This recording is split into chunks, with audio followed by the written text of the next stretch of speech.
could never be like me. Flow so hot, but the jewels I see. Never think much of a fool I see. Them type of man we are school and teach. Fresh to death, head to toe. Smell the best fresh cologne. Finesse the best freshest clothes. I dress the best, yes you know. I'm that guy, pose for the photo, never been shy. Drips in a chokehold and I got vibe. Wardrobe looking so cold, put it on ice. Yeah, I'm that guy, pose for the photo, never been shy. Drips in a chokehold and I got vibe. Wardrobe looking so cold, put it on ice.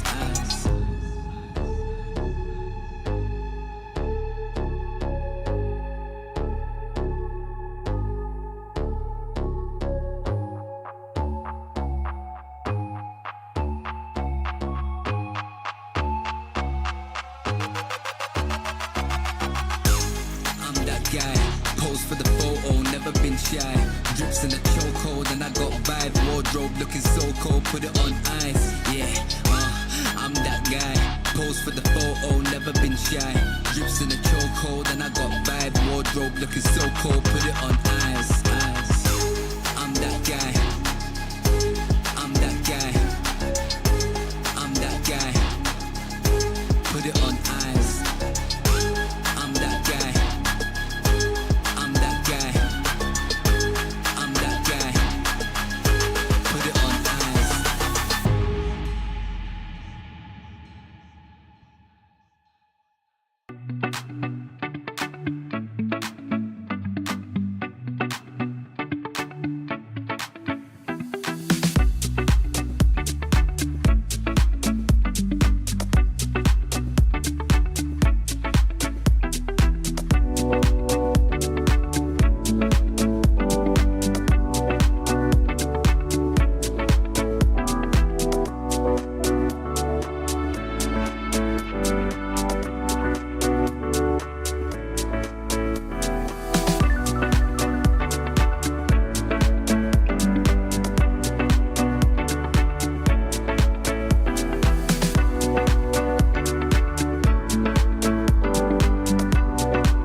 I'ma keep winning, winning.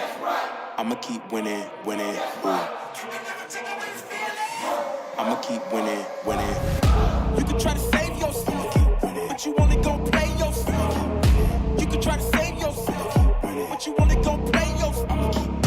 You can try to save yourself, but you only gon' play yourself. You can try to save yourself, but you only gon' play yourself. Yeah, you gon' need 100 men, 100 scopes, 100 cans just for you to watch what I'm doing under the sun again. God-given gift, them C's doing the running man. If you want me to get it poppin', may cost 100 pence. Yeah, what I supply is always in demand.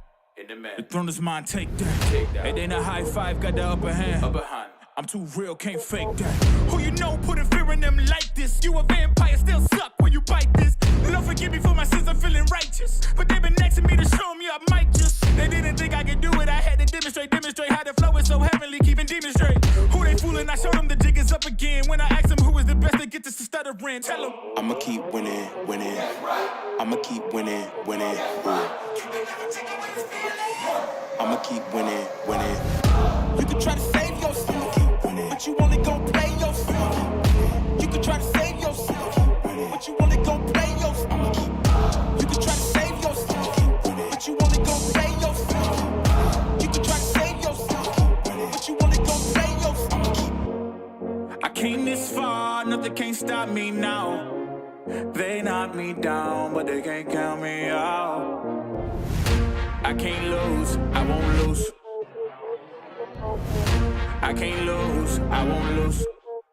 You may wanna save yourself. I think it's best you run away. I won't let you finish. When you came for me, you played yourself. You scream for help. It's a shame that nobody will hit with. No pain, no gain. Watch who you bang with. Make it to the top with the same ones I came with. I shoot my shot. You better know that I'ma never miss. When they coming for me, yeah, I'm gonna tell them this. I'ma keep winning, winning. I'ma keep winning, winning. I'ma keep winning, winning. You can try to save yourself, but you only gon' play yourself. You can try to save yourself, but you only gon' play yourself. I'ma keep. You can try to save yourself, but you only gon' play yourself. You can try to save yourself, but you only gon' play yourself.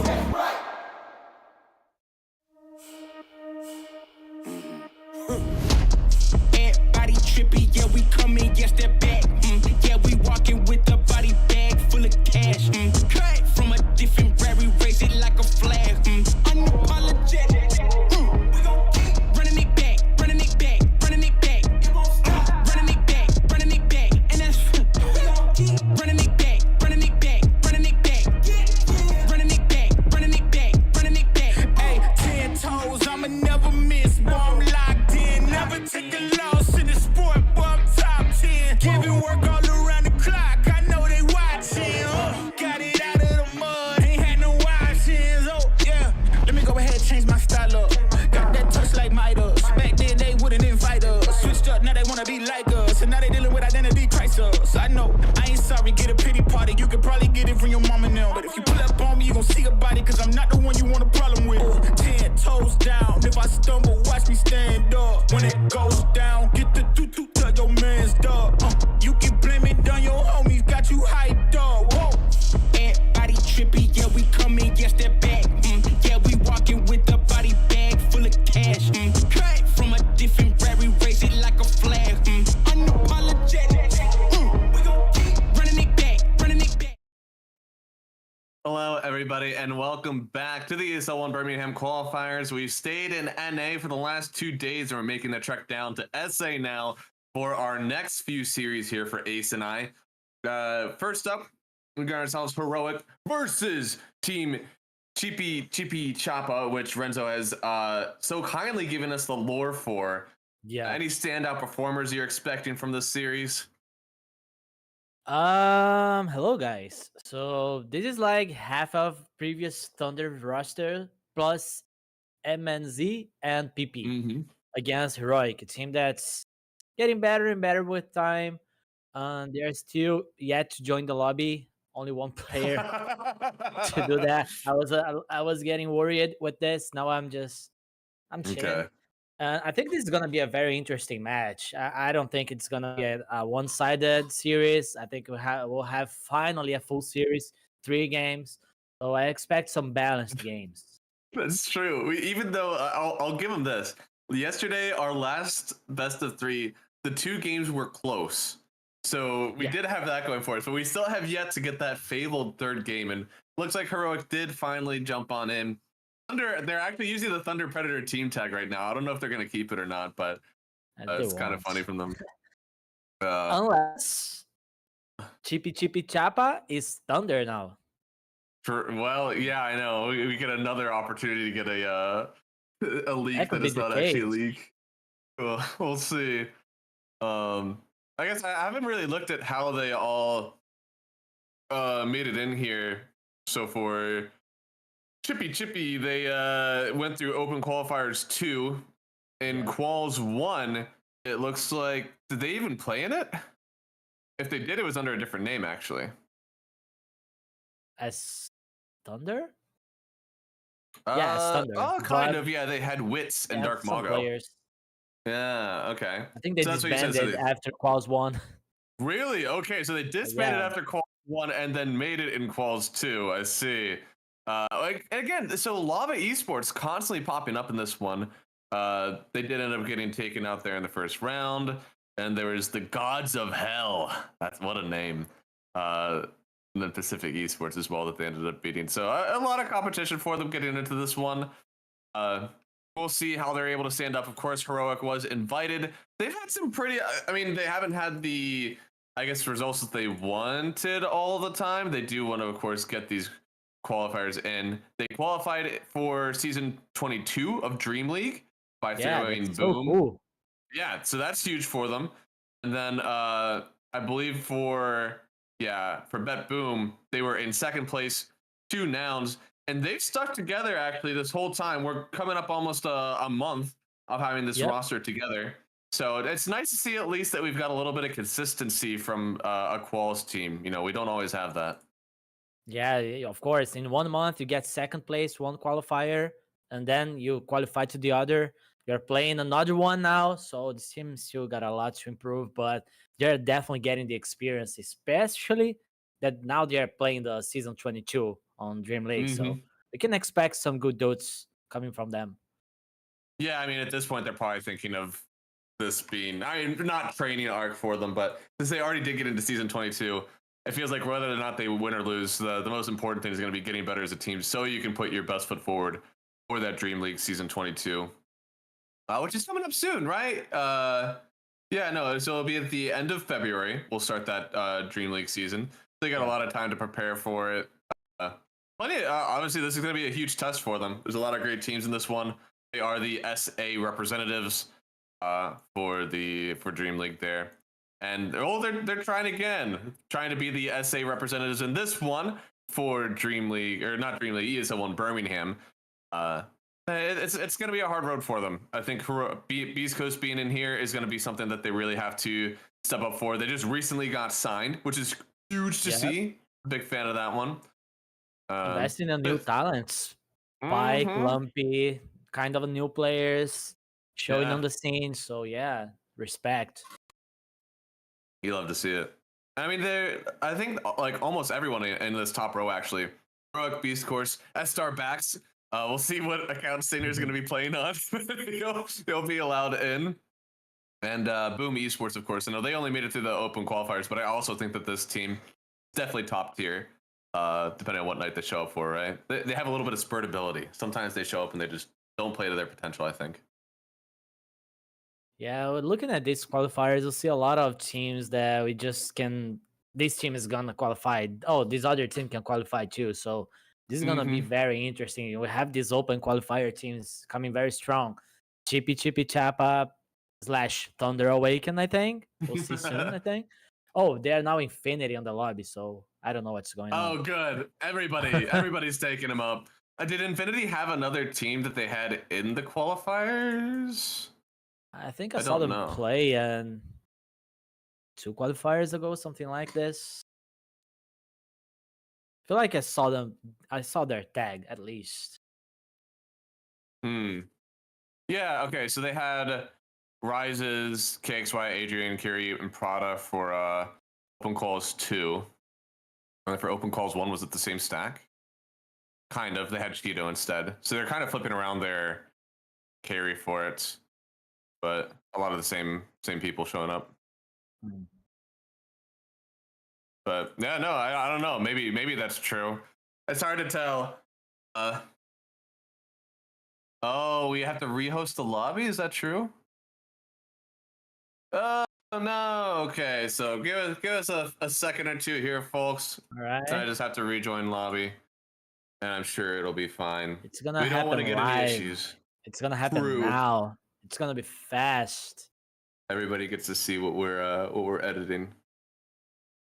Oh, unfortunately, there was a crash for the host. That's so sad. That's right. It's the old one is probably gonna hang around for a bit.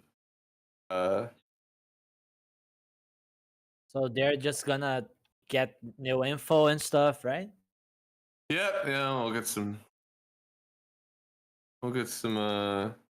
new info for it, and we'll try to give you some more info. I'm not sure what else we can give for this team. I know Heroic, one of my favorite stories to tell so far is actually I think you and I were both casting this game actually. Whenever Heroic was playing the Bet Boom Dacha qualifiers, they were all on US East, and we had, since it was all of Americas, Divine Llama actually proposed for a lot of those games that he's like, we should just play on US East, even if it's a mirror matchup for SA.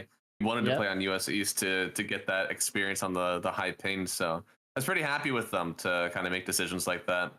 Yeah, we know that a lot of these SA players they are used to play on ping, especially if they're playing NA.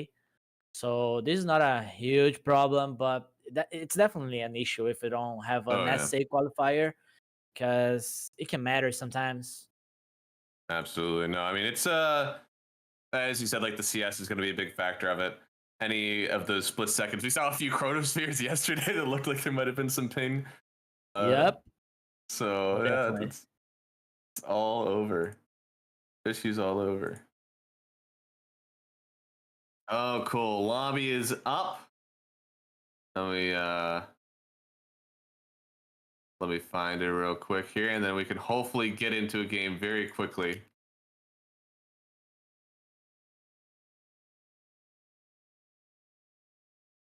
Oh, it's that same info. Yep. Yep. We're getting on in here.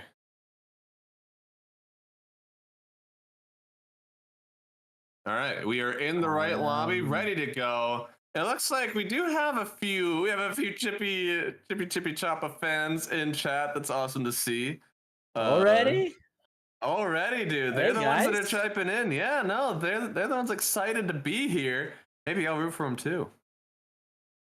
Whenever they get kills, I'd like to see like a Chippy Choppa spam on the chat. Okay. Make sure to throw some Chippy Choppas. We'll see. I feel like I've seen a lot of these players like all over. So most of these guys are from Thunder in some way, right? Yeah. Oh, and X5. Oh. X5. A lot of X5 players actually. PP from X5, you mean? Yeah, Pippi was X5. I think MNZ was also on X5. It looks like Oscar, Genek, and MJZ, they were only Thunder Awakened the whole time. They never made the move over to X5, so yeah, the it's a little bit of a switch. Players. I feel like that's happened so often. Whenever EG moved into SA, there's Beast Coast and there's Thunder Awakened.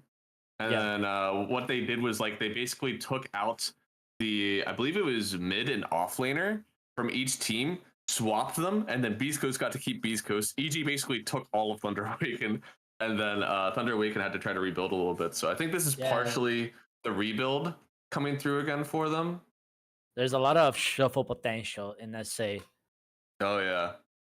But it is interesting how it's usually like you have two players that like just shift over and the other three will stay. It's kind of cool because you don't get like the full wipe.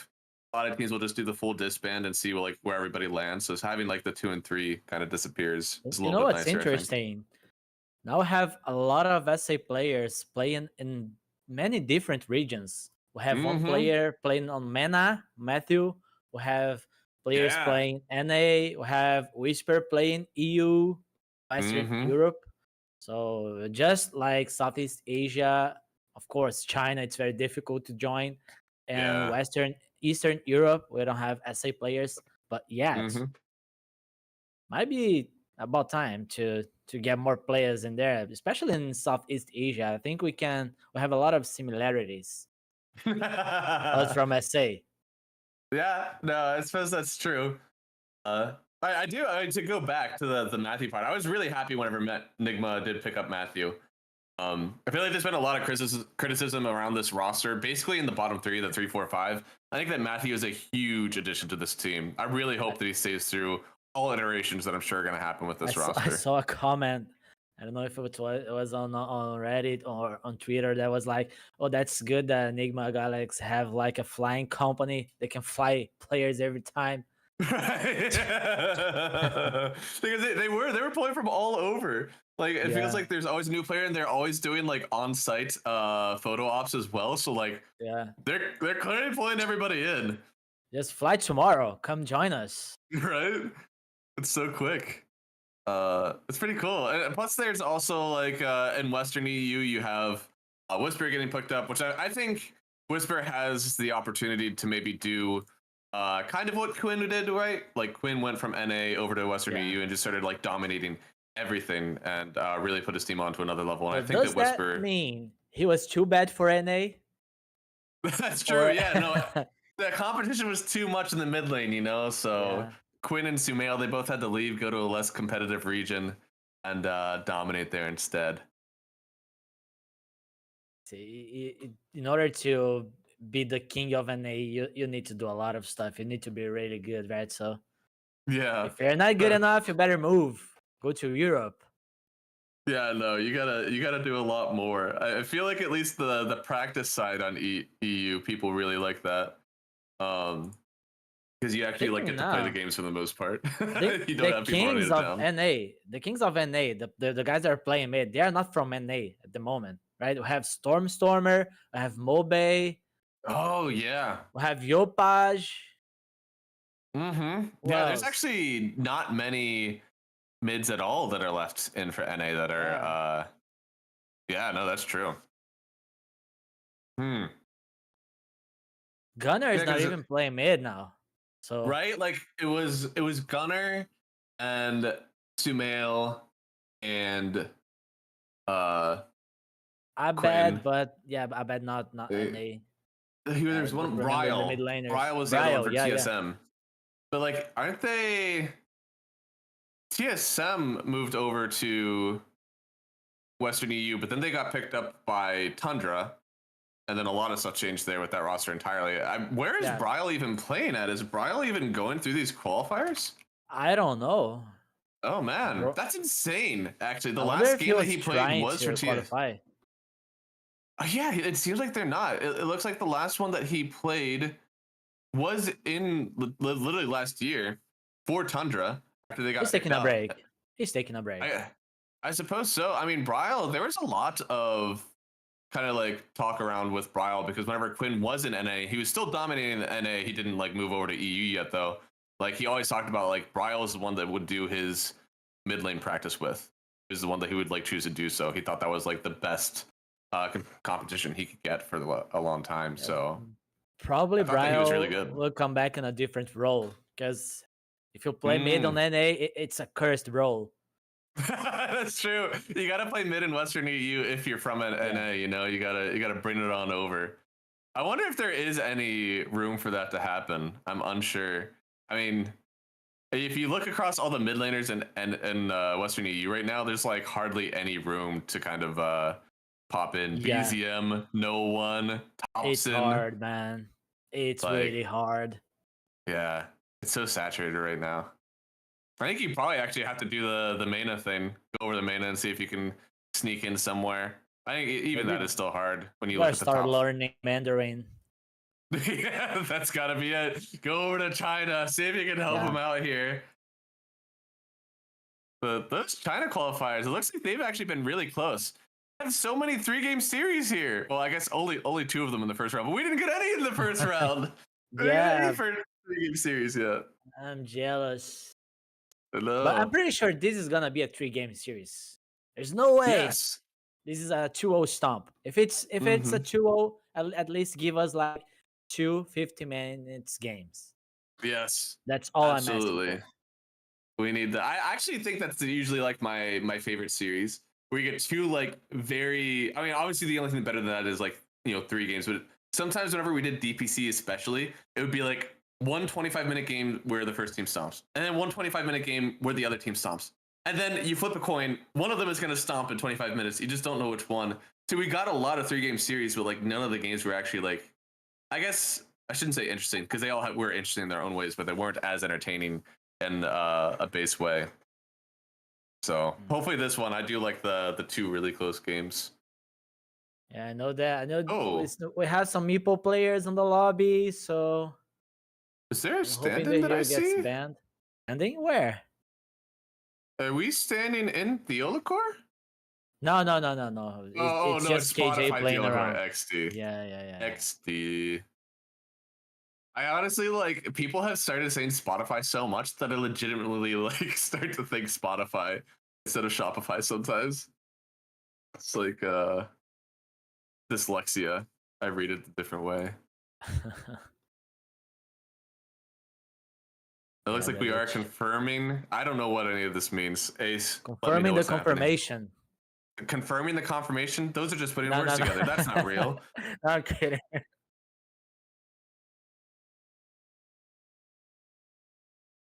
Oh, okay. So we're making sure that the team tag is okay. Come on, guys. Figure it out. We gotta get a game on the way. We are 15 minutes late. The people want to see some gaming. And soon. Starting soon. Soon, That's what he said. We'll see. Yeah, I don't think they gave us an extra. Oh, they are now under an org. Oh. What? So they are saying that they are under an org now. Maybe this is going to be the announcement. Is that? Let me search. Oh, they're waiting for the tweet. They're waiting for the tweet. No shot. They thought, oh, hold on. Let us tweet first, then you start the game. Don't spoil, please. Oh, I wasn't aware. I didn't do it, I swear. Please hire me again. I didn't know too. You're the one who's like, oh man, we'll find out who's picking them up. There's so many options here. Well, now I feel duty bound to like retweet this as soon as it pops up, so that we can get the game going. Where's the social media manager?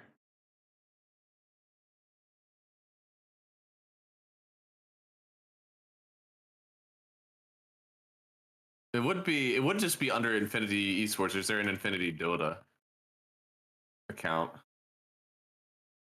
No, okay. It would just be like literally Infinity Esports. Interesting. It's I know that the Infinity is a tag that Pippy enjoys. He played a lot on Infinity in the past. Okay.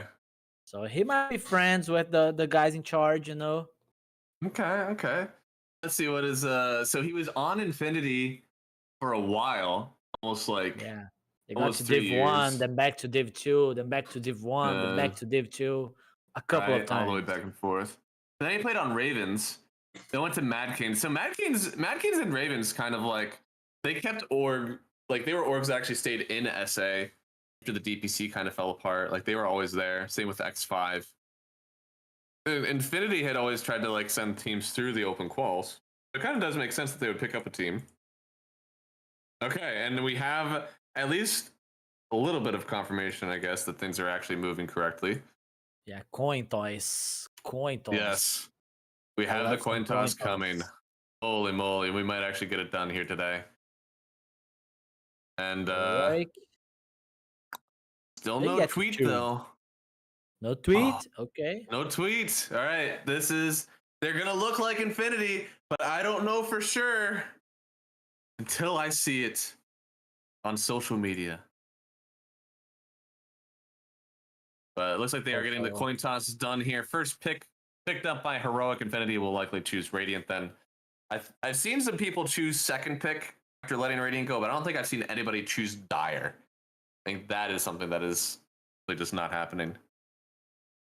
Yeah, I think you want to play Dire like Alchemist. You get to farm the camp behind the tower quite easily.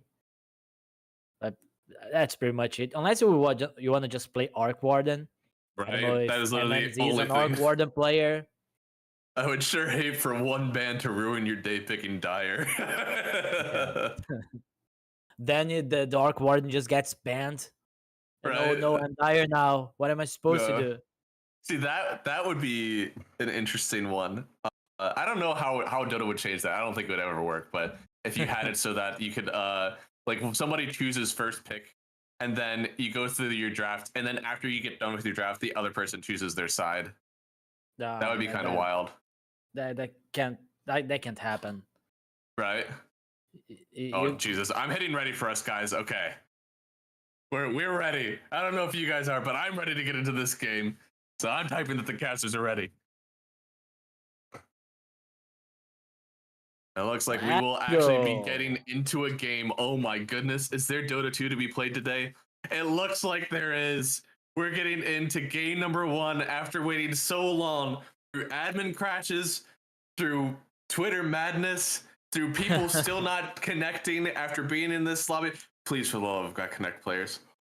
Yes! They connected! Oh my God. Let's go. We're going into the game, Jesus.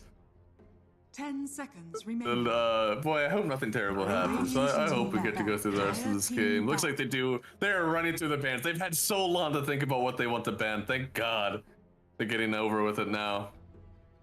10 seconds remaining. So they have first pick on Heroic, so they might consider like Nature's Prophet, Enchantress, as we know. We know that KJ loves to play these heroes, so Infinity might consider removing at least one of these. Mm-hmm. You can try like Gamble. They don't ban these heroes, so Heroic gets one and Infinity gets the other. Problem is Heroic, they will do the last ban, then they will pick. So they might ban one of these. So yeah, now we gotta get used to SA bans too. We've been too far in NA. Seeing the Enchantresses and Chens all banned down that we always want to see taken out of the pool first. At least the Timber's still out. I think Doom is probably still. I think that's still SA meta as well. I don't think that one's going away. Venge ban. We've seen a lot of first pick Venges as well. So Primal, Centaur, and Timberstar are all out. Don't you surely want to just pick up the Doom if you're heroic? I think Divide Llama plays it well. Oh, wow. They're starting off Pango. Yeah, solid hero. There was a lot of options, to be honest. Right? Like first pick. They're just making sure Analog's gonna have one good hero.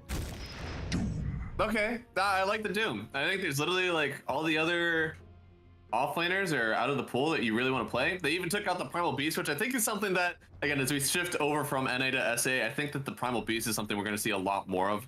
Last time it was kind of like a tier 2 offlaner for NA, but I think in SA, because of especially how much it's gotten played in the mid lane, I think we're going to see a lot more of that hero in these games. Just remove offlane role from the game already. Dude, I'm sure that once Veil gets changed, it'll feel that way. They're never able to play their heroes. They're throwing some Bloodseeker ban here, just in case. 10 seconds remaining. Yeah, so that one is play like the hero as well. So if you get too many heroes that are get into it, like maybe you pick up a Weaver or a Slark or something, then you don't want to give away too good of a Pango game. I will say though, I don't think the hero is like fantastic. I've seen it in like where I thought it was a good Bloodseeker game, and it's just still underwhelming. So unfortunately, I don't think we're gonna see a ton of it unless it is with the Pango. They even banned out the Grimstroke. They're super protecting this one. I don't think there's much else left, right? The Venge is out. I don't think that necessarily stops everything that you want to do. I think Wyvern can be okay. Oh yeah, Puck could be good. Nice. There's also this Storm, can play the lane against the Pango.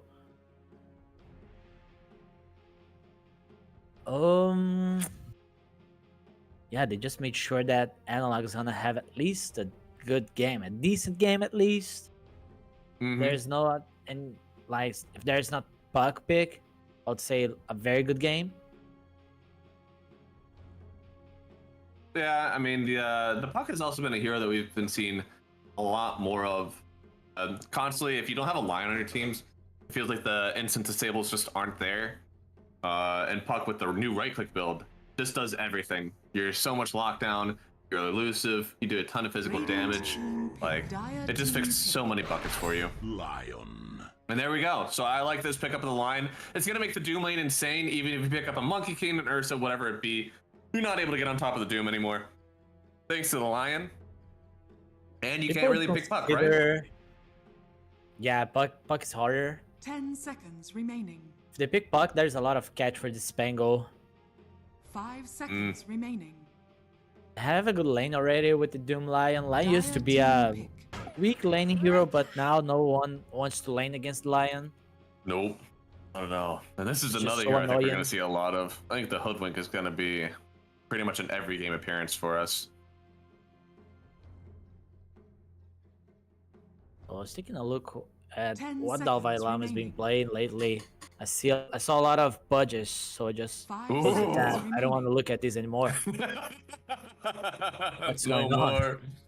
No more. They gotta pick up my combo, man. The combo, an unlosable lane, is the Pudge Veno. You gotta see someone pull that out of the off lane soon. Oh, I've been trying to sell it to I've been trying to sell 2 lanes to FCR, man. It's the Pudge Veno and then the PB and J. You know, I wanna Sounds see like both a of low them. priority lane. Yeah, we sent everybody else into low prio when they 10 abandoned seconds against me remaining. because we killed them too many times in lane. I see. 5 seconds remaining. All right, so Undying here, KJ Radiant special. team pick dial Okay. Good here to secure lanes. Doesn't provide any helps Ooh. against the Egg. Faceless Void. Ooh. Sliz Void. I really like this Infinity lineup right now. Former Chi Pop some Infinity Esports. Yeah, I'll use Infinity. 10 seconds. If it's not remaining. Infinity, it's on them. 5 seconds remaining. But yeah, no, I love this draft so far. Team Phoenix in the pause 5 roll with the Faceless Void. It's gonna be a weaker lane, but the game is gonna be very good for you. And I actually do like the Medusa pickup here. Okay. I think the important thing with having a Medusa in your lineup right now is that you have to have damage on other rolls. And thankfully with Hoodwink and Pangolier, you totally have that. They not have to ban the Invoker, right? 10 seconds Because remaining. there's the mana drain on Lion. So much value on this hero now. 5 seconds If you remaining. allow him to play Yeah. Invoker with the Faceless Void going late game, Radiant team then you back. have Quads, Wax, Invoker running around, burning mana from everyone. Yeah, no, I think that because you're only looking for a mid laner, right?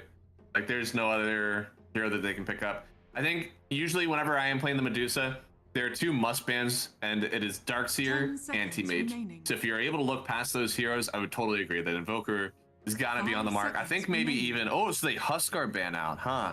I was gonna say the other one might be Quap, because that is also a very good lane to the Pangolier, but of course Huskar is a little bit better. And there is a 24 pick on Infinity.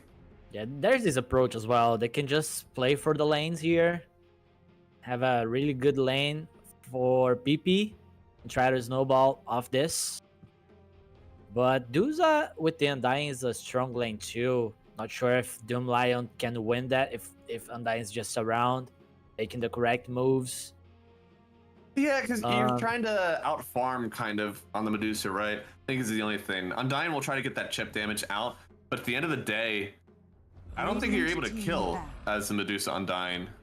Maybe that's wrong, but I think that's true. I think Scorch Earth gets you away from the Honestly, they tombstone, made a right? lot of mistakes.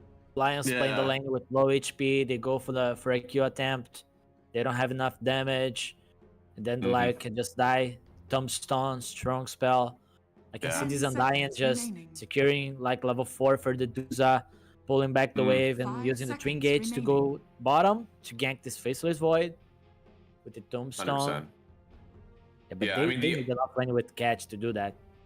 I think it's either like it has to go one of 2 ways. It's either that or I think there's a way where maybe they do try to run down the Dusa, and Undying doesn't have a stun. So if you get a big mana drain off on the Dusa, like that's everything, right? So they could be a little bit aggressive in lane as the Doom, but as you said, I think that the Undying will just be too good with the chip, being the strength that he Good needs, man. throwing time on Tombstone.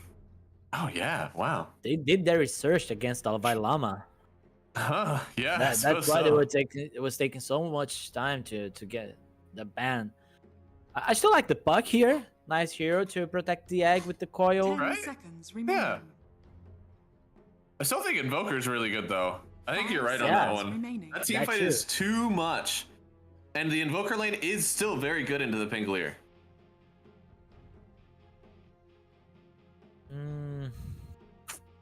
So they banned the Huskar, so they were afraid of the lane against the Pango. So they might just ban another hero that plays the lane against the Pango, And I That agree is with that good. too, right?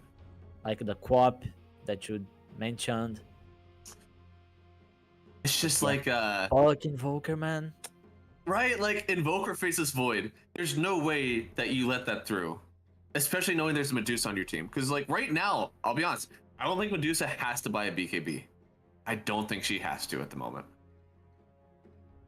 I think that if you have a team that is able to kind of find the Lion and make it so that like Lion can't really play the game as much, Medusa's allowed to go for like Manta, maybe Eternal Shroud, maybe a Scotty.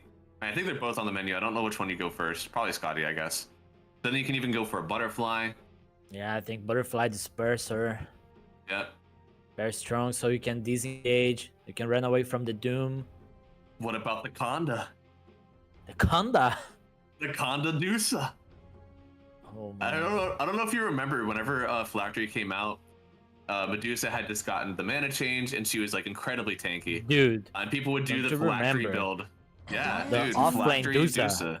Yeah, that shit was 33 baller. offlane Dusa. Oh. Oh. Didn't expect that one. I feel like Egg is really good this game. Like Tombstone, Roll, Black Hole. You just throw down an Egg and you really make this heroic team think. Oh, I 10 still like the seconds puck remaining. pick. You don't have the Invoker, but you might have the puck here. 5 Can always seconds find the remaining. Enigma on the back line. You can No, I love shove it. waves real quick. Admiral Conker. You can do that with the Conk as well.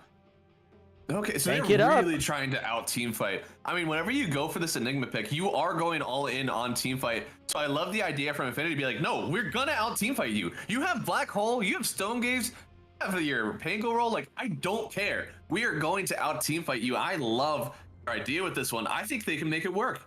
Yeah, it's so annoying as a Duza to have to deal with the water park. You just want to hit heroes and then a random torrent hits you. Yeah. Then there's the tidal wave to get you out of position as well. So yeah. And especially now you're forced to buy BKB on the Medusa. Yeah, and it's a hero that Duza can't kill. It's very hard.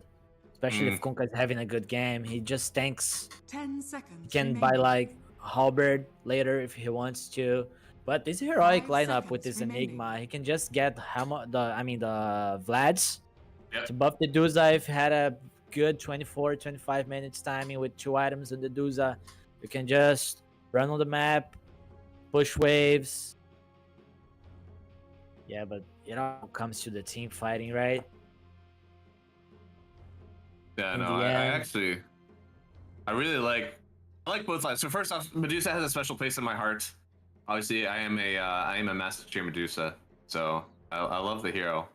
But I also do think that as I look at the rest of this lineup, the team fight portion is incredibly important. I think that you've just forced the Medusa to buy a BKB because you are playing into the water park. You're just not able to play without it now. So the more and more items that you add to the Medusa wish list, the harder it is for her to play because she doesn't build damage early. You know, these Scotties, Manta, and especially if she has to go for the Eternal Shroud in this one, like anything you do for that doesn't give you that amp damage. So if you add a BKB to the mix, like you're a big hero, but you don't really pump out anything. So it'll take a while for the Medusa to get online now. And on the other side, like you have so many big abilities. You have Chronosphere, Egg, Doom. Like it feels like it's so easy for Infinity to tell when they want to fight or not.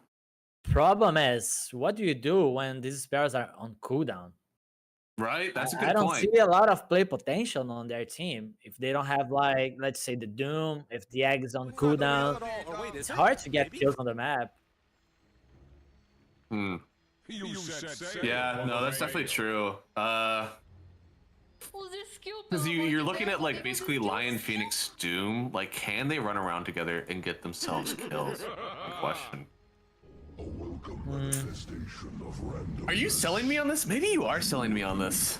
Oh, can they run the map well enough with the Medusa? I think they can.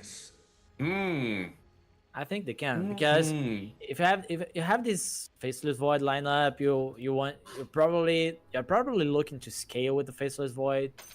Yeah. And all your team has to do is to buy time. To the way they use their spells, they need to be wise with this because they like use their spells to get like just a fight and don't get any objective out of it. They don't get map control out of it. They will just have to sit back and farm on the triangle, farm on the under wards. That might just give a lot of space to heroic. They push lanes very quick. Yeah. No, they definitely do. With the Eidolons coming through. I mean, Eidolons are so strong now. It kind of looked like a nerf when the first Eidolons got added because like so much of what people like thought about the Enigma was sacrificing creeps and just running people down. But yeah, with the new one, these Eidolons, you get the hits in, double them up. They're like incredibly strong. And since he's gonna be buying the Vlads as well, dude, oh, they hit so hard. It's quite easy to push lanes. Ooh, you know, K1 is only a Dorito on the Medusa, which means that I am better than him. So we'll see if he's able to play the game. I saw a tweet that was it a tweet or a Facebook post? I don't quite remember.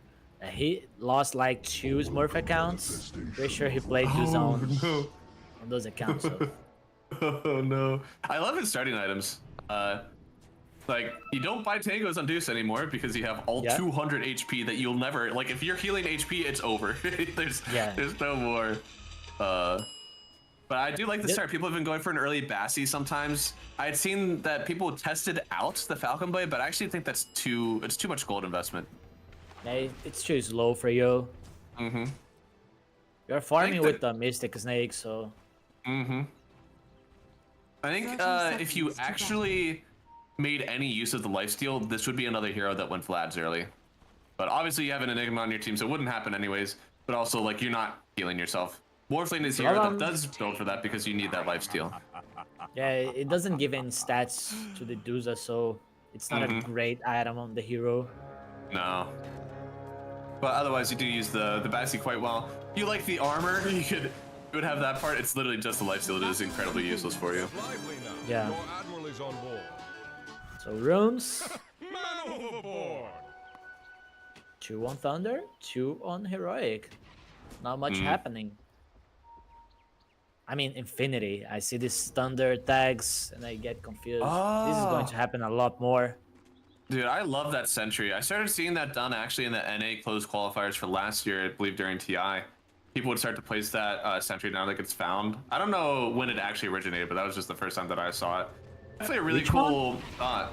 There's a Sentry that gets placed like in the tier 2 trees, so the creeps only see it whenever it's like right at the Sentry, so they just get hung up on it. You don't actually have to body block it. Now they also took the Enigma and body blocked the wave on top of it, so Faceless Void only gets 1 CS in this entire wave. He's still got all the XP, I think, so that's not the worst thing in the world, all things considered, but still, that CS hurts. They are gaming already. Oh, I love that word. There's a courier scouting the tower for some reason on the Infinity side in the tier 2 bottom. I think they just forgot about him. Yeah, maybe. Ooh, analog. He's taking a beating. I didn't think this lane was... so much damage. I didn't think it was that bad as a Kunkka. He's really hurting. The CS is kind of rough too. He's struggling. He's bringing the bottle only now. There's been a lot of very unfortunate rolls on those creeps. I feel like he's been like literally 5 damage away from being able to CS it.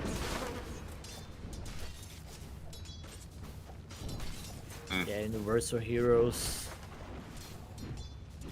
I love to see when they miss a CS. This level 2, I'm very interested to see what happens once we hit level 2 all over here. So it's just using that mana drain on KJ for now. Yeah, they might be able to find a kill here. KJ is playing with low HP as well, has some mangoes to work with. You have to do. Might consider bringing in a mango as well. Oh, K1 stepping up.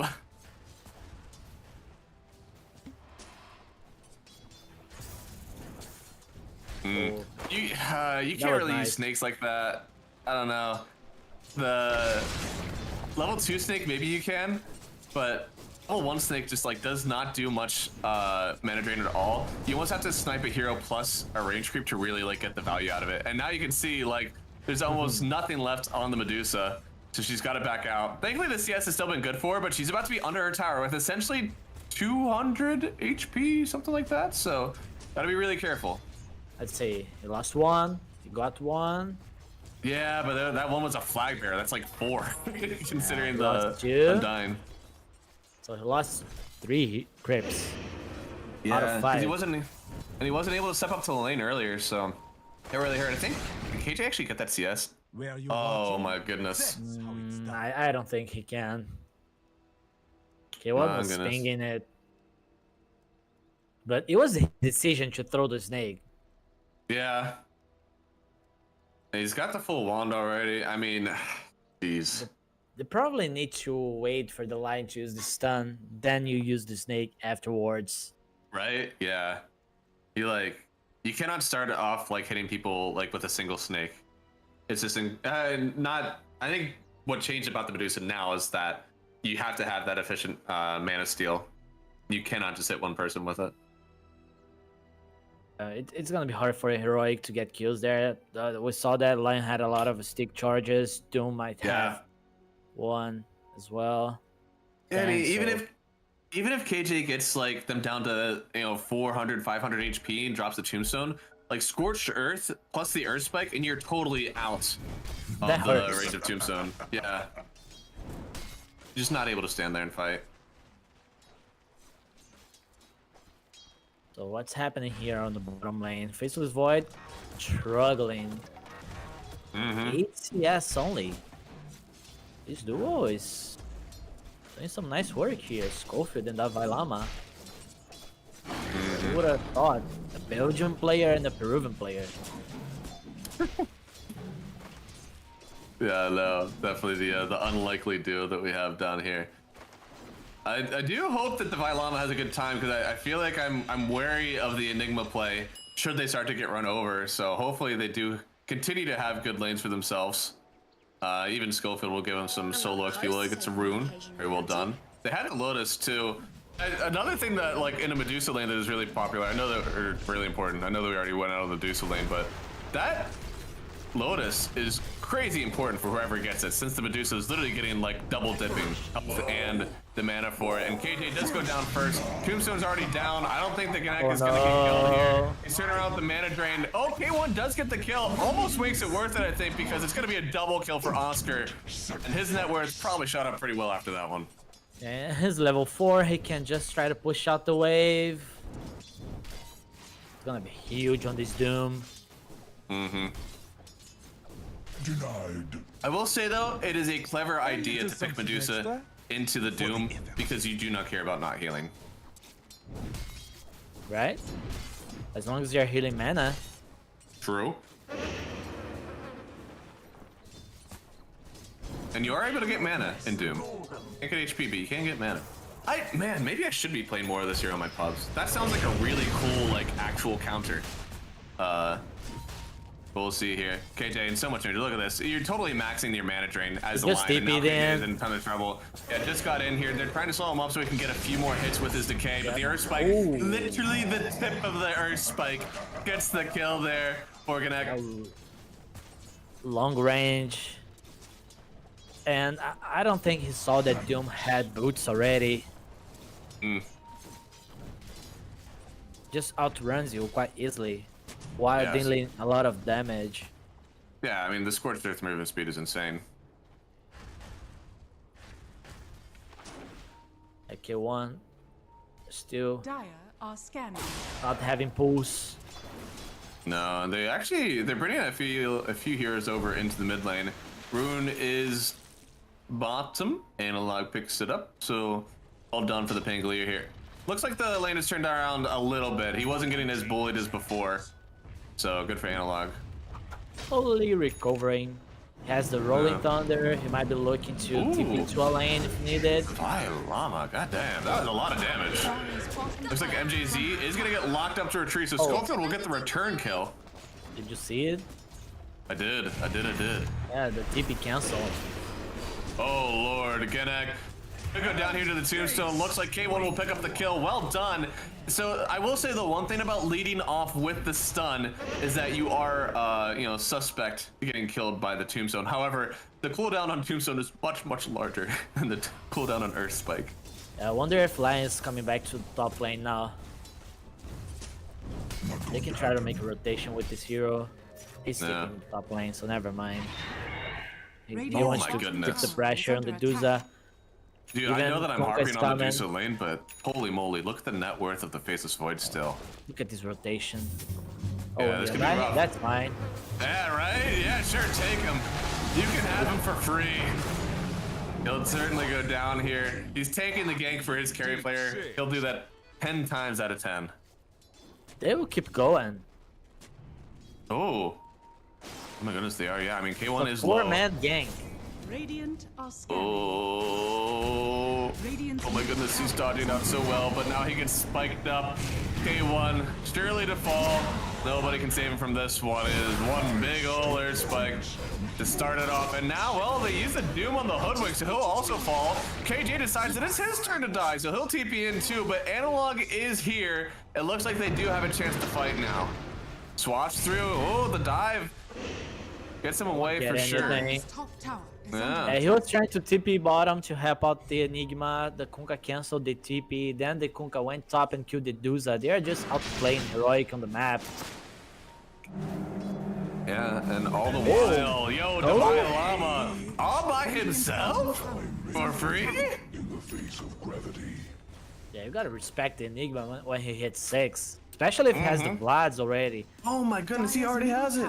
He has Vlads plus a Bracer 8 minutes in. Good God. And he died. Right? Like, we literally watched him die to the tier 1. I thought it was going to be a little bit rough for them, but Connect, look at that. He didn't hit the ground, so he didn't get the buff from the shield crash. Unlike Techies, who still gets the benefit of his blast off, by the way. Yeah, time for Heroic to bring the numbers now. Infinity had like 4 hero stop to get those kills. Now Heroic is making the moves. AJ is still around, has a pretty good ward. Right? I mean, they can take a fight anywhere. I feel like even that bottom outpost is like slightly easier to take a fight as Enigma because there's so many like high ground manipulations you can do with the tombstone. Like there's a little cliff like just below the outpost that you can use. Oh, whoa, get out of there, K1. Oscar is just showing who's the boss. Right? This is almost half his mana doing that. Get out of here, again, man. You cannot target the hero in that snake. You've got to have it bounce around. Once you hit level 5, it's a lot easier as a Medusa because you do get like the, I believe it is 6 bounces on level 5. And that was a farming snake. Yeah. Looks like they're going to take down KJ here, trying to get the tombstone off. Can he get it? He gets it just in time. This might actually be a really good fight for them to turn around on. They're coming in with the Enigma, offering the Vlads up. They're not able to target down the tombstone, but they're still doing some decent damage to the Dusa. She'll actually live through all of it. Now Pepe trying to get the return on Schofield. He's alive for now. MJZ hiding in the trees, waiting to see if he needs to hide, but yeah. He'll try to get the count Schofield. Ooh, the dodges? Oh, gets hit by one of them. Oh, goodness, yeah. Swashbuckle finally gets the last hit, but the dancing was cool from the Hoodwink. It wasn't enough, though. Still gets the return kill. Thankfully, they did protect K1. Isn't that worth? Not the worst in the world, especially when you compare to the Faceless Void, unless he dies here. Well, do they have mangoes? Yeah, dude. Pump them up, KJ. Give him some mangoes. Radiant's top tower is under attack. No TPs anymore. He got force-fed 1 mango, and now Oscar. I think he's staring in the face of death. No, Gnek, maybe to help out. The snake, I don't think it came back in time to give him that extra bump. So Oscar, they'll get the kill after using the Doom and the Finger of Death, but Gnek is the one to walk around happy. You gotta walk around with like 5 mangoes just to feed the Duza. Right? You gotta have mana boots too. Like, mana boots are actually insanely important on your team. Yep. I wonder what happened with the... Forgot the name of the item even. The Holy Locket? Oh yeah, no, that's because that item is trash. Yeah. This item needs a buff. Yeah, it's just like compared to all other support items you can get, it's just so woefully behind. Radiant's bottom tower is under attack. Sharpshooter was off the mark there. I think had Oracle still been, oh, this is not a kill, right? They don't have Finger. Yeah. Mango's coming. No, they turn around. The Hex up on the black hole is well too late. Divine Llama will take his free kill. And now Analog is in on Oscar plus all the Eidolons. I mean, if Oscar's not careful here, I think he could go down. Too fast. Connect with the Acorn. He is fast, but I think the roll is a little bit faster. Yeah, Analog gets the kill. They weren't able to rotate quick enough on Infinity to help out the rest of the team. That black hole was a little bit shy of ambitious, I think. Yeah, I think they should trust more Divine Llama here. He's just playing alone bottom lane. getting kills on the map, setting his team up for success. Clear as clean. They should like just give up this top lane when they can. There's another move Radiant's bottom tower towards is under Buza. For my chest. Yeah. They should just leave this area. I love this.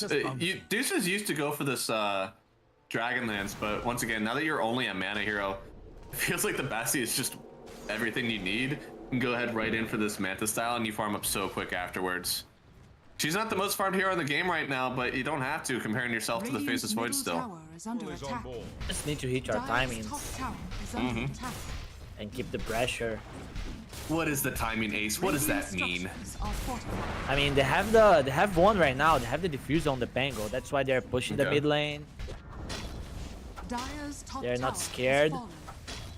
Radiant's middle tower is under attack.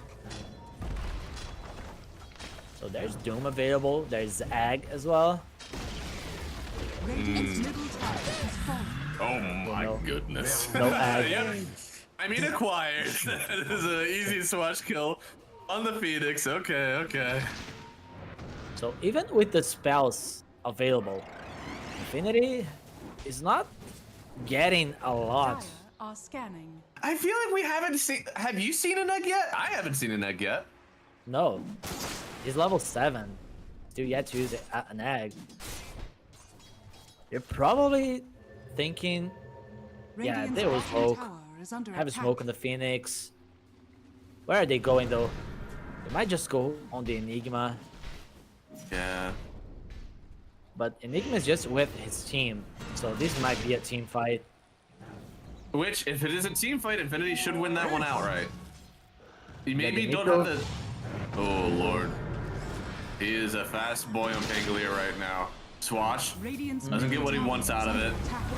But this mid fight could be pretty good if they're able to get what they want on Infinity here. Divine Llama doesn't have the black hole to use just yet. Maybe we'll try to keep them at bay. Gnek needs to try to dodge the sharpshooter maybe. It does get taken out by the combat. There is an egg down, and here comes the Chronosphere too. Doom used on the Pangolier. They'll take out the KJ as well. Finger of Death to take Divine Llama, and now they'll chase down Schofield. Get another one for you. It's 4 gone. And Infinity, they take the first decisive team fight of the game and grab the net worth lead right out of the hands of Heroic. Yeah, they just all pressed R and won the team fight. That's about it. Yeah. That's what we want, and it's harder to do it here, but as we get later and later into the game, that's okay. The death timers will perfectly line up with your CDs soon. As of now, though, you gotta be careful, right? Everybody's up, it didn't take too long, and now you gotta be a lot more careful on the map. Yeah, for Heroic, they need to land their Rolling Thunder to get 1 kill at the start of the fight. Yeah, no, they gotta get some pick off. Pick off on Phoenix feels pretty good. They want to force it. There's no spell, so they really want to force it. I mean, Medusa might consider TPing down just to use the Stone Gaze to get a team out of there, if it is that important, but... Thank you. Yeah. Otherwise, they might just be able to dive. Maybe they don't need the Medusa to help out. Look at them, they're desperately chasing for kills. Right? Like, I don't... Radiant's bottom I feel like they need to use the cooldowns on the side. Well, Boda's already up again, so they're not going to be able to run that one. I'm sure the Doom isn't too. Yeah, 45 seconds. Radiant are scanning. This Void's not dying, so that's very nice for Infinity. Have Chrono in 1 minute. Oscar's a big boy. This is a hard one. Wow, he walked away from a camp. This is the least greedy Doom I've seen in a while. Dire's Schofield is under attack. MNZ's trying to outplay him by not clicking on that camp. Let's see if Schofield is still chasing. Amazing what you'll find laying around. Yeah, he has no clue. Clue at all. I'm trying to think of the next actual timing in the game. Is it Roshan? Do we even have a team that can take Roche? I think the Enigma helps out, but... If you're willing to stay there for like 50 seconds to 40... I mean, you have the Undying, you can just pop ulti and you... That's true. I mean, you have the ulti from the Undying, you have Pangolier giving the The minus attack speed, a little bit of minus armor.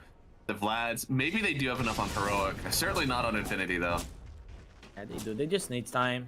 But Infinity is not trying to make any late. Hey, there it is. Oh, and damage room. Yeah, that'll do it. Wait for the DD to spawn and then run right at it. They do use most of their cooldowns for fights, honestly. So, Tombstone down for it. The ulti from Undyne, he's kind of a creep until the cooldowns come back up. Yeah. The play now is to wait for the BKB on the Enigma. Then you can just run around with the Aegis, Black Hole, and BKB. Try to get more map. Dire's bottom tower Black Hole can is still be under attack. cancelled. Have Chronosphere. Yeah, I mean, he's doom you. God. He's going for a really quick BKB. Faces Void. He definitely feels a little bit pressured in that department. I don't think it's wrong. Is it wrong? I don't know. I think it's okay. It's hard. You look at Stonegaze and Black Hole and you're like, why do I even buy this item? But, you know, Pangolier roll is pretty rough. Dire's Yeah, bottom he tower wants is to under land the attack. Chrono. If he has BKB, he can pretty much choose where. Because they know that they out team fight Heroic, so they just need to make sure that they will land their spells. And his team does the rest. He's not providing a lot of damage with the Faceless Void right now, but he will later. That's true. And they... I guess the egg is pretty much what you need. Egg and a Finger of Death. You're only trying to kill one person in the Chrono at this point in the game anyways. Time is money. Oh, smoke play against the Aegis. Radiant's top tower. They This are is not. dangerous. They Yeah. have the Aghanim, so... I'm so proud of Infinity. I love how they've been playing this game without the Faceless Void. After this first fight, they're really dodging the map exactly what they need to. Their cooldowns are up. This could be a whole new world that we're seeing. You can see that nice little roller coaster of a win probability. Yep. So aren't they using these Aegis? They know that all cooldowns are ready on Infinity, so they are just being careful. Pushing out waves, trying to find an opening. But Infinity is not giving anything to them. Look, only hero they see that is close is the Doom. Not a hero that they really want to go and try to kill. Okay, MJZ. Oh, hello. Hello. Yeah, right? Like right next to each other. Analog.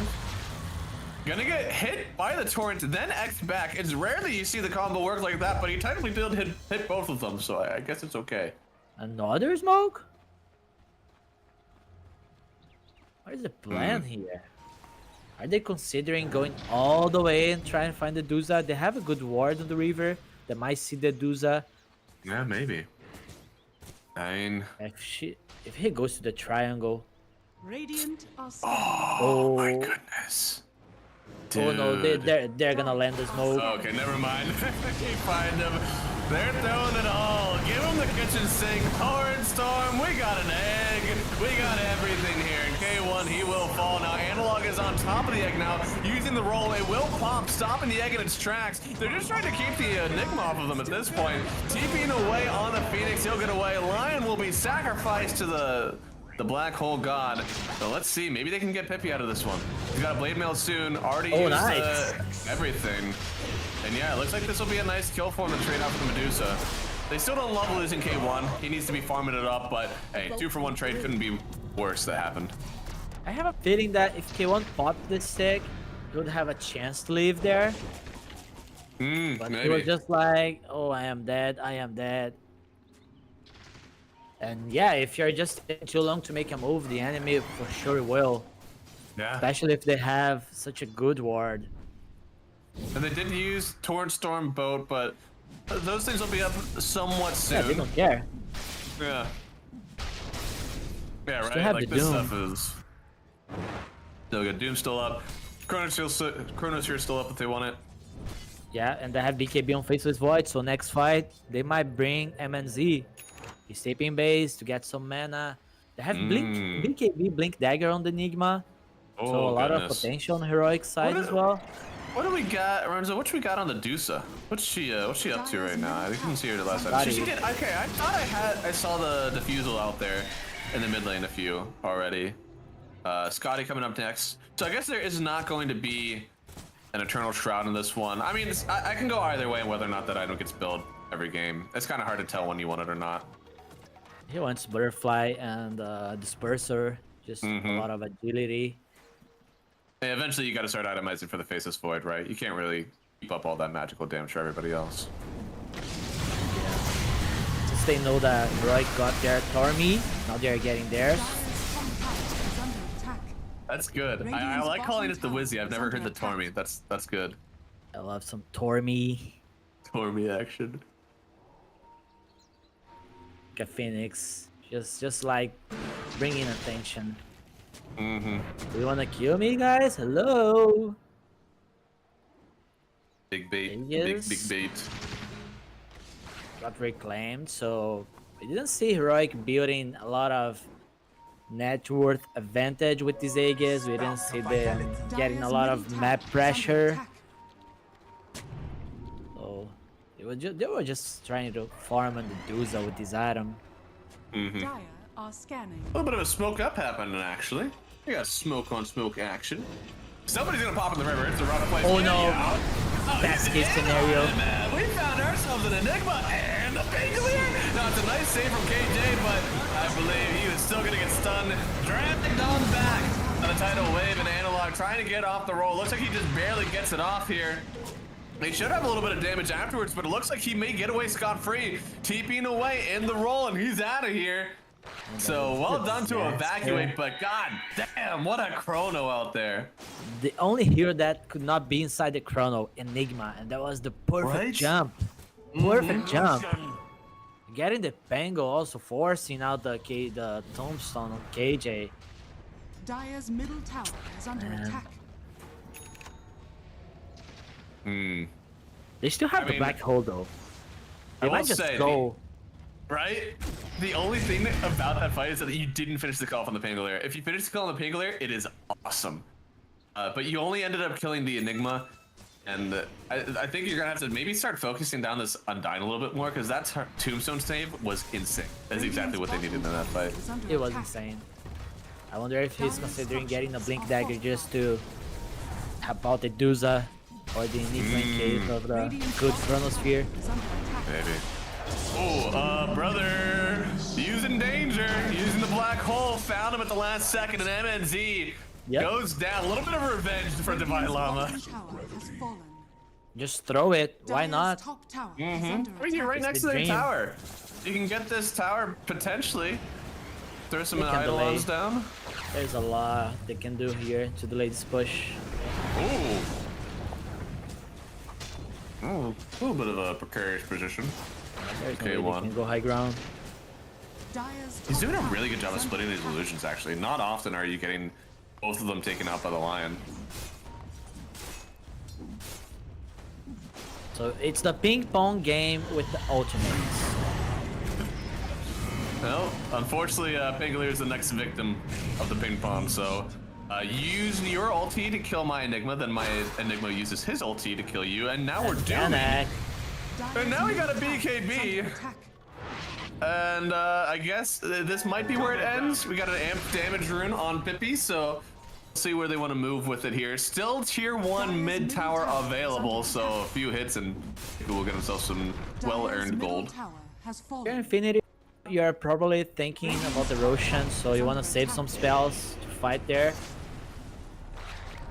They know that Pango is dead, so they want to use this number as advantage. Yeah, and they're right under a ward, actually. Yeah. From Radiant. KJ, good job de-warding that quick. I'm surprised they didn't make a jump on it, to be honest. Now it's time to just go and farm around the Roche area. They are not allowed to give Aegis to Heroic, running this ultimate-based team.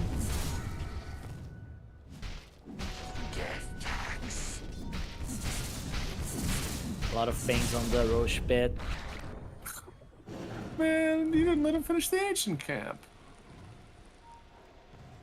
Yeah, you gotta listen to your captain. Stop farming. So, we're going in now. Yo, see this push potential? Medusa throwing down some illusions. We got the Eidolons. You're gonna lose a mid tower here soon, but instead, continue to fight. The swatch is insane. So much damage.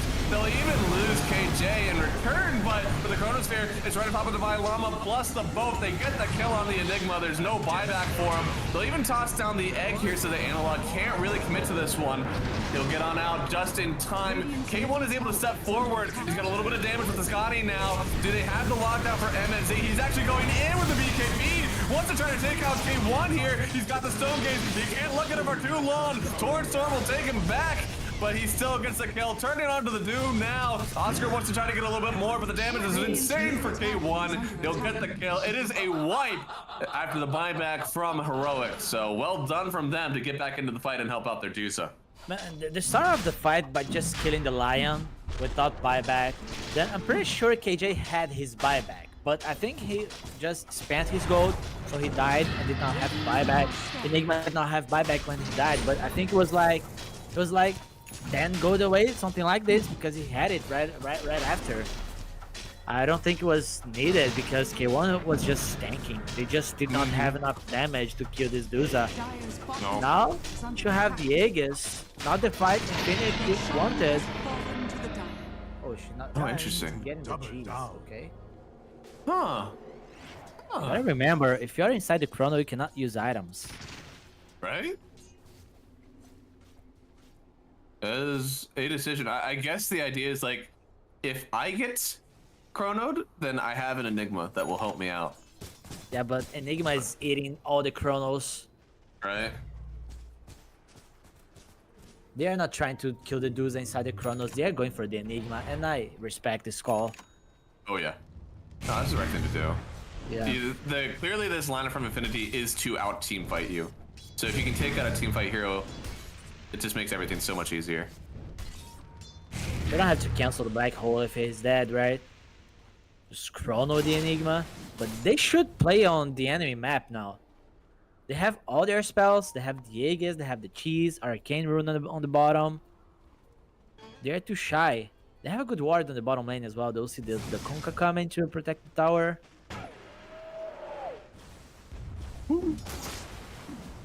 What was that? Just say hi? I heard. Yeah, right? A little bit of sharpshooter action. Just gotta let him know that you're there. He wants to be annoying to the wave again. So the Kunkka has to come back. And then a fight starts on the other side of the map and Kunkka is not there. Big brains. Big brain, big brain. Look at Kunkka. He's just so annoyed by this hoodwink split pushing. Being in there. Oh Guys, Rush is dead. It's too good. But no, it's not set it up at all. Oh, wait, is it? All around. See you in Counter-Strike 2, guys. He's going all the way over to a different game. We'll see what he finds over the mountains there, but on the other side, oh, yo, Dusa, as you said, you can use items still when Doom, not when Chronosphere, so they're going to save her for now. Black Hole onto the Faceless Void. Do they have the damage? They will. Don't need Dusa for that just yet. She'll bump the cheese. Still doomed. It ain't matter. She's running forward. She wants to keep the fight going. They use the kill on the Faceless Void to just keep on going. They find Chippy here. He's not the easiest target, but he's the only one that they have. He's gonna tidal wave a few, but yeah, he's totally going to die here. K1 has the damage. They'll get one, so take down 2 cores for Heroic. Don't expend the Aegis, but they do use the cheese on the Medusa. At least Doom is trying to cut the wave, and that was just like miscalculation because your Void cannot get a black hole. No. You're not killing the Dusa right away if she has cheese. No. Unless you just use the chrono on the Dusa, then she can't pop cheese. Then you might have damage to finish her. But you just don't go on the Dusa, never. No, I mean, it was just overall disaster, right? Like, you tried to go on their carry, it's a disaster. They go on your carry, it was not a disaster, so just nothing working out for you. Oh, now, they are going to try to get a little bit of revenge, maybe. KJ could TP out of this one, but the Hex in time from Gnak, well done. And they'll try to see if anybody else is around. We still have a Chronosphere available, but a big blink from Schofield. So mad. You know they wanted to get something out of this. Yeah. I don't That think was you can not have a too many good fights where you angle. don't use. No, it's not. And look, oh my lord. Yeah, you need to be more patient as Faceless Void. You need to know where the Enigma is. You need to get him out of by surprise. Yeah. I'm surprised. I'm surprised that that was able to happen, but because they had already used the Doom, right? I mean, that's like the only thing that can actually stop Divine Llama in an instant from chronoing, or from black holing. Because otherwise, you have to wait for a very long egg to drop, which isn't really going to happen. Yeah, never. Unless they, I don't know if they, yeah, they can't like use the egg with the Aghanims to save. There's no rank for this. So the will only say- save is the. If this was another carry matchup, maybe MNZ would be going for like a Scotty to up his HP pool so that the Sunray would really heal him. But playing against Medusa, you're not getting the Scotty because you don't care about like negating the heal that Medusa is doing. So it's not really in his mind right now to get that. They'll have to play with buyback soon. Faceless Void might be looking to get one more item, then start saving for buyback. Yeah. But Maybe incredibly get good chronoed. point. Like both teams here, we have Black Hole on one side, Chronosphere, Doom on the other side. Like buybacks are a counter. Like there's one that will last the entirety of the game. Yeah, they need to save buyback. Pango has Aghanims now. He might save for buyback. Okay. Put a backtrack. Okay. Yeah, in case he jumps and sees the Enigma and just jumps away, so the Enigma can't black hole him. Radiant's middle tower Again? is under attack. True. True.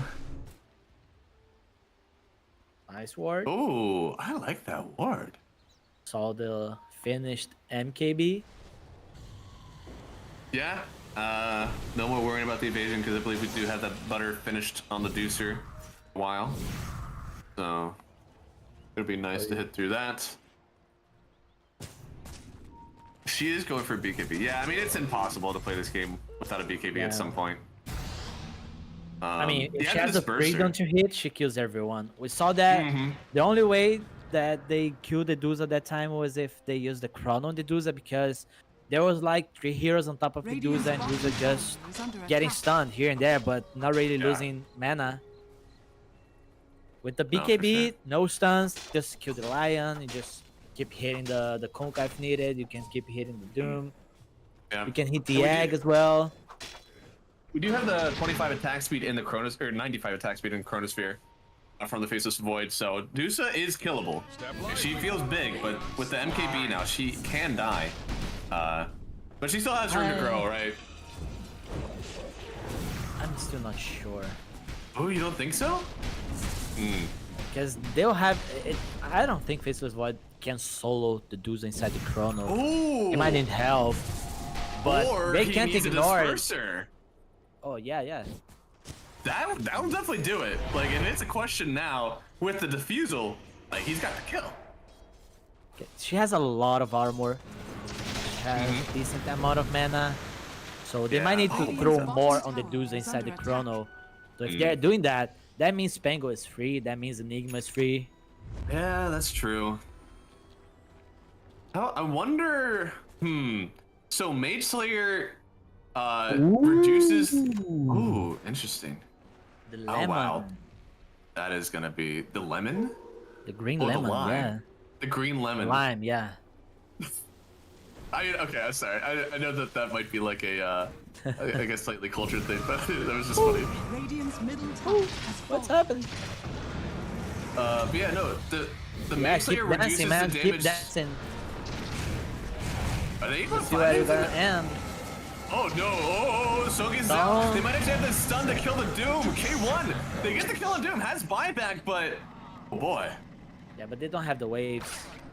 They have the bottom wave That's true. only. They can walk all the way to bottom if they want to. That might be worth it. Okay. Mage Slayer reduces the damage done by Fury Swipes on Ursa. Does it also reduce the damage done by Time Lock on Faceless Void? Probably. It's a spell, right? So. Yeah. So I wonder if he's actually doing less damage than if he's hit by the Pango Mage Slayer from that. Radiant structures are fortified. I don't know. His BKB usage. Ooh. I'm not a fan. A lot of mana out on the Dusa. Taking her back, putting her in the water part. She's in for a ride. Even more mana gone. There's no doom. Maybe they don't need it. It's not like there's an Aegis on the Dusa. She's gonna get dragged on back right on into the egg, but a huge Yule's actually saved by the Wind Waker of Hoodwink. So they burn the egg, no kill. Oh my goodness. Yeah, he's got so much gold though. He's got a Wind Waker. And now the Lion is gone. Insanely well played. The Hoodwink there. Not only the Hoodwink, he's the Wind Waker. That was a nice play because Faceless Void just TP'd to fight as Doom was respawning. They forced Egg, forced a lot of spell on the Kunkka. Roche is alive. Do you think they can contest Roche right now on Infinity? They've got the team fight surely, but you have another minute for Egg.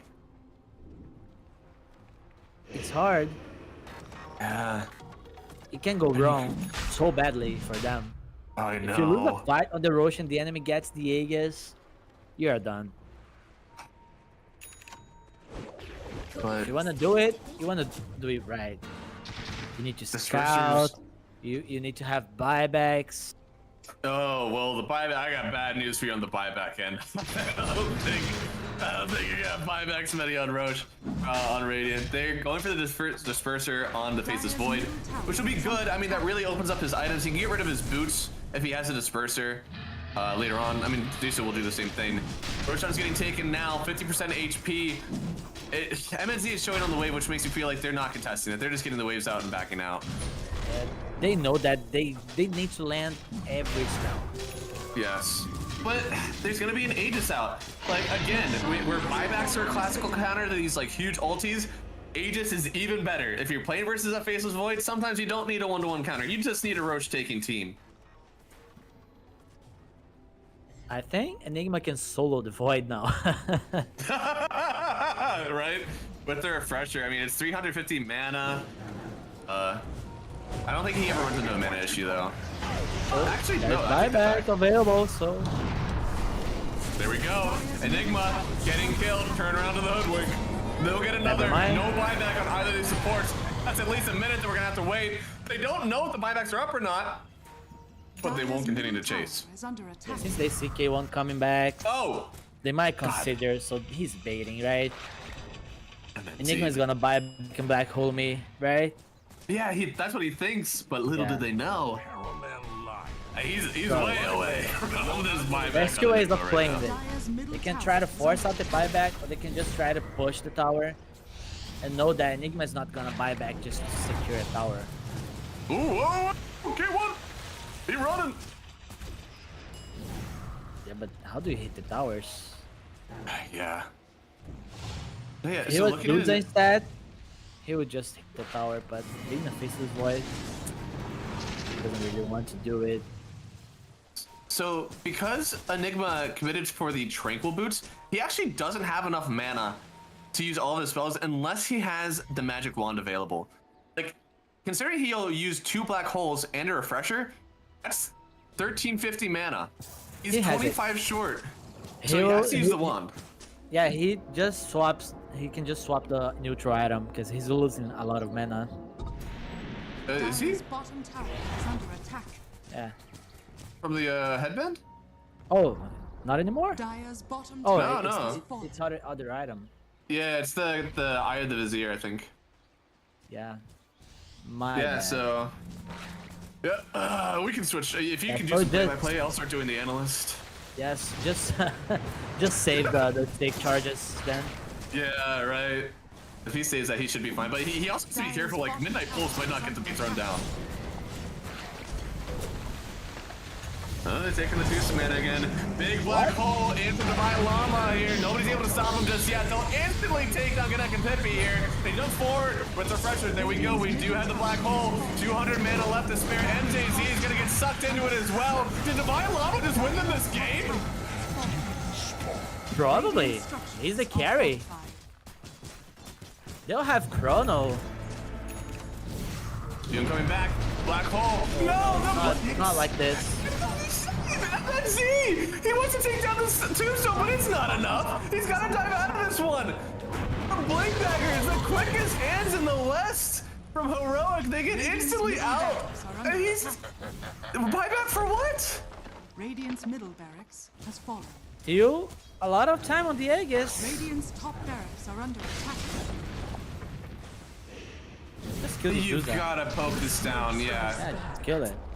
Well done. Getting the jump around. Now, K1 does have to be a little bit careful. They could commit pretty hard, but with what? There's no chrono. You gotta wait for the Torrent Storm to be up from the Conka, basically, because you can't doom her. Radiant's top barracks are under attack. Radiant's top barracks has fallen. Dire's 2 top sides, Holy barracks moly. 3 buybacks. Mm-hmm. The economic damage. Yeah. They brought back the Medivacs. They put some Marines down, and they took out all the workers. The economic damage has been too much. Did you play any StarCraft? Have you been to StarCraft play at any time? Not a StarCraft player. Warcraft okay. player. Oh, yeah, you know, I played some Frozen Throne. Yeah. It was the best of both worlds. It's the best of StarCraft and Dota together. Played a lot of Warcraft. Never a single StarCraft game. Oh, there's some good custom games, you know. That's what keeps me involved. Looks like they're trying to smoke up here on Heroic. has been killed. And We got some Schofield. big team fight abilities, but no Chronosphere up just yet. Same with the egg. MSZ's got to be careful. You got 30 seconds. It would be a tragedy to die before your Chronosphere is up. They use a Doom on the Dusa. MSZ trying to beat her That's down. a key. Another win. Oh, They're gonna still try on and save cooldown. her.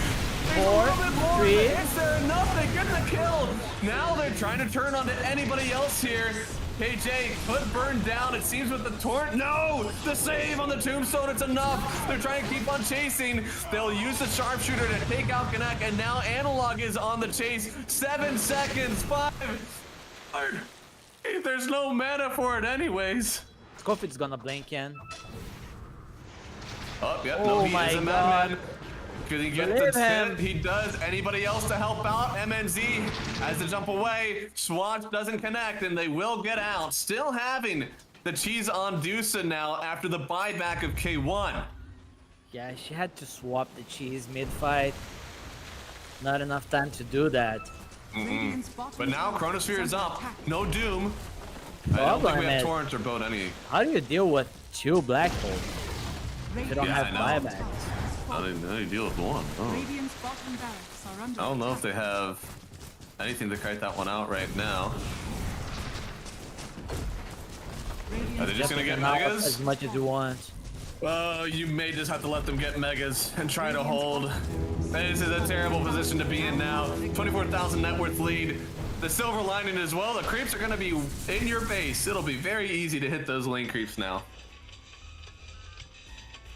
Was it before the creep spawn? I think it was after, right? They don't have megas Yeah. coming. No, yeah, they'll have to wait another 30. They're gonna keep on the push. You're able to clear it, and Faceless Void is the late game hero, but I don't know if you're What? gonna make it there. K1's gonna use the ulti here. Don't look at it, Pippy, don't do it. They'll use the Torrent Storm. the Void. He's locked up for a second. He's gonna take another one to the face here. Can they continue the chase on this Medusa? They'll He wants send the her back. Enigma. But the Enigma, yeah, gonna be in a bit of danger. Yule's up into the sky, still will get brought on back on K1, but they cannot continue the chase, not off their high ground. It's the Cold War between Faceless Void and Enigma. Yeah. Look at It's that this- Valama, he's on the triangle. Doesn't want to He's get a- chronoed Right. by enemies. Nowhere even close. Okay, 1 TP to get the eggs. Oh, interesting. I mean, it's pretty huge. You get a black hole, you can actually follow up with a little bit of stun on the snake. I believe it scales up to like 2.4 seconds stun with the last snake bounce. Yeah. This is a lot. Yeah. I think it's still well, with the talent it's actually different. No, he didn't get the snake bounces, so it's 6 jumps at 0.2 seconds, which equals 2.2 seconds of total stun at the last person. You are the math guy, so I hope you're right. I am right. 6 times 0.2. That's the easy math that I like on stream, you know? None of these complicated magic resist ones. Magic resist is just like a cluster sometimes. You just press out and you'll see. Right, yeah. I'm glad that they did that. I wish that they did that though, with everything. Oh boy, black hole down. And they have the Doom, maybe to cancel it. Can he actually get away from this one? He time walks forward, and then Z the savior. Thank you, boy. This Doom saving the fight for his team. Yeah, he canceled it with the AoE Doom on Oscar. Insanely well done. Now K1 does turn around for the kill. He'll buy back on the Enigma. It's still a 3v5. Yeah, nothing he can do about it. At least he has one more. 5v3 plus black hole. The black hole is definitely going to be the game changer here. Tier 4 still available. No Doom anymore. There's still a black hole. You got to be careful. They could go all in. He gets sniped. Broken. He can't actually commit to the black hole while he's broken, of course, on the Faceless Void. You need that damage for the Dusa. They might have to bring Dusa to a fountain. He may have to, but the torch is already out. Inside the fountain. Tier 4s, they're falling. Still has to cheese them with the Dusa. Oh, this could be what you need. Black hole, Divine Lava. Let's send them home, baby. They get the kill. Buyback on the Faceless Void. There is no more black hole. K1, he's gonna stay. He's feeling good. Can they kill?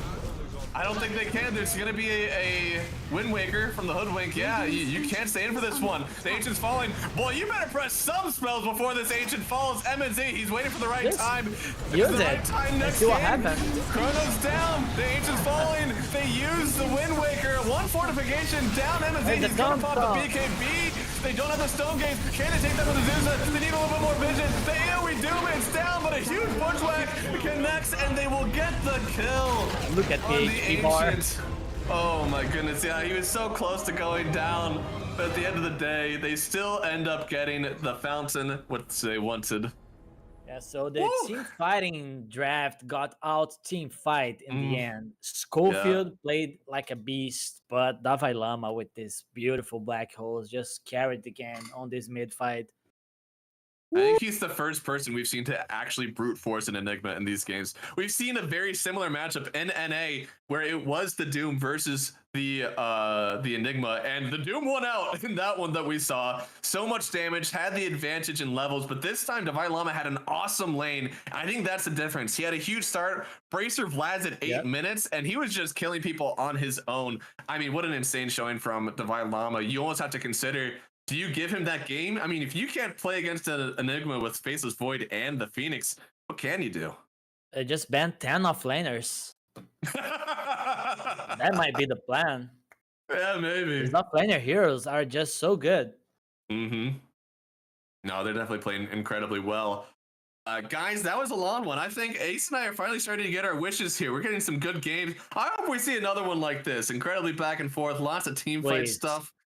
Oh, give me some more of this one. Guys, don't go away. This game was insane, but that was only game 1. We've got game 2 coming at you. Wait about 5 to 10 minutes. We'll be back with game number 2 to see who wins out here, who gets to the next round of the upper bracket, who gets sent down to lowers to fight for their life. So stick around. We'll be back with more Dota real quick.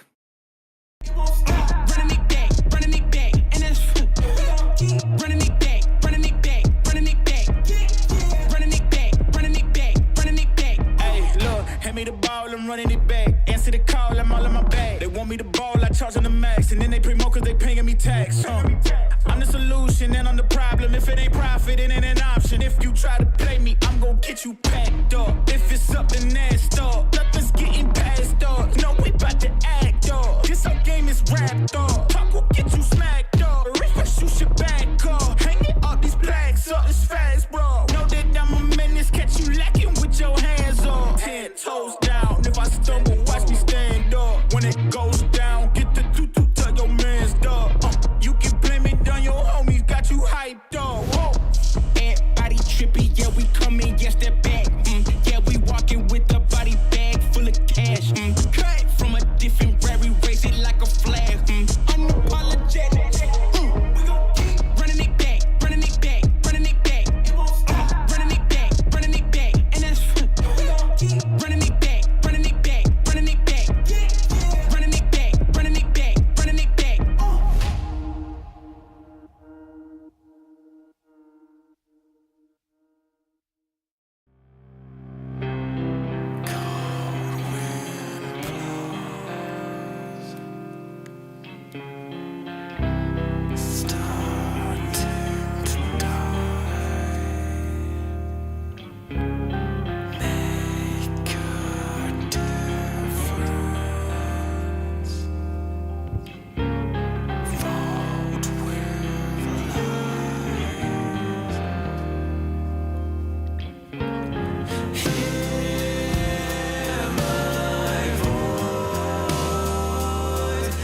Am I wasting time? 'Cause I'm already gone. So long. Can you stay the night? 'Cause you're the thing I want. I know you're feeling different when you're stressed out. But even with no makeup, you still stand out. 'Cause no one makes me feel the way you do now. Like you do now.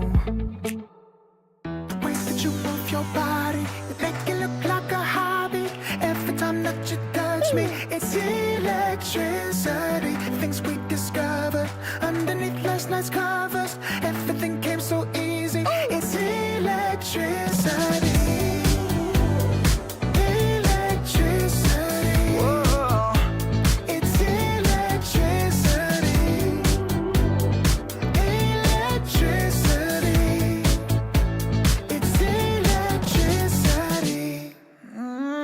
Late at night, I feel you on my skin. You're all that's on my mind. It's finally sinking in. You're it. I know you're feeling different when you're stressed out. But even with no makeup, you still stand out. 'Cause no one makes me feel the way you do now. Like you do now. The way that you move your body, you make it look like a hobby.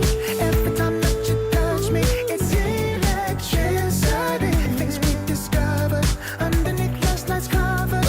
Everything came so easy. It's electricity.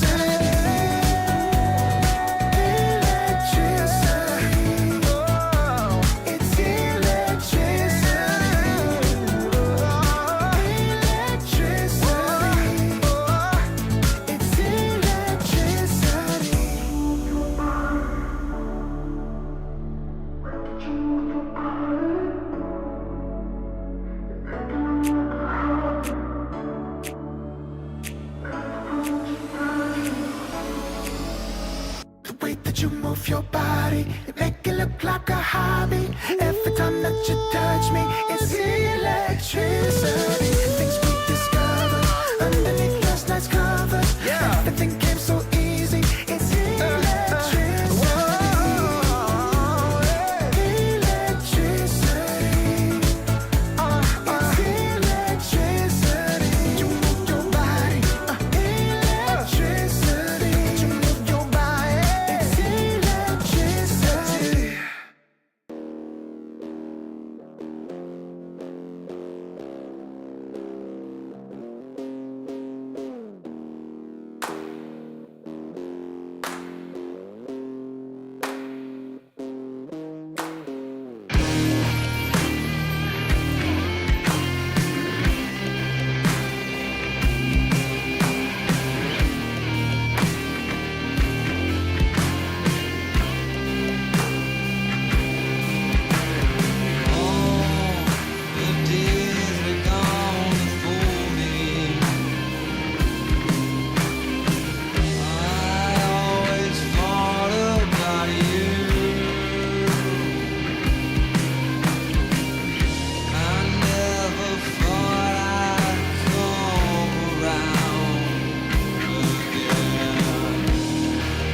Hello, everybody. Welcome back to the ESL 1 Birmingham closed qualifiers.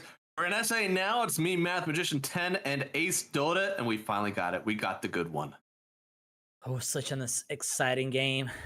I'm still recovering from the last one, man. I know, man. I don't know. This Enigma, it got me banned. The Hoodwink also. Schofield playing it very well.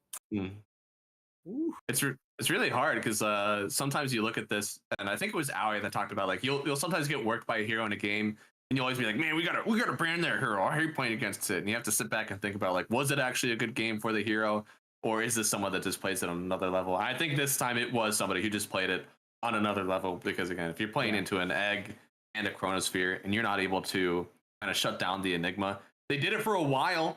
Yep. But towards the end, it just got way out of hand. They started to lose vision on the map.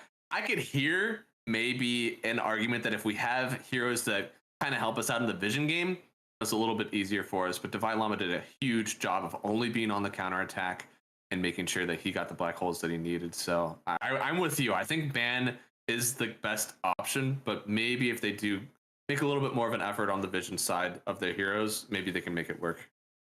Yeah, they got good fights. They found the Enigma here and there. They got that very good smoke towards the river that found the Enigma with the Chrono. But as soon as the Vailama noticed that, okay, he's coming after me on these fights, he just had to sit back and do the positioning game, the go for the patient game as well, and just be there when needed. Yeah, it was a little bit easier too for them because the Medusa really turned into a tank and a half.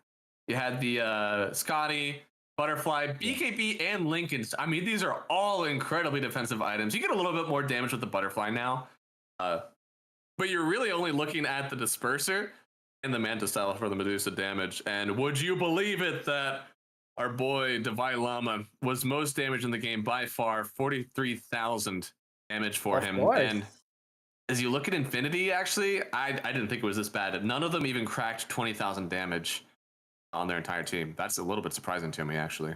Yeah, they were just outstanding Infinity on the fights. Infinity only had damage with the Faceless Void in the end, and it was not enough against the Duza, so the Duza was just worried about being alive. You just need to survive through all the ultimates, and then you win the fight. Slowly, but you're for sure winning the fight, because there's no way they fight back. Again, like, that's one of the best ways, I think, to play Medusa right now. I don't think you can be like the jack of all trades that you used to be on Medusa. You used to be able to be tanky, go like Butterfly Daedalus, and you would also be damaged. This time you can't really afford to have as many of those items, but I think this game we are able to go all in on the tank like she did for this. I think it's like such a nice game to play Medusa in. I'm so happy. I want to see more of this hero. After the change, it seemed like you didn't see as much of it anymore because Anti-Mage and Darkseer were just like easy wins for you. But I'm happy to see that it has these like situational options now. Yeah, they didn't even need to ban the Anti-Mage in that case. So it's one of the powers of first pick, right? You can pick it on 18, ban out what you need to, and wait for so many of these heroes to get picked up on Infinity. I mean, they literally saw everything they needed to. Yeah, so for the next game, they had this like 4 protect 1 lineup, hoping that the Faceless Void carries the game in the late game. Did not work out for them. Let's see if they change things this time around, getting like a semi-carry to on the mid lane, for example. That could be a good way to go as well. Or if they keep the style of 4 protect 1, but picking out a different hero that doesn't rely on the ulti. I don't know. I mean, it seemed like both teams are really, really considering the team fight of this lineup. What's your take on Night Stalker in games like these? Because it feels like Night Stalker is like one of the... He doesn't like create team fight necessarily like an Enigma or a Faceless Void or something, but he really enables team fight on your team because he provides so much vision. He's the AoE silence. He can target supports. Like, he feels like he is the team fight package that you have on your team. Do you think that we could see this hero maybe come into the meta? Or is the off lane just too stacked, right? You got Timbersaw, Doom, Centaur. Like, where does Night Stalker fit in here? I mean, these heroes are always banned, right? So you need to be creative with what's left. So if the Enigma is banned also, you need to, like, we saw some DP being played. I think it was on Eastern Europe. So we might see more of these heroes coming back because the best ones are always banned. So might see some Night Stalkers here and there, DP coming back. Enigma always coming when needed. That's a good point. I mean, it feels like Enigma is slightly... I guess he's kind of in the same vein as like Tidehunter, depending on what you want, right? Like the top 3 by a large margin is the Centaur, Timber, Doom. But after that, it's like kind of Mars and Primal Beast, depending on the region. Maybe in SA, Primal Beast probably takes over for Mars, you think? It's difficult. We love both of these heroes.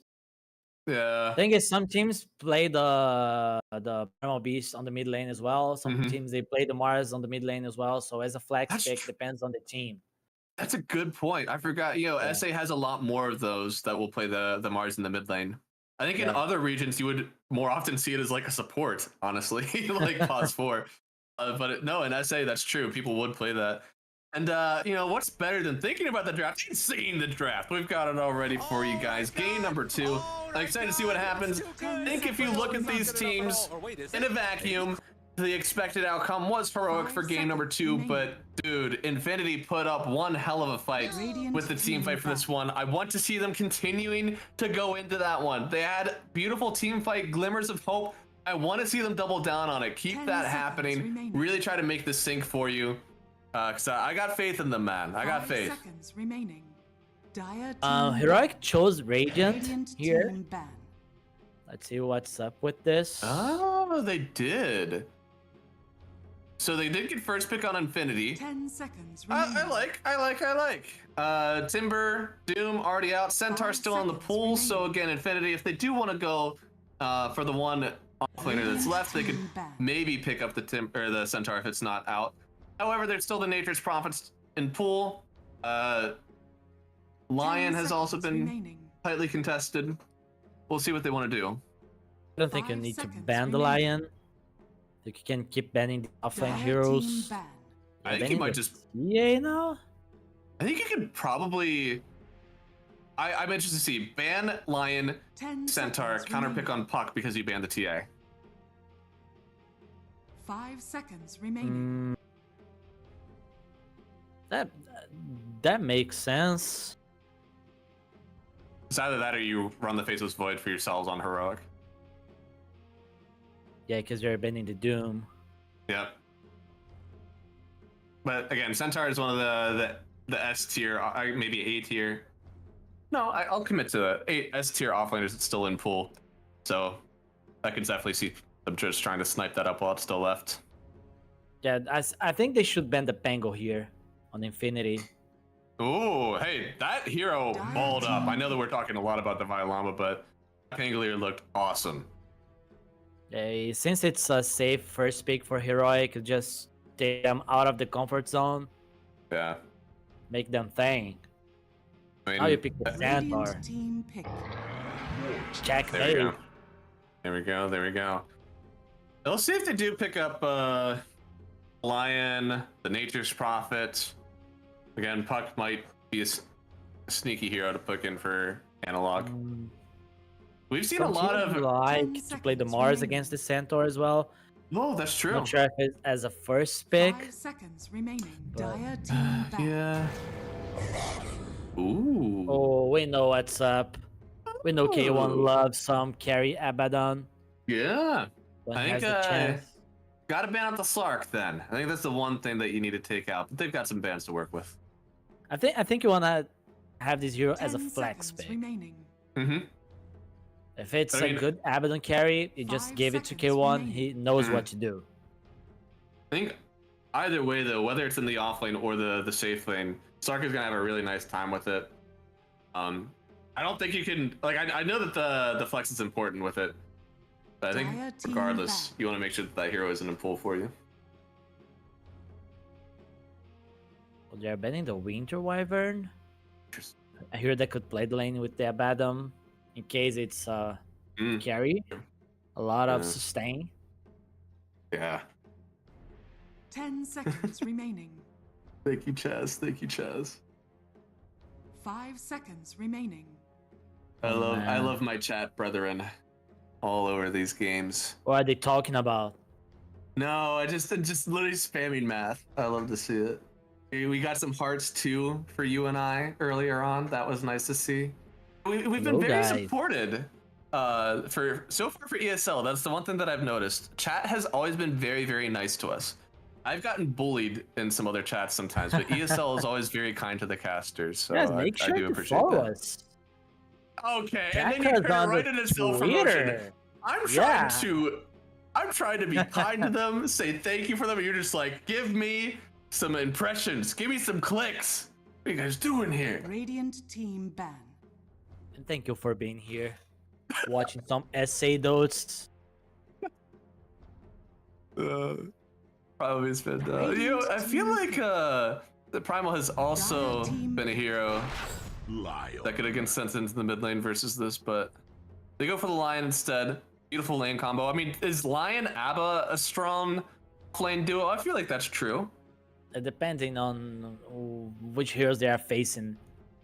But it has potential to be a very strong 10 lane. seconds remaining. I feel like you're strong against deck. I don't know if there's a lane that truly counters out an 5 Abba Lion. seconds remaining. Maybe I'm I think wrong. Morph can play the lane.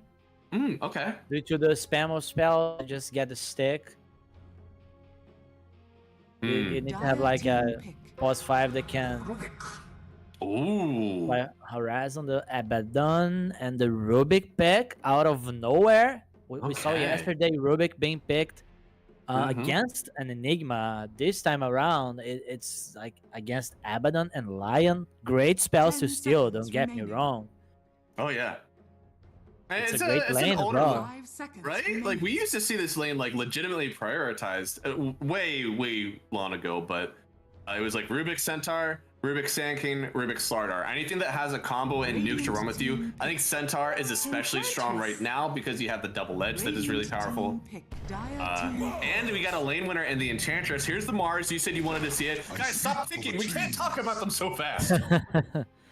And the Nature's Prophet. So that means I think Abaddon is a carry. Yeah, there's some movement, right? It could be Abba carry, Mars in either of the other side lanes. It could be Abaddon in the off lane and Mars mid. Yeah, they got a lot of movement. 5 They seconds can do remaining. that. I'm sure that you're thinking though, like since it's K1, it's Yeah. Abba carry. So they might know it. What is the hero here to play against this Abaddon? You just pick this Lark or what? I do think that Sark is still really good in this one. I think no way. I think lane with Enchantress is pretty strong as well. This Abaddon might outpace you. That's true. If you have a lot of team fight, a lot of AoE spells, Slark doesn't feel comfortable of joining fights early. Yeah. So he might feel like he needs more items. He might feel like he needs the Aghanims just to Dire team get back. there, kill someone, and run back. They're getting this band to just outfarm you. I suppose. New Massive Madness is really good for Sven. That helps out. I like this. You're not a hero that can 10 easily seconds remaining. leave Sprout. You're not building Battle Fury. You're certainly not building Hurricane 5 Pike. seconds remaining. Build Radiant's BKB. team ban. You're not going to be able to stand up to the Abba because he'll start to hit him, and then you have to run away. Can they go with... Oh, there's the Rubik. Never mind. No Enigma. Yeah, Instead of banning the Enigma, just pick Rubik in a decent Rubik game.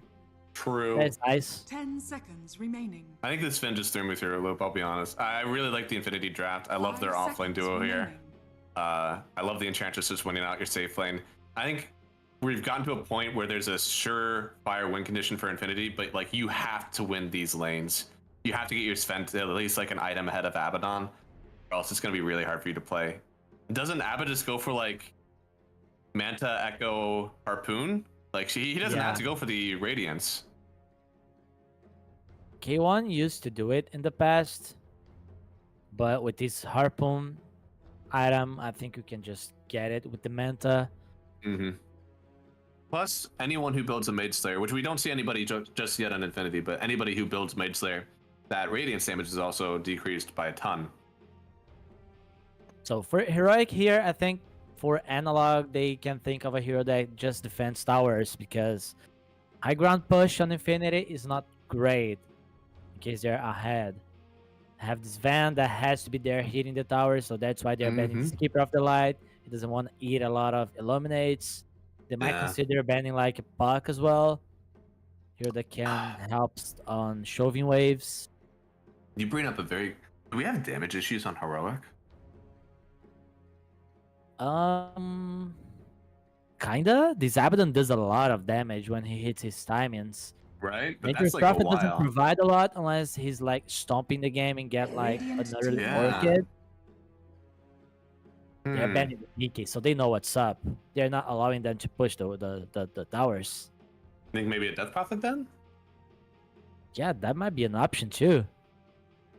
Trying to think of That like should heroes be that are a like... good one. Imagine Yeah. Stampede 10 and seconds Exo. remaining. Yeah. It'll be on top of you quick. 5 seconds remaining. What else? What else was my tower damage dealers? Yeah, from the mid Lash lane? would be the one to go, right? Got nerfed. Yeah, dude, the Mage Slayer is Changed really rough. on Bloodstone, Mage Slayer, so... It's just such a... They really murdered the Disco Pony. I don't know if you can really pick that hero as much anymore.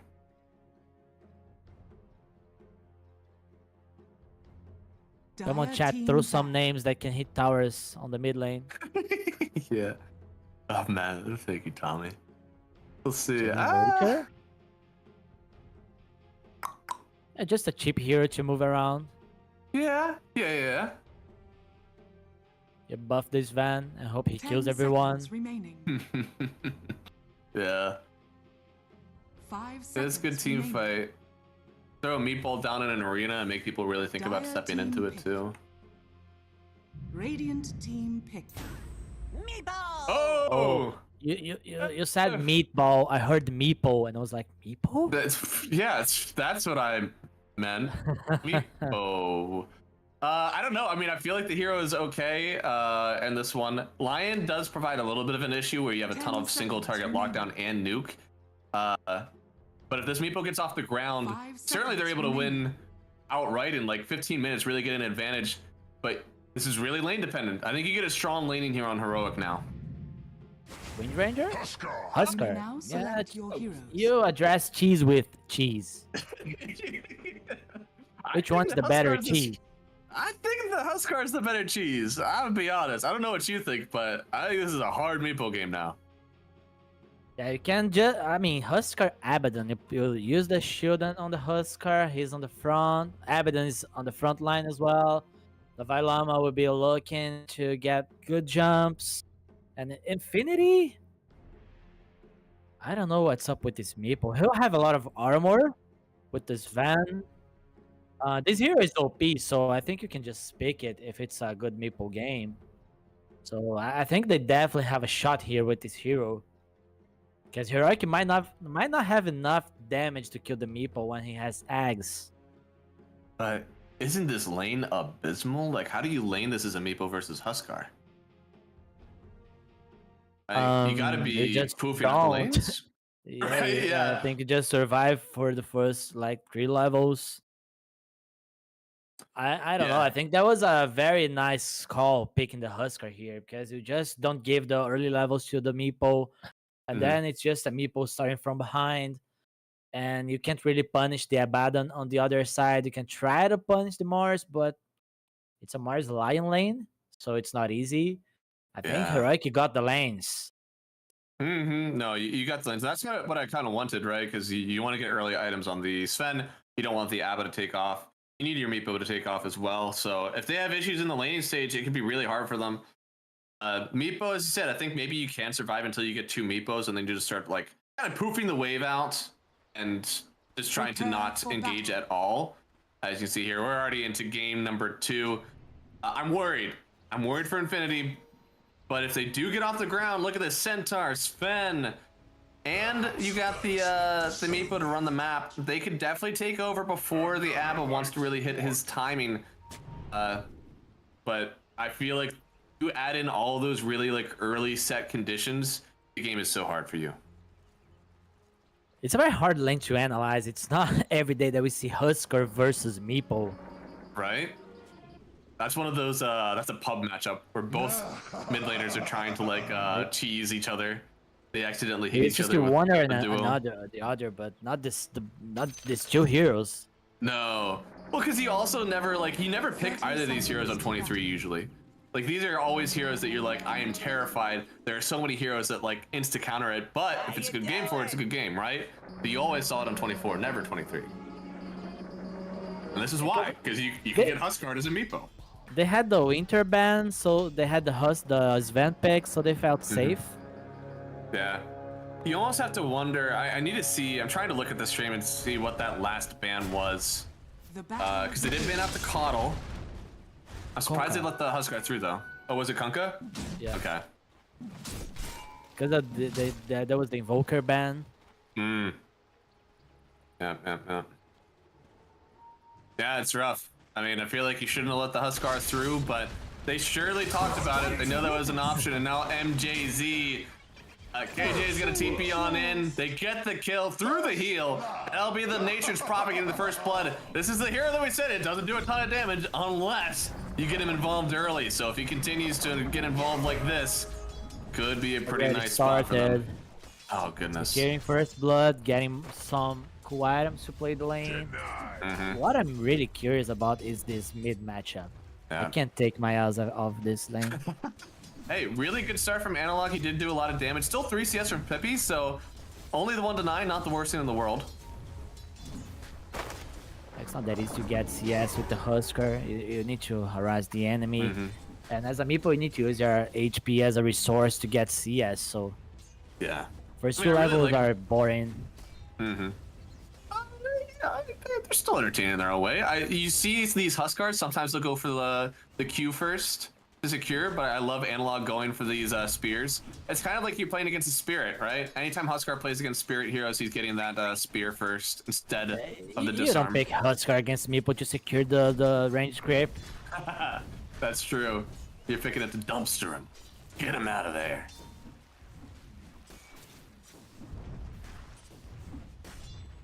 We'll see. What like level 3 is gonna be where it really takes off, right? Yeah, when the boots arrive, this is when it gets rough. Okay. He's using the courier. This is the boots of speed coming for Huskar. Yeah. Coming on up. Meeple's already getting sectioned off the wave a little bit now. Get up, man. Good run pickup. We'll see. It looks like, yeah, our other lanes, they don't have a Huskar or a Meeple in it, so it's hard to watch them, but we'll see if there's anything interesting really happening. I think the one thing that could also turn the tide of this mid lane is the fact that there's a Nature's Prophet here, so could be TPing in to really finish off the kills on the Meepo. Huskar, you see it quite often, right? You see someone ticking down to the spears, you wonder if they're actually gonna die or not. So KJ may be the great decider in this one. See if they actually get the Next kills. Next cooldown, I think he will go mid. Okay. He has it already. So it's just on Analog's call. Yeah. He's going somewhere. Oh, he was just faking it. Yeah, no, just deciding later. Schofield, a little bit of danger, but he wants he's gonna get speared away. Oh, I think he gets stunned for sure.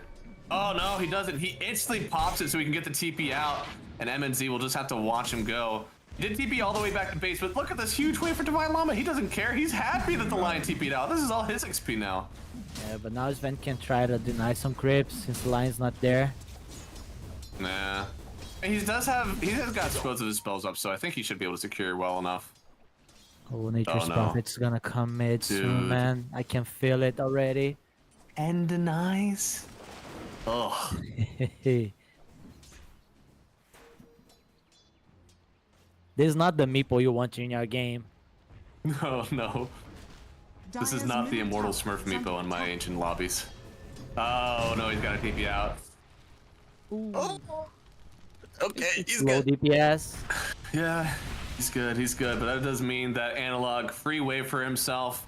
I like the stacks here. You're definitely gonna have to get some stacks from Meepo to catch up to this one, so Gnak, he's even gonna rotate over and get some XP. It's not all the worst, but okay, this is the worst. If they get the kill on Gnak here, he only has one Fire Spear on him. KJ is taking a lot of the creeps as well. He wasn't able to drag them back under the tower. He's still trying to dodge it out a little bit, maybe work around, but he does get the kill on Analog.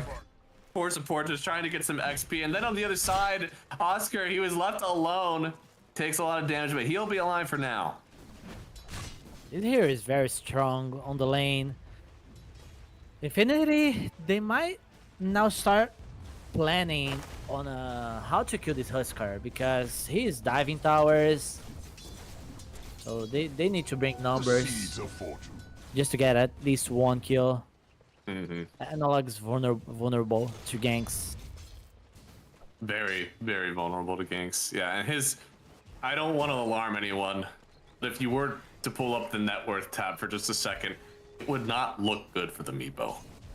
The thing is just brought in front of him. Oh, Dare I say never mind. bad It's for a Meepo. large stair. Yeah. Well, I mean, if KJ actually gets a kill here somehow. Oh. Okay. Thankfully, it looks like Oscar will. No. Okay. The TP up. He's still going for it. Blood grenade. He's doing some big damage. I mean, this is with a ton of physical protection from Oscar. He's got the helm. He's got double rock. But KJ, he's still hitting. He's gonna walk up the high ground. He has no shame. And he puts coming. He should have had a little bit of shame, I think. Yeah, he went too deep. Now Meepo's gonna get 1 kill. He did not deserve it. No, yeah, and big poofs get him this one. They did see that there are some stacks, but I think Ganek is still gonna get the stack that he wants. Hold on to everything. Well done for him.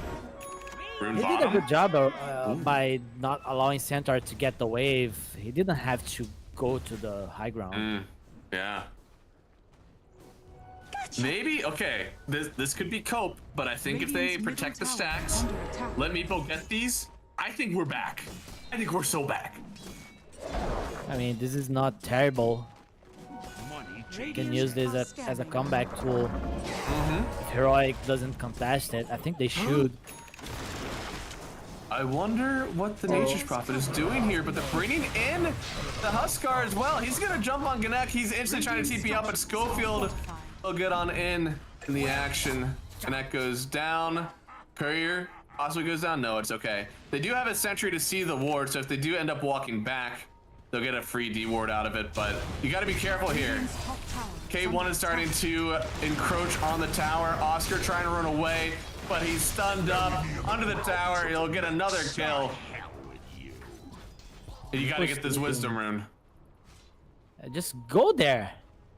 Dire's bottom tower is under attack. Ah, now you don't want to go deep. Right? Interesting. The man's changed. One kill changes a man. Yeah. All right, cool. Nice D ward there to get some gold for Ganek. Finish off these camps. And they didn't protect them the way that I wanted to. But, oh man, Lion. Maybe placing more words up here. We'll see. I mean, Centaur is taking the brood of this because they want to go into this triangle, but Oscar is the one that they're going to try to like pinch to get into it. If they take this tower, the triangle is free. I mean, the mid lane certainly isn't a safe space for you since it's Huskar. So if the Abaddon is able to run into the triangle, it is certainly disastrous for Infinity. Yeah. You can definitely go there to help. Sven is winning with this. He's not being pressured, he's just farming. He's level 7 already. Mars is getting free farm as well, but what can you do? Oh boy, they did pop the ulti on the Abba here. So Oscar trying to get away from this one. He's getting slowed up now by the curse of Avernus. And they don't want to commit to it. They're turning around into the Enchantress and said it is the sure kill, but I mean, Oscar, I'm sure he doesn't mind too much because he's alive. The second Centaur has stunned the Nature's Prophet. Well done to keep everybody alive here. So they're kiting away. This is fine. Acceptable even. It's decent.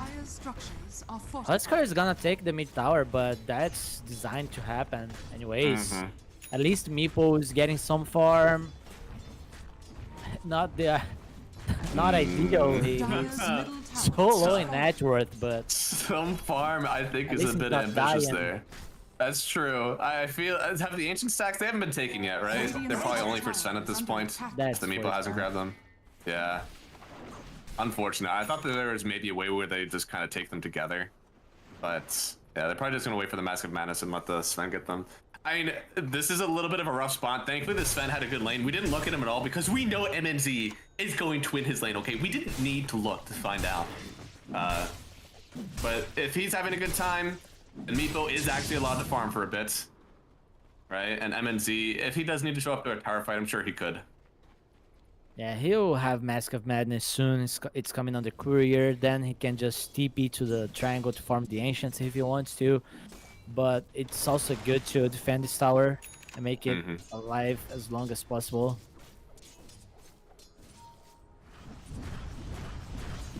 I will say, sometimes you have this like lull when you're playing against a Huskar. You're like, it's okay guys, you know, he hasn't really done anything on the map. He only took the mid tower, it's fine. And then he comes out of the jungle with like armlet, halberd, and part of a BKB, and you're like, oh god, I'm in danger. And the Aegis soon. Yes. So, even though you do feel good now, once he walks out of the jungle with these items, he's going to be nigh unkillable. He's coming top. He has to do that. He has to just push this Van out of the lane and get the tower. Really want to use this advantage you got from the mid lane. MNZ's top net worth. Like, I know it's a Sven, we said you want to outfarm, but like, he can't have this good of a time. Not without literally anyone else on his team to help him out. So, yeah, I like pushing him out. He has to run and farm faster. Run camp after camp, get more gold, because as soon as this Abaddon gets the Harpoon, they will start 5-manning all over the place. I wonder, Meepo is actually not too far away from the Aghanim Scepter, all things considered. They're still level on Nature's Prophet. Only level 4? Wow. Yeah, wait, what? Nature's has had a pretty decent game, actually. I'm surprised. I guess he's been making a lot of moves around the map. All of that for the lowly Centaur, I guess. Oscar, now in a bit of danger. Gonna get silenced up. A lot of hits from K1. Getting double shielded. We could see a Nature's Prophet maybe come in here. And there it is. No, don't do this. Don't throw the advantage. Oh! They're running on in, stealing the Sprout actually. Putting him back in on Connect. Gets the kill. And now MNZ, he popped the ulti. I kind of want to see him turn around and just go after the Ancients, but he may want to kill K1 here. Ulti's still available. Even having a Mars Arena if they wanted to use it. Do not group up too much. You can see Divine Llama, he really wants to pop it. There it is. Breaks the Sprout as soon as it comes in. They'll spear up the Rubik, take down MJZ as well. The two gone Infinity just flew too close to the sun on that one. Yeah, I don't know what their supports were doing that. I think they were just buying time for the Meepo to get this farm. Maybe that's worth it actually, because Meepo needs it. Yeah, but they might use the tower. Mars is still there. Oh goodness, yeah, Lion gets the D-Word gold as well. 4,000 net worth lead. Meepo's a little under-farmed in this one. I think the Centaurs too, but at least the Centaurs make sense. He's been left basically on an island, trying to hold the bottom tower for so long so that they didn't hurt their Meepo. I feel bad for him because I feel like he's done everything right, and his net worth does not reflect it at all. Yeah, it's not his fault. No, his mid lane got husked. Yeah. Here it is. They got the Sange completed. I won't finish the Halberd. No need for it right now. And they will get themselves Roshan. Going for Blink Dagger actually instead of the BKB. I guess he's not too worried about the magical damage on this team or the disable. I don't know if that's true though. The nets can cut you out pretty well. Same with the lifts. I would be a little bit worried actually if I'm Huskar without a BKB in this one, but he's gonna grab the Aegis. I'm sure that you can't kill him twice. It's counting on the armlet toggle. Ah, yes. Middle tower is under attack. Go for that. It looked like I've. Since he has the Aegis, he can play without the BKB. He has the Sange, a lot of HP. What's the how many points of mana drain do we have? I feel like it's not that many actually. Should have 3 at least. Oh wow, that's 3. Wow. He has it did not look like he was. He was not taking much mana away from the Enchantress. I'm surprised it's actually 3 points. Didn't feel that way. This is a strong Lion. Okay, well, this is the ulti from Sven MNZ. He's got no mana. He's trying to walk away from this one. Sprout used K1. Not actually able to get away from this one. He needs everybody. They're going to break right through the shield a little bit more. Using the Stampede. Big kill. Dodges the sphere as well. Let's see. Is there anybody else that we can get out of this one? Divine Llama locked in. That is not your friendly Sprout. Uses the arena. Huge Earth Spike as well, but Oscar, he's already in. I'm not trapped in here with you. They're getting in on Divine Llama. A little bit more damage. Huge hit with the impetus. It's not enough. Spear in 2. And there we go. A big stun. And the stolen arena just to break some trees. Honestly, Gannett, I get it. You wanted to use it. Nobody knew that you stole it just yet. You got to show them that you're good. Yeah, Abaddon a little bit out of position. Is under attack. There alone. His team has the Aegis, but he felt safe because he had the ward. He felt like Infinity would never try to actually kill him. Yeah. Gotcha. Rubik actually made a huge difference in that one. The Sprout plus the lift to keep him in, that was actually really well done. It is a nice Rubik game. Yeah, no, I agree with that one. There's not a lot of heroes that kind of skate the backline. You almost have to get arena'd. Like, Mars and Huskar are like frontline jump, but not necessarily like backline catch as much.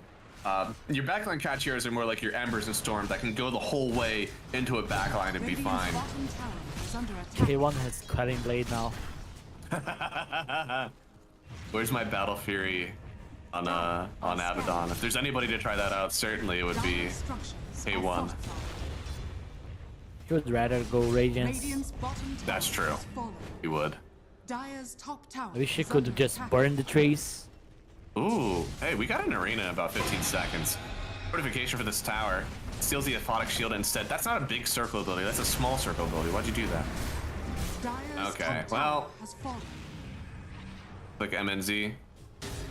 Did use the ulti for this one, but you can't fight into the Aegis. Yeah, they want to get like free kills. Oh. This is a free kill. That was literally free. Freer than a ketchup packet at McDonald's. Nice ward. Ooh, hey yo, are we getting the Mars in this one? We'll see. Blink in, try and take out Oscar. He's gonna try to run away with this. He's still stuck in the arena. Can't get out of that one with your ulti, and we get Bulwark. All right, toggle it up, Rubik. Defend your team. Hey, what was the plan there? It is just Mega Meeple, not Mega Zord. You need to respect the Huskar with the Aegis, man. I would respect Megazord. I would be scared. Of course. Oh, dude. Rubik is waiting for the down toggle on analog. He really wants... Oh, okay. I don't think he has Blink on Rubik, right? I don't think so. No. He went for the Ether. Oh, interesting. He just wants to step back, steal some good spells, and be able to use it. Yeah. I said good Rubik game. Sometimes. Oh, missed the shield, I think. Oh no, it was the Rubik shield in the grip. Never mind. Yeah. Dire's middle tower has fallen. Still 40 seconds. Pretty sure they can still. Oh wait, they want to back? Where's this line? Huh. Yeah, they want to wait the Aegis to expire. I see. Just not give any chance to Infinity to fight back. Maybe I'm insane, but I feel like the longer that you let MNZ farm this one out like he is, the harder this one may get for you. We just said that we needed to see a little bit of an early timing, or that's why we like the Huskar, but I mean, BKB's completed now. MNZ isn't going to 1v1. Yeah, okay, arena down. They will definitely kill this Enchantress. We got a lot of heal. Okay, maybe I'm wrong. They did not definitely kill. He was under an arena. They're still trying to chase the Llama here. There is no more Aegis available for the Huskar. They may turn this one right on in. Still ulti out for MNZ if he wants it, but they don't need it. They just turn to the Llama. A bit of a mistake, maybe. From Heroic, this will turn into a tier 1 tower. This is 1.5k HP Enchantress with only 2 points on the heal. Dude, what does she don't really have? want to hard commit on the skills, so you're not bringing the real damage dealers. Yeah. Man, those raindrops must have put in some extra work because I feel like they definitely should have been able to kill. As you said, only 2 points in heal, 1 point in the untouchable. I'm surprised that they actually had some trouble with that. But yeah, I mean, we're getting Sven to a point where he can kind of blink in, maybe kill a Mars, maybe kill a Nature's Prophet or something, and really turn the tides for your team. Because once you have the ulti popped from the Abaddon, you're able to stampede away. And that's where this Mars does come into play. If you can get that kill on Sven first, then you really open up your Centaur game to play exactly how he wants to against the Abba. Yep. Just wait for the Sven to get the items. He's very strong with the BKB already. Oh, is he going for MKB? Yeah, he's going for the MKB. Why? Oh, because of the halberd, I suppose, on Huskar.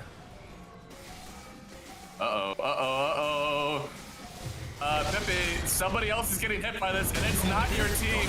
He will Mega Meepo up. You gotta come in here and help him. They use the arena out. Analog is turning right on the Meepo here. They'll get the kill. Now turning out to the Tormentor, which has been so nicely started by the Meepo. So they get 2 kills, they get a shard on KJ. It doesn't get better than that.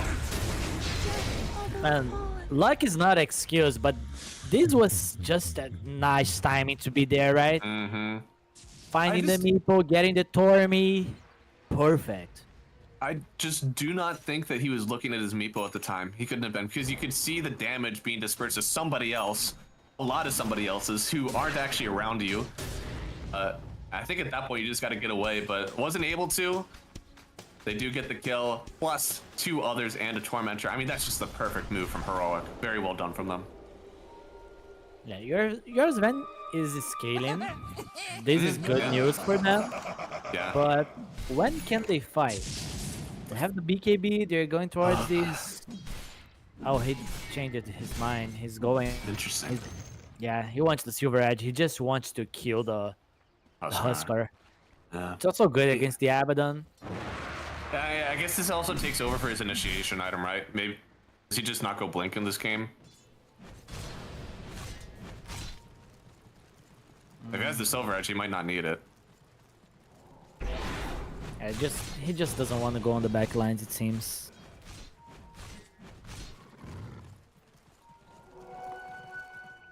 Only a 2,000 net worth lead right now. Good old Heroic, they're able to jump in for another Tormentor.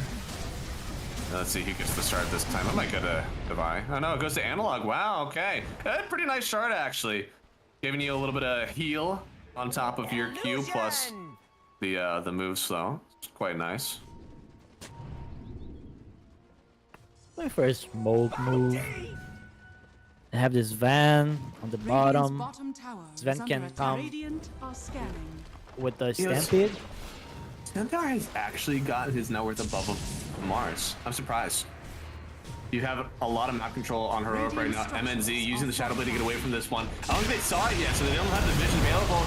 Using the ulti from the Sven. They're both trapped into the Sprout, but the arena will actually clear it out, so you can see the BKB run right on Analog. This is a kill. He gets 2 immediately from MNZ. He is dominating.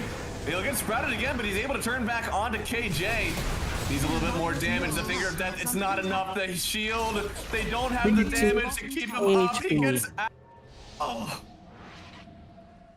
Man, 50 HP. Nice read from Infinity. They know they can fight now. They don't have to be scared. Was that a shield stolen from the Rubik again? Yep. Oh my god. Without that, they get the Sven kill. They get the return. Insane. Okay, Gnek?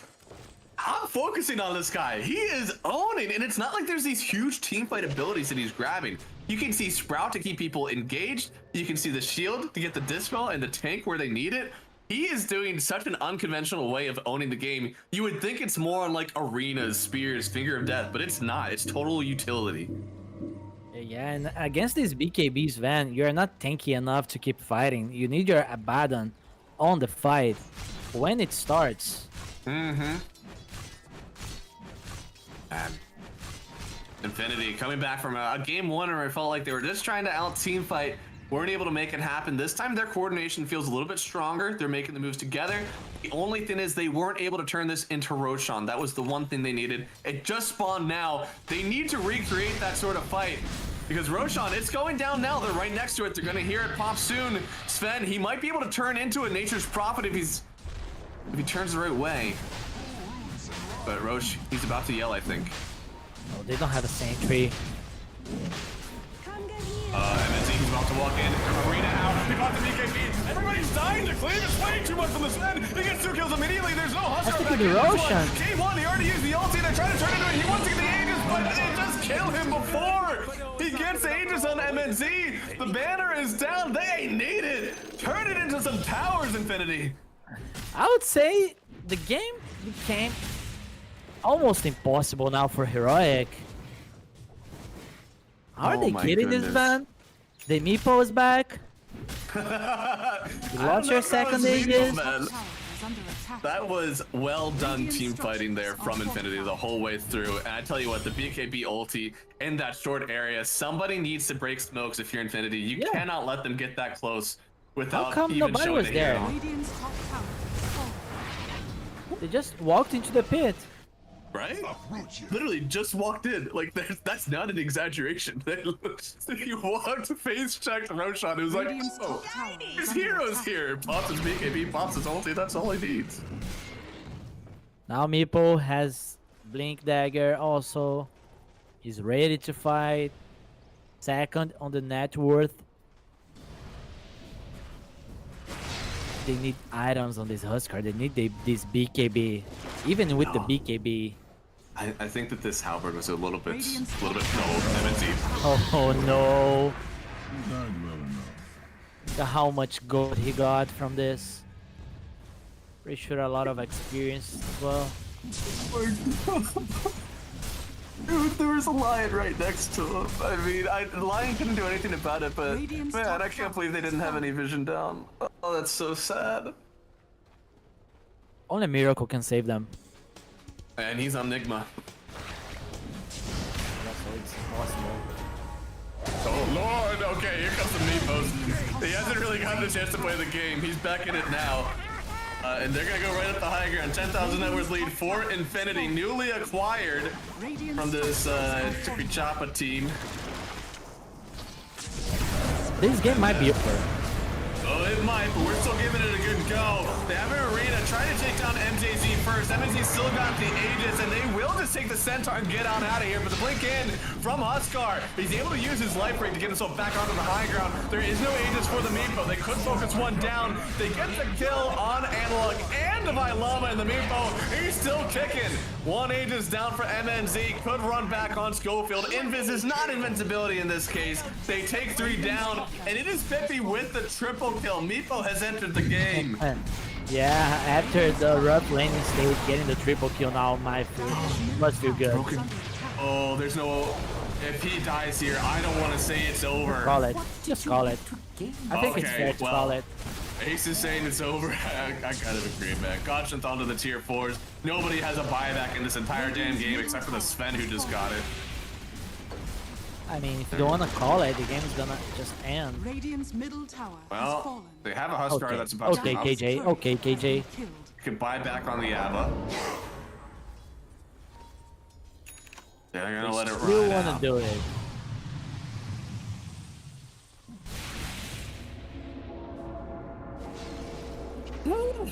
What a dive! What a dive, man! This is about what I was seeing. I think like this Huskar looked like he was having a great time. I legitimately think this halberd was a huge fault in his itemization, but on the other hand, this Silver Edge is insane from the Sven. This is exactly what they wanted out of him. The Roach fight really came into handy with it. So the scouting that he's doing, the free kills, it is all checking out for MNZ right now. Has the Satanic now. As long as he has ulti ready, he's not dying. If he's able to hit, he's fine. Get him chasing. Radiant's courier has been killed. Well, what can you do? What was that? Was that a Pavus?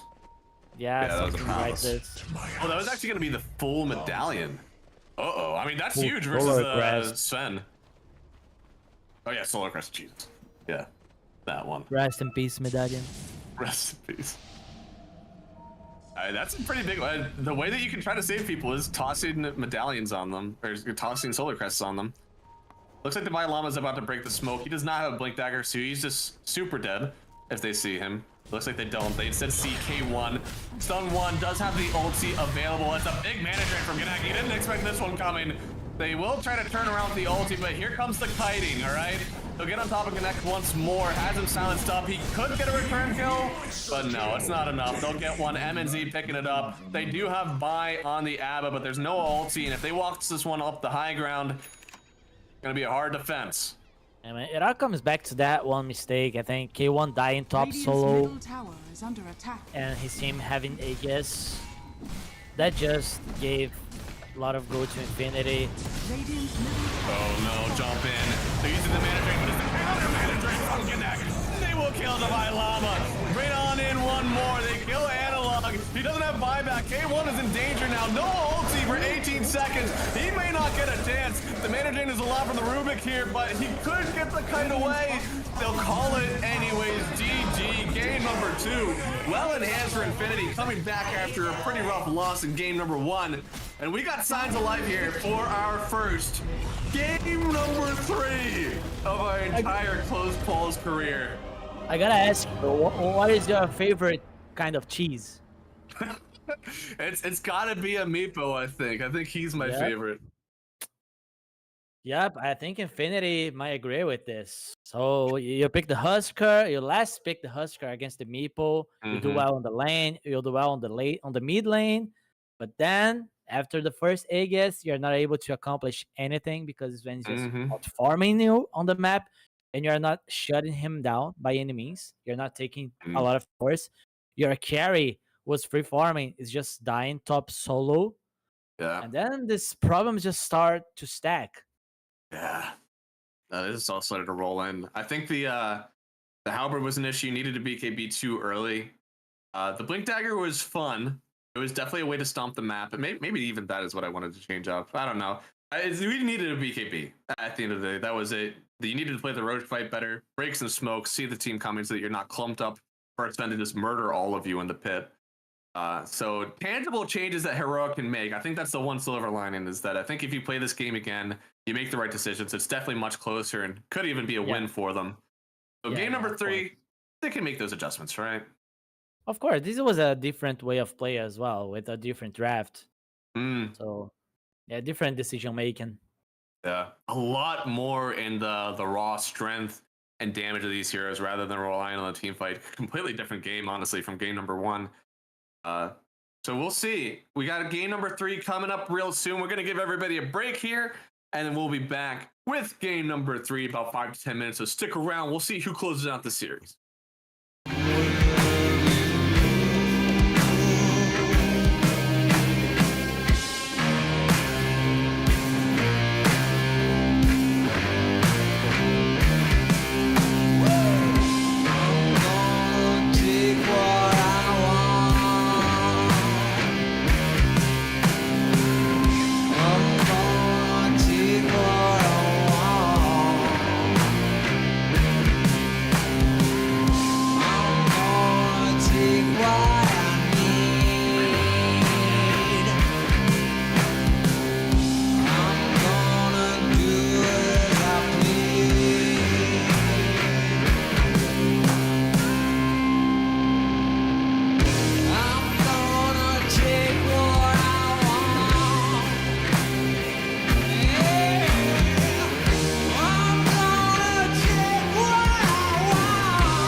I'ma get it, you know I be on the way.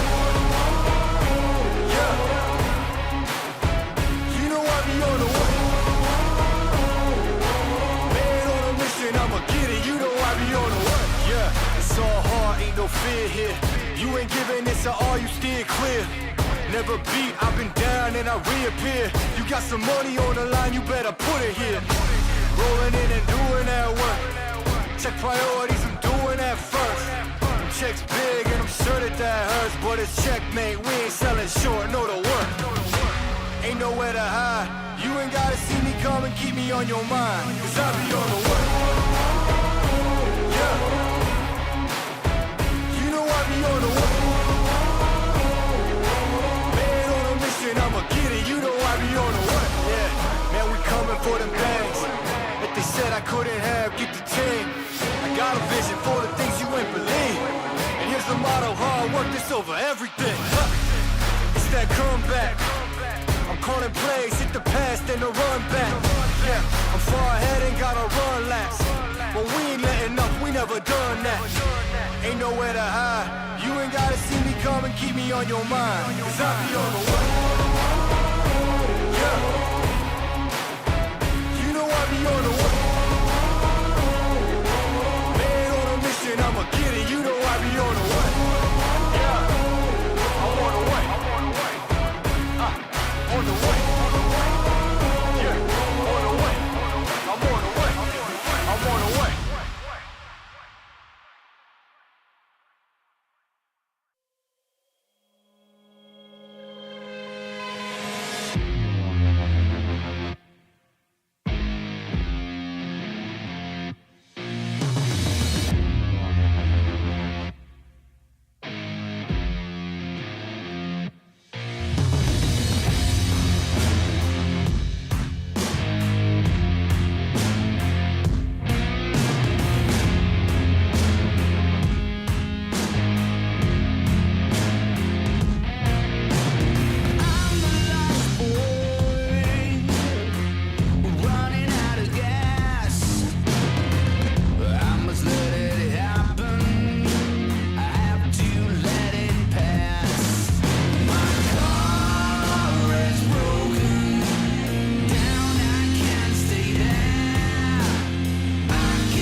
everybody. Welcome back to this brand new experience for all of us. It's Game 3s. I'm so excited, aren't you, Ace? I mean, Game 3, I'm not used to Game 3s. What do we do next?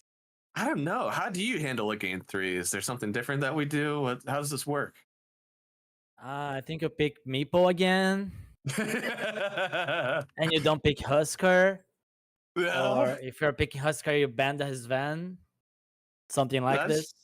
That's true. I mean, I'm surprised that Sven was actually the grand issue of all of it. I thought for sure after seeing this early draft, you pick a Huskar, should be kind of the end all be all. But again, they did end up taking this one down on Infinity. Really clean map play from them. I feel like I want to see them continue on with this where they have the opportunity to kind of peel out of these team fights with the Centaur and a lot of control. Just let MNZ rain fire on them with their damage. So I don't know. I wonder if they can keep this going or if Heroic will try to drag them into a team fight game again. We also did not see a lot of impact on the Vailama this last game. The Mars was underwhelming on the team fights. I did not enjoy his itemization. I think he should get the Blink Dagger earlier just to enable the Huskar so you can snowball out of the hero. You can force the other team to chain feed, trying to protect the hero that's getting dived. So yeah, I think he went too defensive. He was just like too snowbally in a sense, getting auras, but they really needed the initiation to enable the Huskar. Did. Yeah, because Huskar was the one blinking in, right? They were kind of following up on his mark, which is a little bit weird for them for sure. We'll see if they're able to make some adjustments to that one for sure. I kind of like the rest of their draft. I was actually really happy with how they did it. I don't think they had a real hero issue. It definitely was that itemization and kind of play around. Yeah.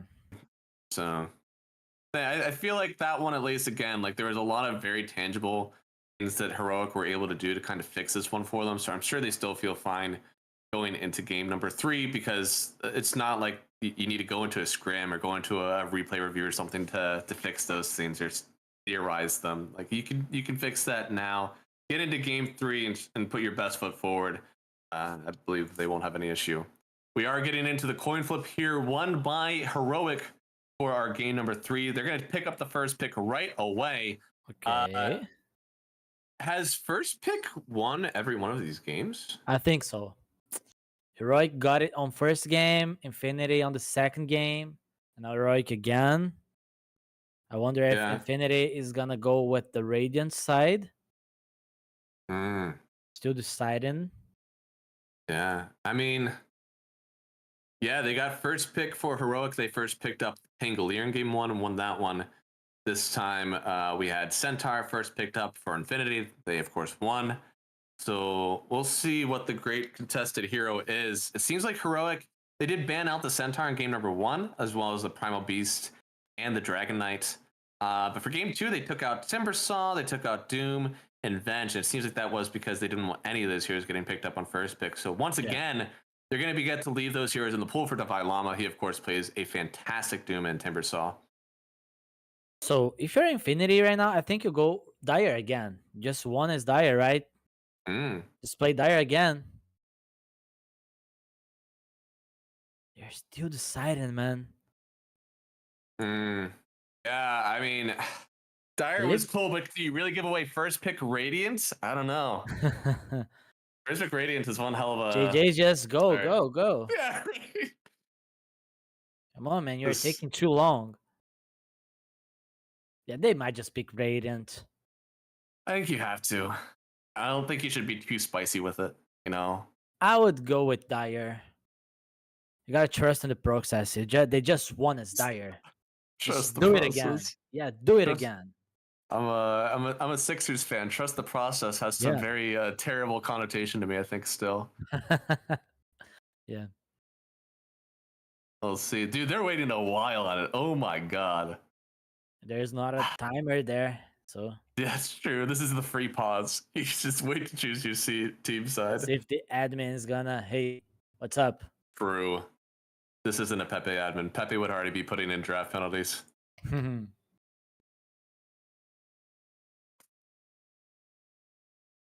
I don't know, So man. I I think guess... they might not be sitting on the PC. Oh, maybe that's what it is. I was about to say maybe they're considering. You had talked about this Arc Warden here on Dire a lot. Maybe they're thinking that they could a little bit of an Arc Warden game He's going, practicing. but Yeah, he's warming up. yeah, just clicking the buttons, make sure it still works. I don't know. I mean, if we look at the rest of these drafts so far that they've had, it seems the offlaners have been like really focused for Infinity. They picked up the Doom and the Centaur really early last time. So for Heroic, if they do have first pick, they only have the 3 bands to use. Maybe they do end up taking out Centaur, Primal, and maybe Centaur, Primal, and Doom. I don't know. What was their first pick last game? Last Since pick they did not have the Pango. Yeah, they picked up ABBA first pick. Yeah, for themselves. ABBA. Not really as a flex pick. No. Because they showed the Mars, right? So it was Meeple last. I mean, it was Husker last pick. So I think was they kind lost of a a little flex. bit of value on the Abaddon there. Yeah. 'Cause if you're playing Abaddon against the Sven just gets free form. Anyways. Oh they my goodness, they said finally go. did it. They did it. Radiant.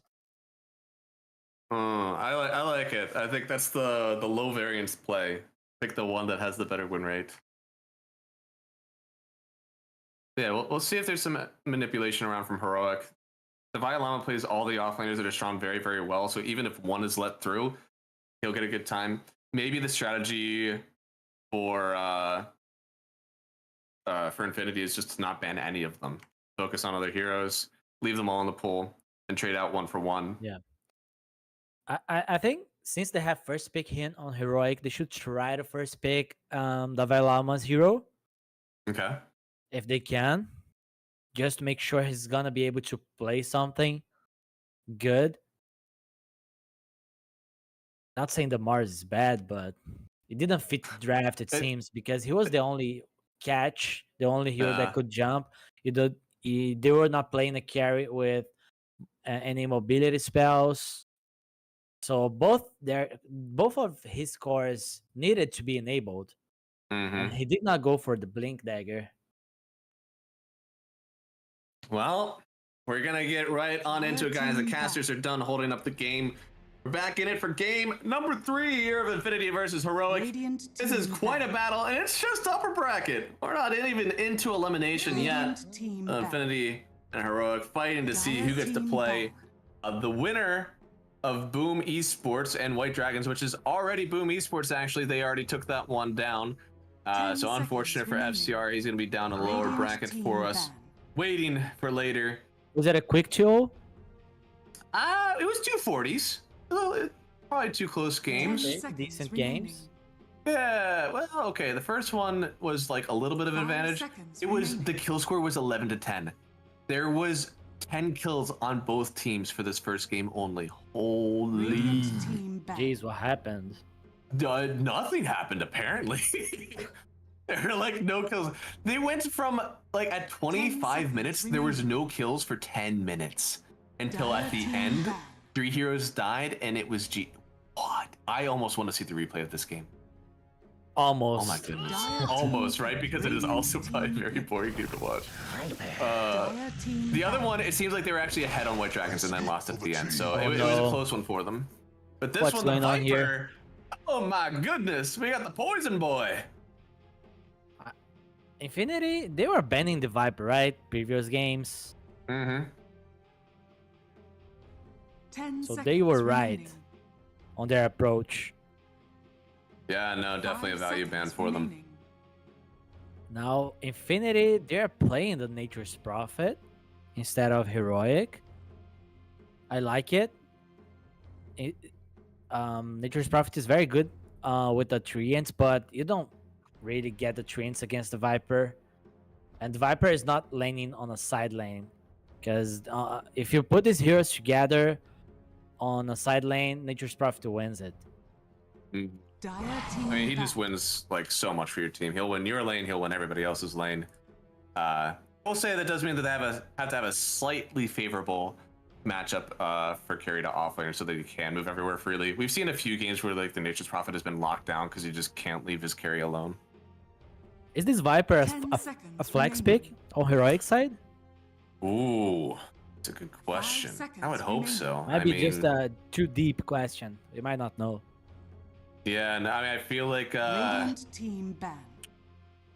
I want to say that it should be, because it should be able to go 3-4 or mid. Like just the whole 2-3-4, the middle side. No carry, no 5. Because if they play it as a 4 or as a 3, I think you should avoid the Nature's Prophet lane.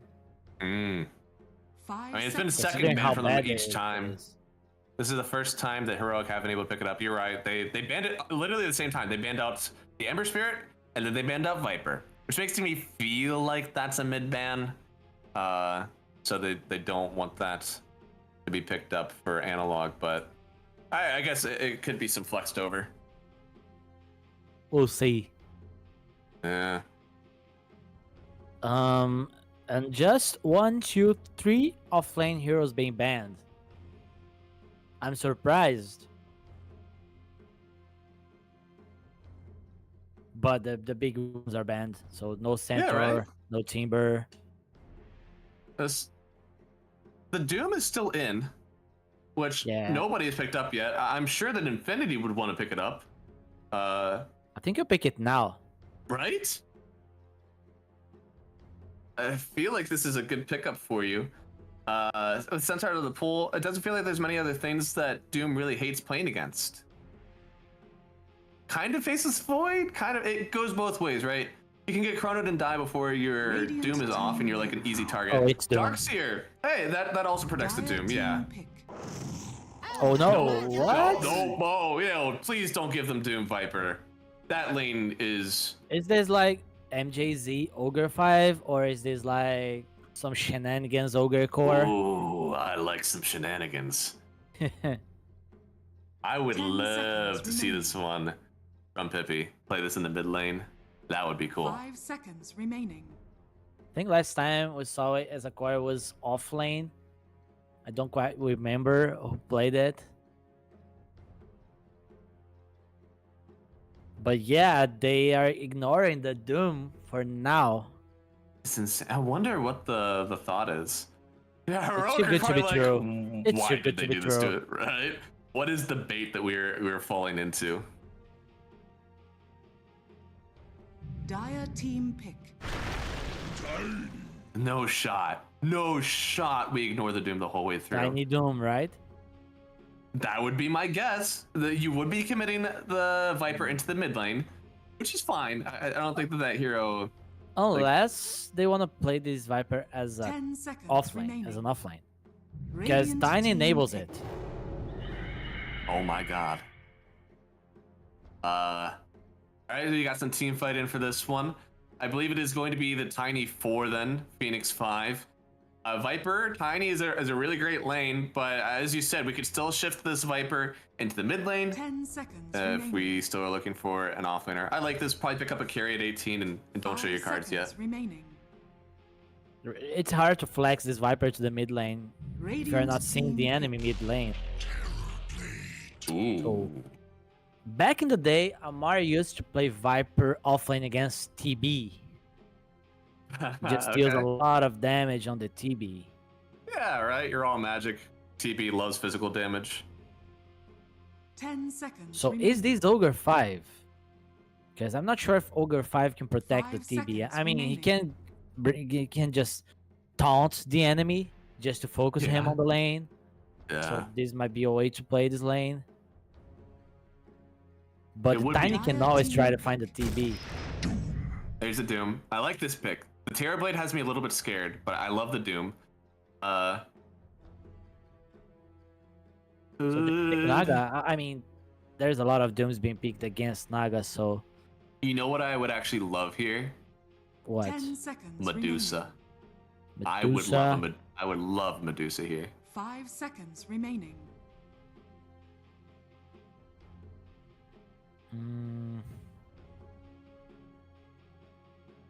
I think your matchup versus Terrorblade is actually good now. Because it's not like the Sunder's really going to do that much for you. What about the draw?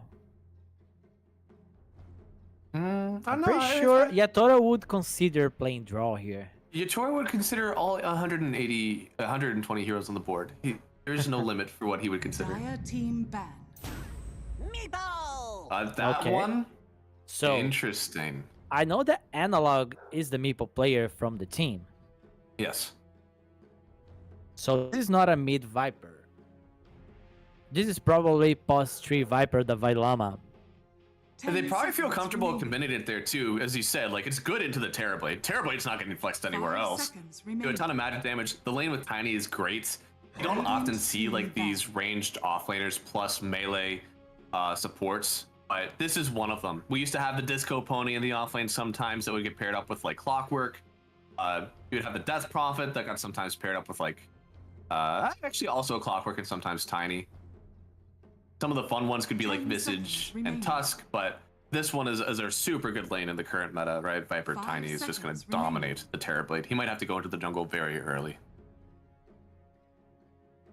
So let's say it's a Doom post 3 TB1. You have like Nature's Prophet as a 4 and Nogar as a 5. They both can switch positions. So you're really missing the mid laner. What is good here against the Meeple? Huskar is banned. The Huskar's out. We did see that the Huskar was pretty good. They believed the Kunkka was good. Medusa taken out. Damn it. See that hero. Do you pick like Winter Wyvern mid? 10 seconds remaining. Wyvern mid. Good versus the Terrorblade. 5 seconds remaining. Not great into the Doom.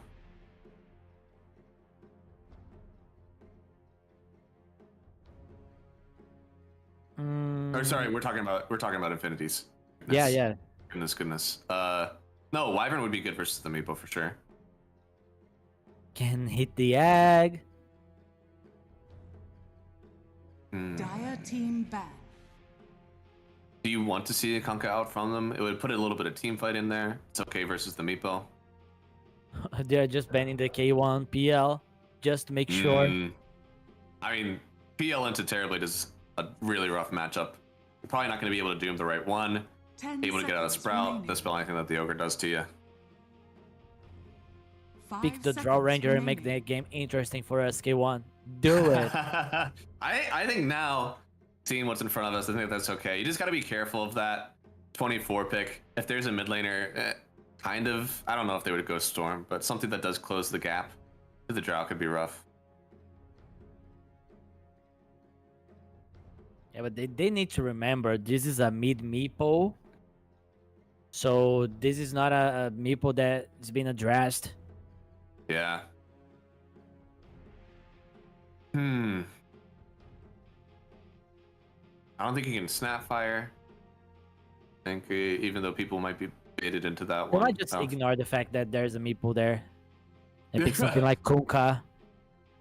Well, Kunkka kind of deals with it. You have to be ahead. Your lane would be okay, but you're always able to X one of the Meeples back if they try to poof away from you. Torrent Stormer's pretty good because Meeple hates buying the BKB. He wants to take out the Coddle.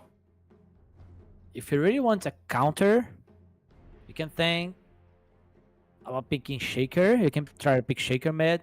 It was a thing in the past. I was thinking about that too. I just don't know. It seems like you're very cooldown reliant with Doom. Yeah, but with Metamorphosis. You play the lane, you deny a lot of grips. Yeah, so there's a lot of things you can. Ooh. Okay. Okay. So they want to snowball. They don't want to go lady. I almost this could be some like cope and a half.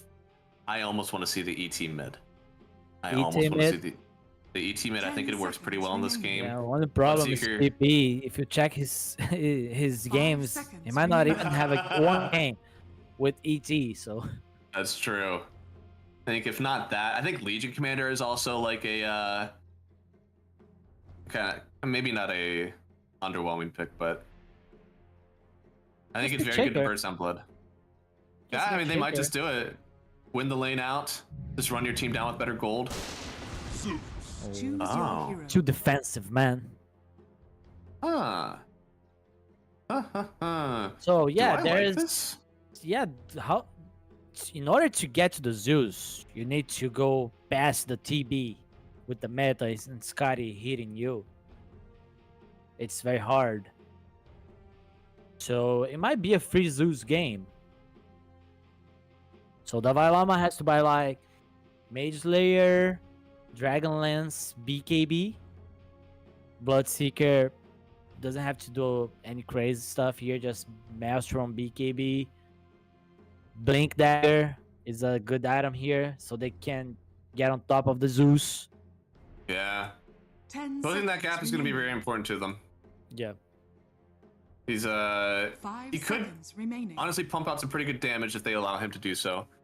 I don't know if he's necessarily going to own the game. I don't know. I think Hey, he's I gonna really love have the a burst good versus lane. blood. He's probably gonna have a good lane, but Meeple will have a good lane too. They will both just farm and Okay. they'll try to outplay each other on the rotations. So Zeus finds a rune, goes and tries to kill the Bloodseeker, goes and tries to kill the Viper. Meeple same, just sends a Meeple on the side lane and see what happens. So yeah, it's gonna be a battle of who gets strong first, who gets the first item. I think just at a glance, I love the Doom into the Bloodseeker. And I think once you take him out of the pool completely, which Doom will do, I think it's going to be a nice game for everybody else. I think Infinity actually will take this one just because the Doom and the Nature's Prophet are such fantastic laners. I'm willing to look past this like Ogre, Magi, and Terrorblade that are kind of confusing me because I think their games will still be fine. Like BKB is huge in this game. And the lane to watch, Viper versus TB. Let's just watch this lane because if the Viper gets to stomp this lane, the game gets very hard for Infinity. Oh, yeah. Because you have the TB just farming the jungle. If Viper takes the tower, it opens the map for the heroic team. So this is the lane to watch, I think. Absolutely, yeah. I guess it's nice for them to know that like they can't just send the TB into the jungle. So if the lane does get too bad, he does have a way to come back. But that does mean that the Vailama will be incredibly strong Prepare on for battle. the Viper here. Yep. But we are into it. It's game number 3. Heroic versus Infinity. It's the upper bracket of our closed qualifiers for ESL 1 Birmingham. And, already hitting out with the have funs. I am going to be excited to watch this one. There's a lot of heroes, even though I didn't get my Medusa, which I really wanted. Still a lot of fun heroes to watch in this one. Gonna have the Meepo trying to run people down. We haven't seen the Viper just yet. The Vailama, he's got this hero for a reason. And the Zeus, man, the Zeus hands, we haven't seen him much. I think he's gonna try to kind of pivot into the right-click build, go for that like phylactery plus, what is it, Kaya Yasha? They split it apart, or do you think you should just go full spellcaster? I think you go full spellcasting. If the game gets crazy, like late game, 50 to 60 minutes game, you can consider getting Manta Shard. He's strong here because he does percentage HP damage. So against the Meeple might be very good. Yeah, no, for sure. And once again, like BKB, very, very good versus the Meepo. Pure damage does not go through BKB. So Meepo is almost entirely pure. Poofs are pure. His Ransack is pure. He'll still do the physical damage, but they could get on top of the Phoenix here. He's tossing out the Fire Spirits, actually. Sometimes they'll commit to the dive if they're in danger like this one, but they really want to kill MNZ here. KJ using the Fair Fire. One more hit. Gannett will pick up the kill. MNZ will fall in return, but they should take down the Vailama as well. This is his hero, and he's falling down at the runes. Well done from Infinity here. They get the first blood. They went out on the kills, and I think they won out on the runes. Okay, double kill on the Nature's Prophet. At least Viper got one. And this is on him. Let's go! He's getting the laning items on Nature's Prophet. Wraith bands. Oh my god. He's just gonna straight out send 2 Wraith bands? Holy. Yep. Just right click them. Tank it up. Dude. You know, back in the day when there was like the Blade Mail Nature's Prophet with like 4 Wraith bands. I really like this. Oh, is he close enough? Stuns him up. All right, there's not going to be a Nature's Prophet for a while. I love his idea for this one. The double Wraithband Nature Prophet at minute 1 is quite good. He is able to just, you know, kind of portal up into the lane, so no problem for him really, but this is good. This is good. This mid matchup is interesting as well. Yeah. It's a thick melee hero versus the Zeus, so theoretically he's going to lose on some of the CS. But yo, MNZ, he did not read the patch notes. You're supposed to be running at the Terror Blade. You can't be getting ran at by a TP. Yanek is in with the TP. Few more right clicks, one more. Oh. He gets it, but the Fairy Fire, well done from Divine Llama. He's surviving for now, but it does mean that TB is getting to some CS of his own. I would even consider letting the Nature's Prophet on the bottom lane. Ooh, try lane it? I mean, you can send the Ogre to top. Just go top. I mean, Bloodseeker has 6 denies right now. Yeah, how do you salvage that? Yeah, I think already. I think you Just definitely the need same to with bring the Viper. You certainly need to send the Nature's Prophet up here. Like, my lord, I know that Doom can be left alone for a bit, but there's no shot that you should let him get this. He's got more denies than CS on K1. That's boring. I want the action. True. Oh, connect? I managed to get out of the way. Oh my god, please. Please. Like a lot of stats. Just right clicks the Bloodseeker. Mm-hmm. Which I like. I kind of want this aggression to be turned into KJ. It's so easy to trade with the Phoenix sometimes just because he's trading his HP or his spells. TP? No connect, oh god. They're going into Divine Llama. They're really protecting MJZ, but they can't protect him for too long. He'll still fall. They get the return kill on Divine Llama, and maybe Connect can get another one here. Is Viper spending the gold before dying? Because he has to. Yeah. Because he's gonna die in every trade.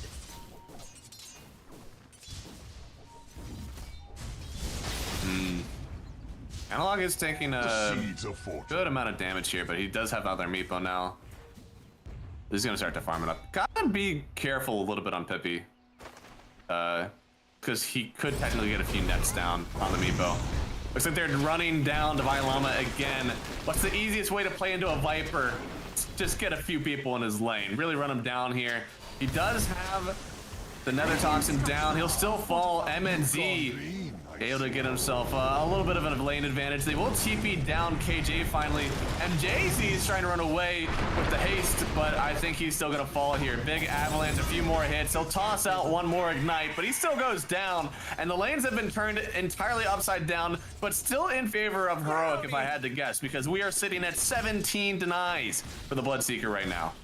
Yeah, but the Viper is not enjoying this lane as much. The Meepo was considering going bottom. He sent the Meepo, but he changed his mind mid during the pathing. Oh no. No, I think this is bad. Doom is currently the lowest net worth hero in the game. 3 CS. Yep, he is, you gotta give him some help, man. Whatever it takes, please take a flag bearer creep. Can you even do that? I don't think you can eat flag bearers yet, with only 1 level in it.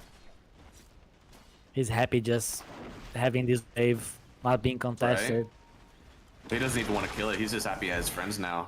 The first person he's had in this lane since Nature's Prophet TP'd into 2 minutes. And look at Nature's Prophet.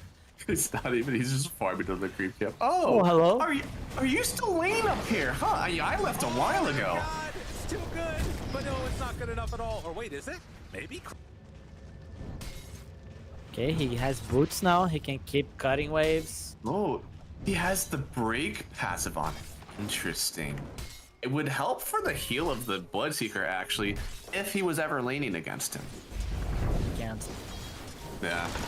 Divine Llama, bit of danger again here. A beautiful sprout plus the metamorphosis. Really well done from Gnak.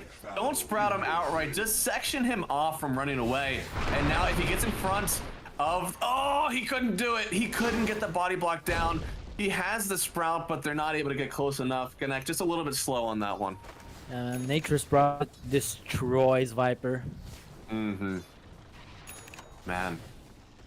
It was a bold move from Infinity to leave this Viper in. They knew that the Llama had been playing it a lot here. In danger now, gonna get a lot of poison stacks up, but it's level 6 on the Zeus. I don't know if he saw that one coming from the Llama. He's gonna burn down. MNZ actually gets the last hit with it. Sure, he gets a kill on the Terrorblade, but Terrorblade is still farming up perfectly fine, and the Viper is not dominating. That's exactly what they want. It's still not great.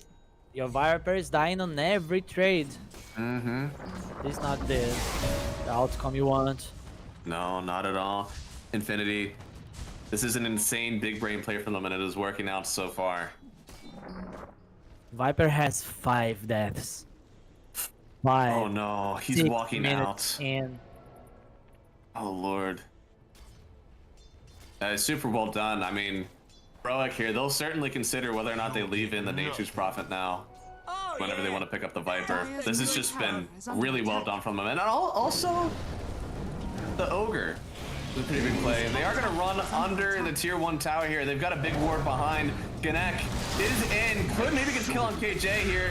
Not able to TP away. Pippi's going to pick up the first kill. Analog here with no mana on that Meepo actually, but they just don't have the damage. So they'll take the kill on the Doom again.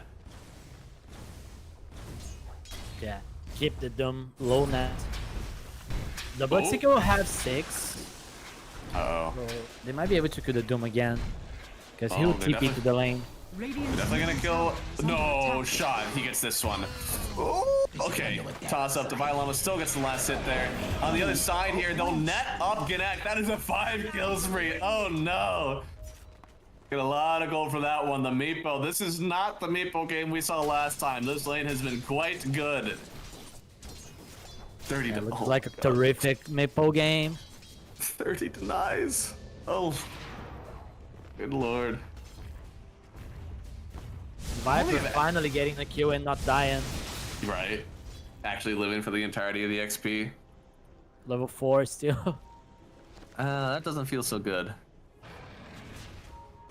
It's actually rotating over for runes now. He's like, look, my lane isn't going well. I don't want to be there anymore. Let me just help out here. And damage rune. Picked up by the Llama. He's doing a lot of damage, but that does mean that Pippy's able to get the kill on Schofield. He'll jump into the Llama, but now they're stacking up some of that evasion. Pippy's got to get out of here maybe. A little bit more. They get the kill. Now Meepo's coming in to get a Zeus kill, and he'll get himself an Ogre Magi. So the Llama will live for the good of his team. And they get themselves almost a triple kill on the Meepo. Yeah, this is what they want. This is what they need with this draft. You want the Viper to get involved. You want the Meepo to get involved. You want them to chain feed you. I just walks back top. Use Riptor on the Doom. But you need the Tiny there to cancel the TP. Radiant's middle tower is under attack. You know, Oster's almost to Doom. And at this point, everything could turn around. No heal on K1, not able to get away. It would be what they need. They're trying to find a way to TP in here. He does have level 6. He's trying to hide the fact that he does have Doom.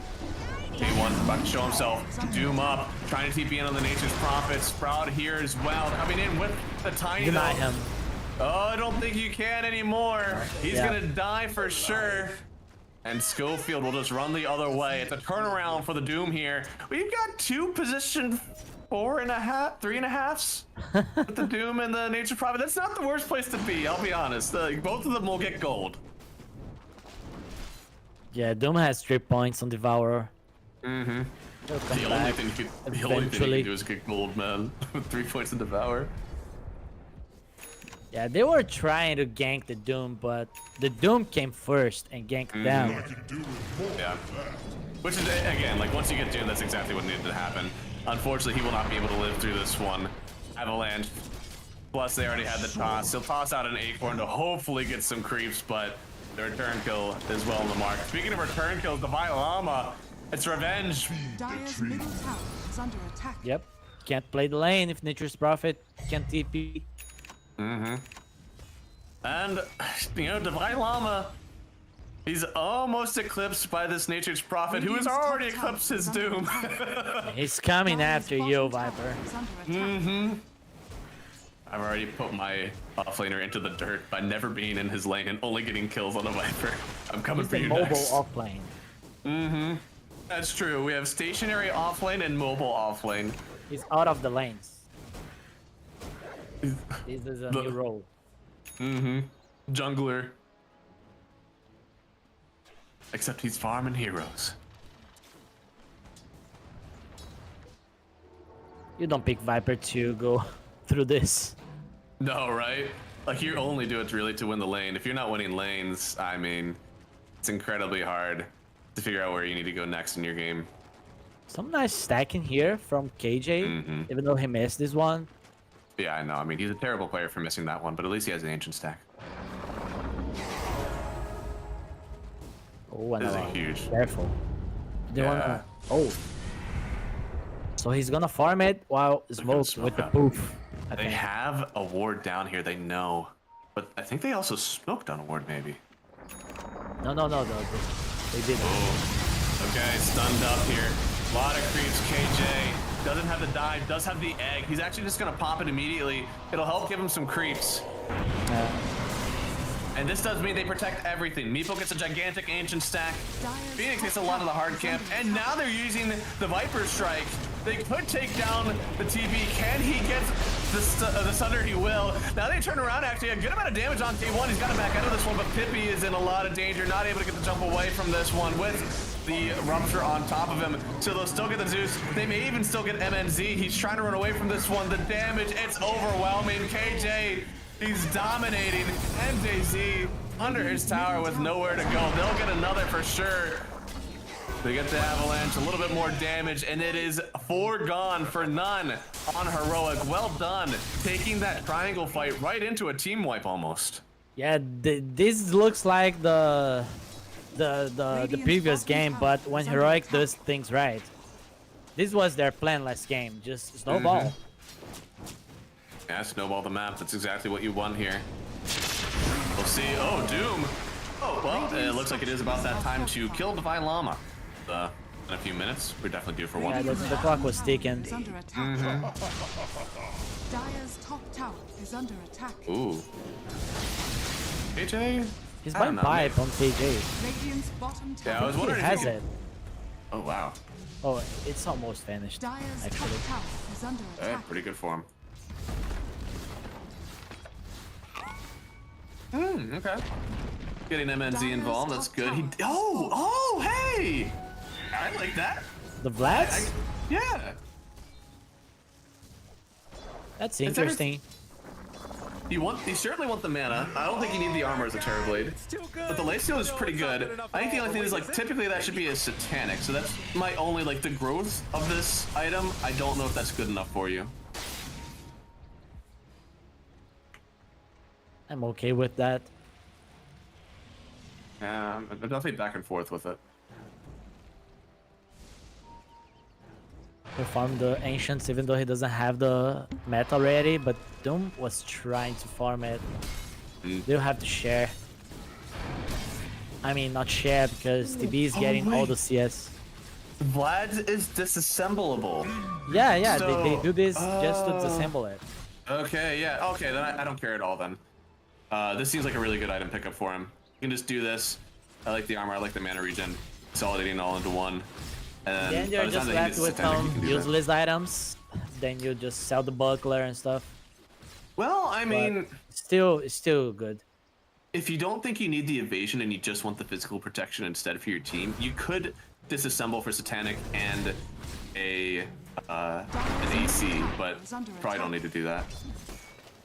Some TBs, they do buy AC. Yeah, right. It depends on the matchup. There's not a lot of physical damage on Heroic, so... Good neck. I'm gonna place a very deep ward down here. Sees where the Meepo is farming out at. I mean, this is a good place for them to be. I think that with 4 points in Ransack, Meepo is never gonna be low enough that you can get like a free kill with your ultis, but it's at least nice to see where he is on the map. Oh, Courier. Oh, the Courier saw him. Oh, he didn't get the kill on it. Dire's structures are falling. I think he certainly dies here. Yeah, Schofield even coming in to make sure that they get it. They don't have a ward. I don't think they need it though. Toss up. Oh. And they get the... Oh, God. No, okay. They even got the ward. Yeah, right? They got the D word, they got the kill. It's about as disastrous as that gets. That by Llama. Look at where he's farming. He's just trying to hide. Trying to come back in this game. 9 deaths. Oh, like 9? 9. Oh, God. That's rough. I mean, it was the first pick. So I guess I gotta give him some slack, but... Oh, wait, whoa. There's the fire spirits on him. He's not able to kill the egg. Did he force the meta? Right? Which came first, the meta or the egg? Analog, a bit of danger, is able to use the clone blade to get out of the Sprout. Turning onto the Doom, actually. They will get the Viper Strike on Doom, and with a lot of teammates behind him, I'm pretty sure we're going to see a few kills here. Avalanche take him down as well. Beautifully done from Heroic to protect their Meepo. You're not killing the Meepo. But the Phoenix, easily. Huge.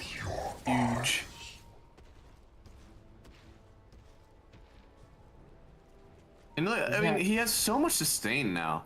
Like, he's just constantly taking out those illusions. For a Terrorblade, that 85 mana to constantly send out conjure images is actually like a ton. Yeah, it helps a lot. We don't see many players going for the Vlads on the TB. But he probably likes it. Yeah, I love it. It's huge. Also helps out with your Roshan potential if you want to get that soon. Top tower is under attack. Speaking of Roshan, about that time. Running right into the pit with the Meepo here. I don't think they have any vision of it whatsoever. Like, oh yeah, they don't even have the Zeus ulti, so they're never gonna know. Oh, whoa, he has an early shard. Oh my goodness. Oh, so he's going right-click build, so he's really playing for the first spell on the Meepo. That was the plan. I feel like people usually go for like the Kaya Yasha first, and then they like get the shard, then they split up for the Manta. Like they complete that full stat item first. Are you able to sit and hit in this one without a dispel? Yeah, that's the problem. Don't you just get exposed? Well, it seems like the answer is yes. And now they're, oh no. Oh, Heroic are closing up the map so much. 6,000 net worth lead. They've actually blown up with this Aegis. I mean, they're everywhere on the map. You really gotta like take some time right now with Infinity and like, okay, what do we want to do on the map? How are we getting farm for our Terrorblade?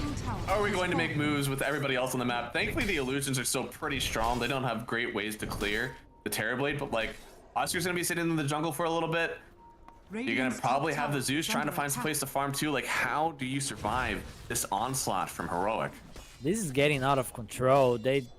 I don't know, they need to find openings on the map, but Heroic is now 5 manning.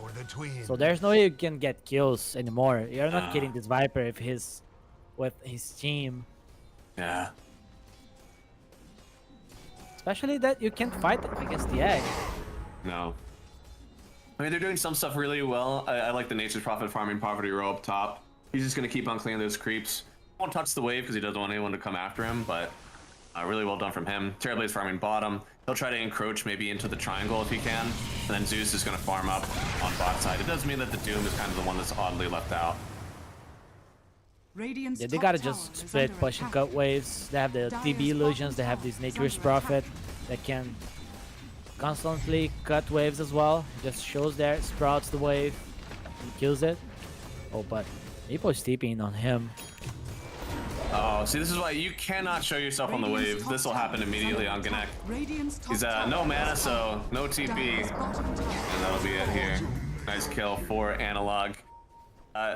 He should be able to just get back in, right? Yeah, like, Meepo always can do that. Mm-hmm. He can be everywhere, so... Yeah. Looks like Tormentor is going to be up for them as well. So just bring in all the boys. And here we go.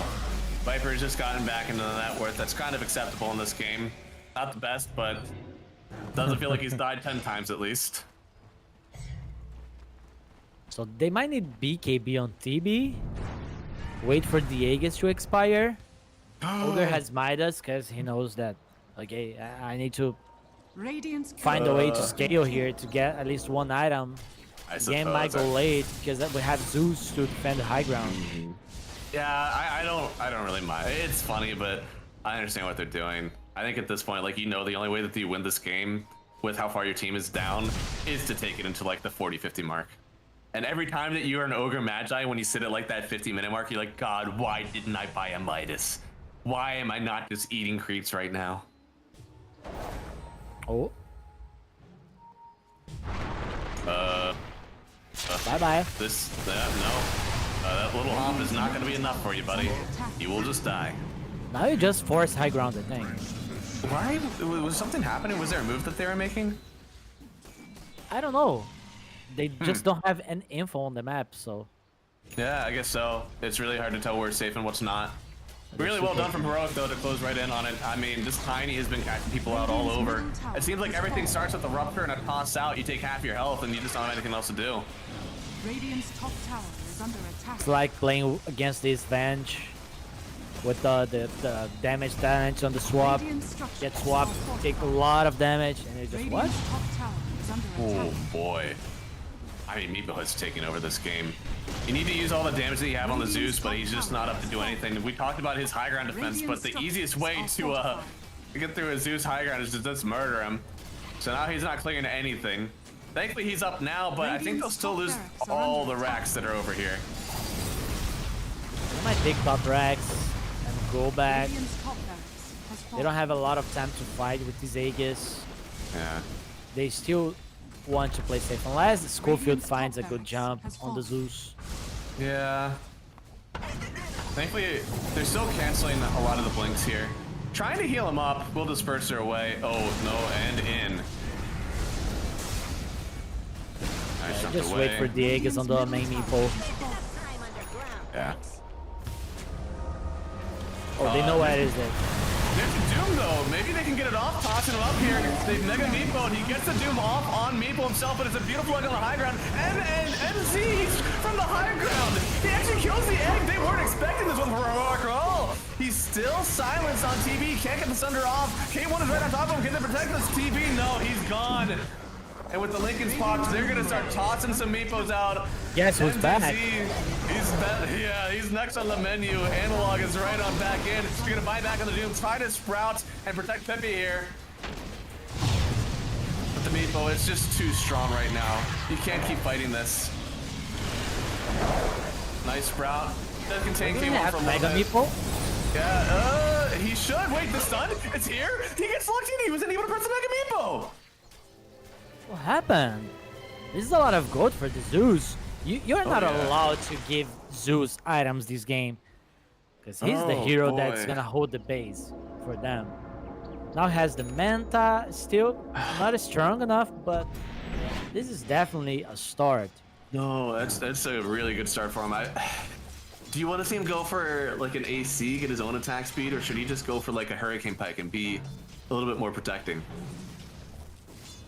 I think it can go like Hurricane Pike, Dire's middle tower Dragonlance is just to under get the attack. attack range, and I don't know. Kanda, Kaya Sanj, Kaya Yasha. Kanda is a pretty good item on the carry Zeus, or I guess the right click Zeus now. It's a 12,000 net worth lead, but we're seeing why they're able to still win fights on Infinity. It was a buyback on the Doom, but that lockdown on the Meepo was actually insane. They're doing a good job of targeting one down. They might be able to take another fight. A little bit of a jump.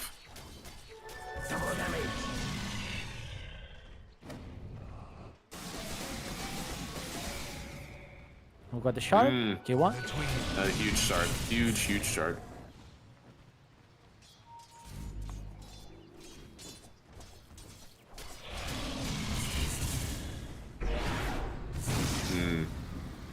Do you think they're going to try to break the high ground before the Aegis? I feel like that's not true. Radiant's bottom tower is under attack.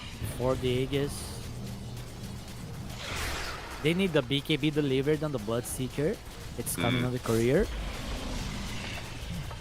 I'm surprised we're 25 minutes in and he actually hasn't even Radiant's thought about the bottom tower BKB has until fallen. now.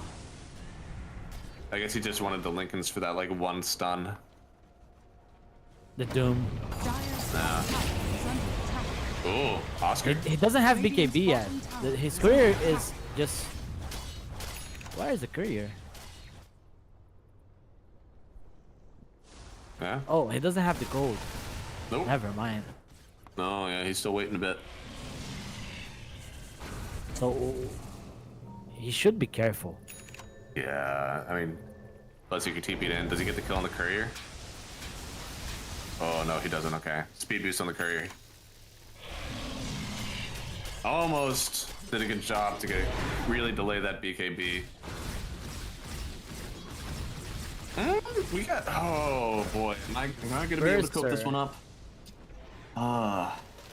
He's gonna deal a lot of damage on the right clicks. Yeah. Nature's Prophet has the glaive nearest to enable the TB. They might just focus the meeple. Went for the Hurricane Pike next. Doesn't want to BKB. I feel like BKB is still very good again in this game. Huge for all the damage in the meatball, being able to hit the egg. But right now he doesn't think he needs it so far in the TB. I think if we give enough time for the TB and the Zeus to get their items, Heroic, I don't think they take it late. We just gotta wait. How do we continue to starve out this game? Somehow get my TB enough time to farm. Analog. Oh, I missed. Yeah. Just barely missed. Well done. They're sitting and waiting for Roche. It'll be another 45 seconds. The later the spawn, the better it is for Infinity. They're still getting their TB illusions out on the map a bit, but he had to come back into the base. You need to keep holding the waves on Heroic side. Then you get the Aegis and you just go high ground. Dire's bottom tower is under attack. Radiant doesn't have buyback. They're just buying the items they need to win the game. Oh boy. So every hero they kill is important. MNZ actually TPing out of this one. Doesn't think he can stay for too much longer. So they may lose 2 wisdom runes. We'll see. Smoke up. Oh, they're trying to kill. Maybe they kill the Phoenix actually with that smoke top. Seeing everybody. KJ gonna get doomed up. So they will kill the Phoenix. And they're trying to bring back the Viper here. He's gonna buy back the Phoenix. He does have that outpost that he can come back to. Divine Llama, he's so low. A little bit more of the tick damage. They'll get the kill. They now turn on to the Doom. MNZ has to use this under so early, but look at the damage. It's way too much. They'll grab the Wisdom and try to get on out of here on Ganek, and he will just barely get out of here. K1 tried to continue onto the Zeus here, but at the end of the day, it was 2 for 3. They buy back on the Ogre Mad Day. They can't let too many of these racks go away. Yeah, and since the Ogre got the assist kill on the Viper, he has gold for buyback, but Radiant's middle barracks. what they do without the TB, without the Doom? Right. We're starting to really hurt not having a BKB on TB. He just took so much damage right away. We'll jump in a little bit here on the Tiny. Force Staff into death. Okay. No Crips. Yeah. Yeah. TB took 800 pure damage and 1800 magical damage. That's life. I know that this Disperser and this Dragonlance are feeling good, but I really need to see a BKB on him soon. We can't keep going without it. Ooh! Oh no, hey! This should never happen. There we go! Alright! We saw this happening last game as well. Roshan, it's yelling. They know that this is what's happening. There is no Bloodseeker right now. And they need this Aegis, really. They need to continue the pressure of the map. If they don't get it, we could have a chance for Infinity to come back in this one. It's falling. They're trying to take the portal. They really want this one. The Roshan, it falls, and nobody is really that low. They smoke up immediately, trying to hold their ground. You cannot portal in, but they do anyways. MNZ on the high ground. They'll look right at this Viper. Divine Llama able to pop the cheese, so he's alive for now. He'll get hit up by a few of those dastardly ignites. They'll get the kill on the Phoenix. 1 TP's away, and now MNZ, he's going for the kill. Use the ulti on the Zeus here. He's gonna build up a lot of poison stacks, but it seems like he's okay for now on the Zeus. They have Doom on the Meepo on the other side. He does have Aegis, but he don't got a team. Maybe they can get the kill on this one. Jivas will click him. He's slowed down. They'll break the Mega Meepo, and now they're ready to turn this one through. It's a buyback on the Viper here, but Ganek, he's a full-blown core. This is not your average support. Nature's Prophet, they'll get the kill. I heard that TB Thunder down. Skillfield's in danger. The Sprouted just barely misses. They're trying to turn onto the Zeus here, but the damage is too much. They'll lose the first life of the coming. And yeah, he's coming on in. He needs to get a good rupture on somebody to keep them locked in place. He's gonna get the kill on Oscar first here. Still has, or no, he did use the rupture. Okay, it's out of here. They'll lose this Ogre for sure. But still, a very good fight from Infinity. Down in almost every way you could be in net worth and Aegis and Cheese and in buybacks, but they still walk away with good net worth on your Zeus and your Terrorblade. Yeah, they were just building momentum. The heroic team, they were not ready for the response. Now Zeus has the Moon Shard. He's working on his second Moon Shard. Hey, yo. I mean, this is a... oh, no, he changed his mind. I was gonna say, no. I've seen people theory craft that like the attack speed is all you need, but in this game, you gotta have a little bit of survivability, I think. Without these Aegis, it's way harder to go high ground. Well, that's the thing, right? Like, they desperately needed that Aegis. Huge to finish those portals. I didn't think they could take that high ground fight, but they did a great job.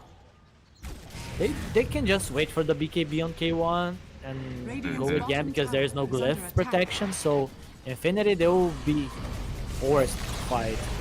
That is a huge fighting timing for them. They could get Megas here, really put this game away if they can get it. Could be smoked up. They're locking a lot down. They use the ulti. Schofield does manage to find him, but he's able to jump away. This Tiny, gonna get his life away, but he gives it away for the Megas. Even if you do win this fight, the impending doom of your base may be too much for you to handle. They'll smoke up on the backside. Now, oh, they've got a hold. The Megas are coming. You can just wait for the creeps. They can hold Megas. How long are you gonna sit here with this Megas in your game? I mean, hey, we know that they can hold it. They can hold for a while, but can they win? That is a deep question. I think they can still do it. I think you get your items, a BKB item. I really want to see it. Depends on whether or not Heroic throws it. They've got Megas at 33 minutes in. They've got a net worth lead. It feels like they're itemizing correctly on Heroic. But there's no Roshan. They can't end it, it seems, without that extra Aegis.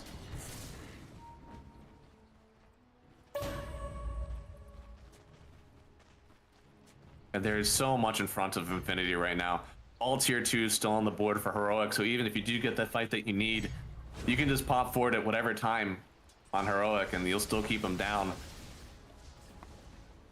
Zeus and TB, they don't have buyback. Heroic needs to kill one of these heroes. It might cost the Meeple's life, but he has buyback. Yeah.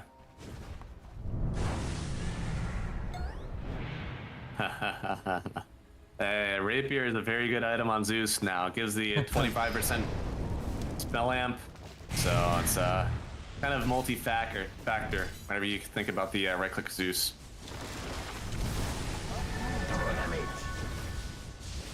What about I haven't finished up the Conda, actually. It's kind of weird, but okay, I'm sure.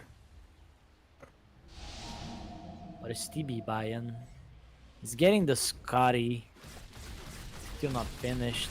I mean, that's fine. Hopefully the idea is that you finish out the Scotty, and then you finish out the Hurricane Pike, and then you sell your boots for BKB. That does mean that BKB is so far away from us. But I think that's the only way with his items that it gets fit in now. Am I crazy? Maybe I'm just wrong. Do you not need a BKB in this game? I don't think you have the time. You need to get this Scotty, and then you go BKB. Okay. I mean, Scotty is great for the heal on the Meepo. It's definitely not a non-factor. I understand why it's being built up. It's just that you negate so much of this Meepo damage if you have the BKB on you. And it seems like that's your biggest problem right now.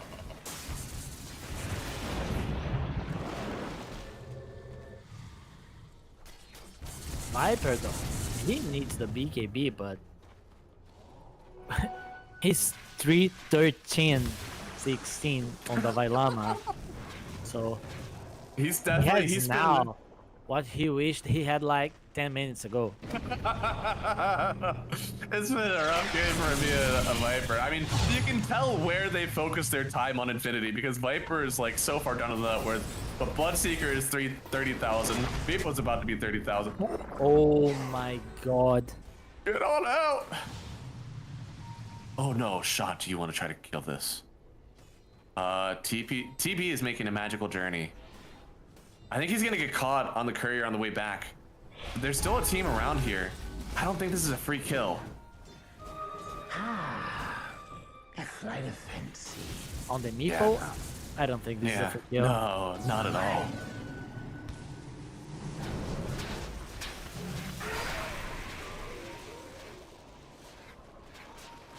Roshan may respawn in about 1:30 here. We need long respawns, man. You're Infinity. You have so many items to get for yourself. And what's that? What do we see here? We found ourselves a little bit of a nature's prophet. So he'll right-click this one out because he knows that he is dead. And they'll get themselves another kill. Oh no, that's big. Chippy. Rupture on Pippy. Can't see him. Can't kill him. You need to use this numbers advantage. Mm-hmm.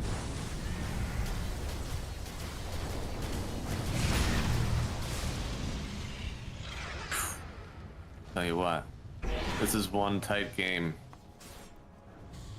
Even though you have the megas in, there's still, you can feel it terrified to go up the high ground for heroic. This is not the usual megas lineup that you're staring at. And you think about how many people are able to clear it too, right? Zeus is able to clear, Terrorblade able to clear there. Honestly, even the Doom, Shivas is able to clear. Yeah, the Zeus on the high ground is obnoxious. Mm-hmm. He's right-clicking Zeus. Yeah. Ogre. What's the next Ogre item? Are we close to a Hex? I feel like the Quad Hex. Oh, you on the Ogre Yeah. also. No. Quad Hex is definitely a game-winning item here. He's able to get the gold. He's trying to move up. It's a dangerous spot to ward up, but you need to do it. Oh. Instant TP's out. Oh, no, gets caught. They're bringing everybody here once again. I think he's gonna have no buyback. Pops the ulti, seeing if he can grab some gold at the tail end, but he won't get enough.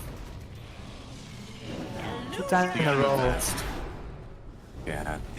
Imagine you die for 1 minute, you respawn, and you die 10 seconds after for 1 minute again.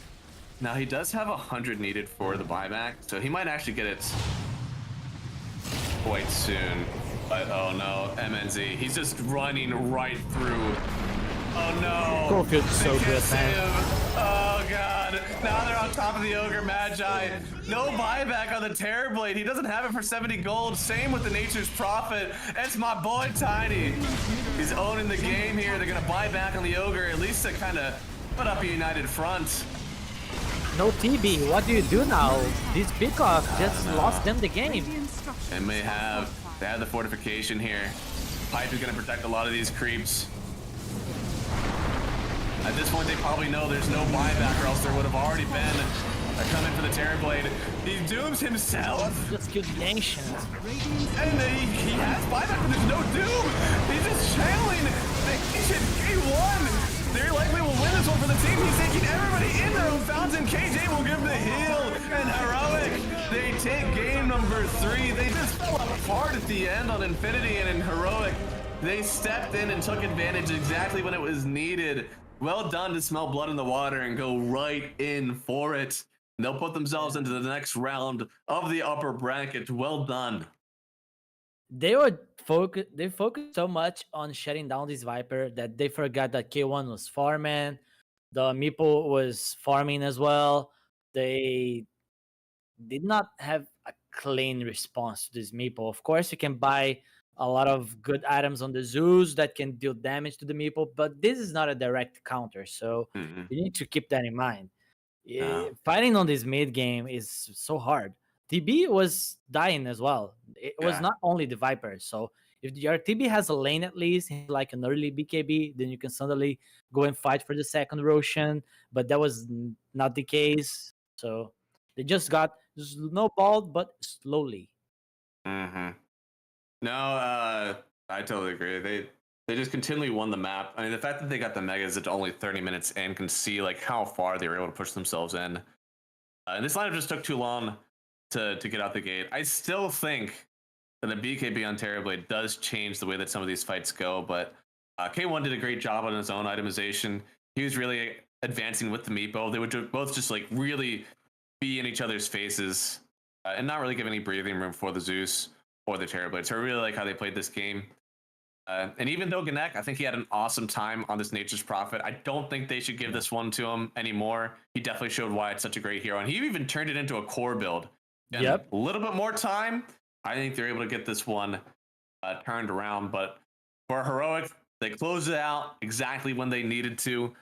They're going to be playing again versus Boom Esports tomorrow. They're going to get a nice, well-deserved break after this game. And Infinity, they are, I believe, going to drop down in 4 hours. They will play the loser of our next set of BO2s, which is coming right up. It's going to be Starbacks versus Team Silk and Beast Coast versus South Team. And I believe we are going to be covering Starbacks and Team Silk. So that'll be in about 15 minutes. It turns out that whenever you have 3 games, you actually don't have a huge break in between each one of these things. Yep. Just found out that too. I know. We only have 15 minutes, so we'll grab a coffee, we'll get some water, and we're going to be back. Yeah, we've been here for a while. Make sure you stretch your legs, guys. Don't sit down for too long. Be right back. Again, 15 minutes. We're going to have our next BO3 on the way, so stick around. There's more Dota 2 right around the corner.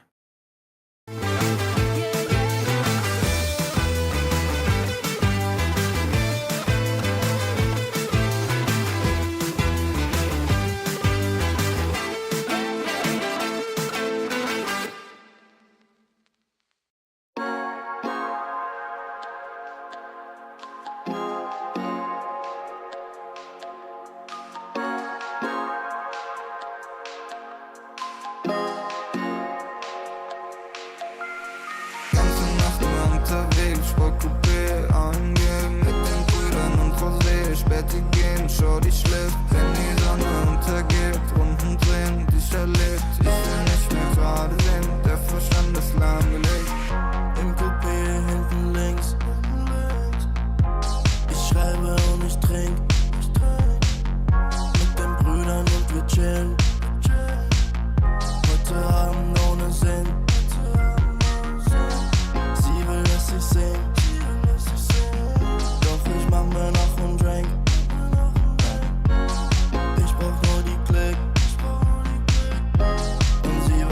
Stimmt. Die ganze Nacht nur, die ganze Nacht nur, die ganze Nacht nur, die ganze Nacht nur, die ganze Nacht nur, die ganze Nacht nur, die ganze Nacht nur, die ganze Nacht nur unterwegs, Sportcoupé angehen, mit den Brüdern und Rosé, Späti gehen, schau, die schläft, wenn die Sonne untergeht, unten drin, die erlebt, ich will nicht mehr gerade sehen. Verstand ist lahmgelegt. Der Kopf ist aus Gedanken leer. Die Musik laut, die Augen schwer. Ich hör nicht auf, will immer mehr. Der Wagen rollt über den Teer. Und wir fahren, cruisen langsam durch die Stadt. Ohne Plan, aber Kippe aus dem Fenster, ich erschaff. Wie gehabt, holen für den Body an der Tanke Saft. 808, ist so laut, hörst du in der ganzen Stadt. Die ganze Nacht nur, die ganze Nacht nur, die ganze Nacht nur, die ganze Nacht nur, die ganze Nacht nur, die ganze Nacht nur, die ganze Nacht nur, die ganze Nacht nur unterwegs, Sportcoupé angehen, mit den Brüdern und Rosé, Späti gehen, schau, die schläft, wenn die Sonne untergeht, unten drin, die erlebt, ich will nicht mehr gerade sehen, der Verstand ist lahmgelegt.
Oh, hello, everybody, and welcome back to the ESL 1 Birmingham Qualifiers. I'm Math Magician. This is Ace. We just had our first 3-game series, which means I still have some food with me. I tried to get some pancakes down. Ace, what did you do to refuel during the break? Just got some coffee and a bread, and I'm ready to go. I see. Just take one look at your wife and your kid, and you're ready to go for the next one, eh? Yeah, that too. Well, we got ourselves the next series in front of us. It's Starbacks versus Team Silk.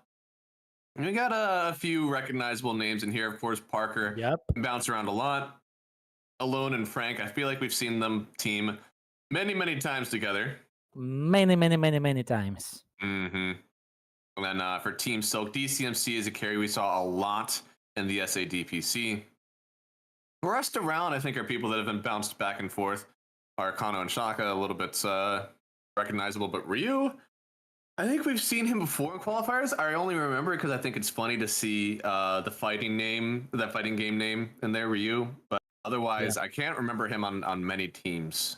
We saw him on the previous qualifier playing for Team Silk as well. Oh, okay. Only difference on these rosters is that they replaced Hermit with Arcano. Okay. So let's see if this is an upgrade or a downgrade. Still don't know. I know Hermit has a lot of cheesy heroes that he is very good at playing. I don't know about Arcano. I don't know the guy. Yeah. No, I'll have to see if they're able to pull out anything dastardly. So far, it is another invited team versus quals. Now, Infinity, they made it through Open Qualifier 2, which you would think is one of the weaker submissions to get in, but they actually took it again 3 games against Heroic and a completely winnable game 3, I think, for them as well. So our Open Qual teams are putting in some good work. We'll see if Starbacks are going to feel challenged by their Open Qualifier challenge, or if they'll be able to overcome. Boom Esports did take out another Open Qual team. I'm actually kind of surprised that Boom wasn't invited straight up, but of course they did, show their worth. Invites are based on the EPT leaderboard. Oh, okay, so that makes sense. It wasn't a biased invitation that I may have given over. But on the other side of the bracket, of course, I would invite him. Also, I don't blame you. No, Pekaz, Slotums, I think those are already 2, like a double core that I'm like, man, that team's got to be good. Plus Panda running on pause 5, like this is a strong team. Indeed. Mm-hmm. And looks like we are waiting for Starbacks to get everybody up into the lobby. Hopefully, we don't have any issues with the team tag again. I mean, give them ready checks. I have checked. There is still no tweet out from Infinity, by the way, in that entire series. We never got one. No. I know. Well, we'll see if there's any change for that one. But of course, for this team, imagine if it's not Infinity. I know, right? Like we went through all that time. We waited 15 minutes, and we didn't see them actually get the tweet out. Yeah. Ugh. Such a shame. At least Starbacks, dude, I love the logo that they have on what is it, on Liquipedia is really cool. Apparently they did not have the same one for their team in Dota. It is still just the cat. They should just update it. The logo looks pretty. Right? It looks sick. I don't know who did the work for them, but this is really well done. Don't get me wrong, I love the cat. Oh yes. I love the cat. I'm all over the cats, but if you have a logo, come on. Yeah, dude, show some love. I don't know if you're watching this, whoever did the Starbacks logo, you did a fantastic job on this one. Now I understand why they're called Starbacks. It's clearly a Starbucks reference. I understand this now, thanks to the logo. Oh man, is Silk an org? I feel like I've seen them around enough.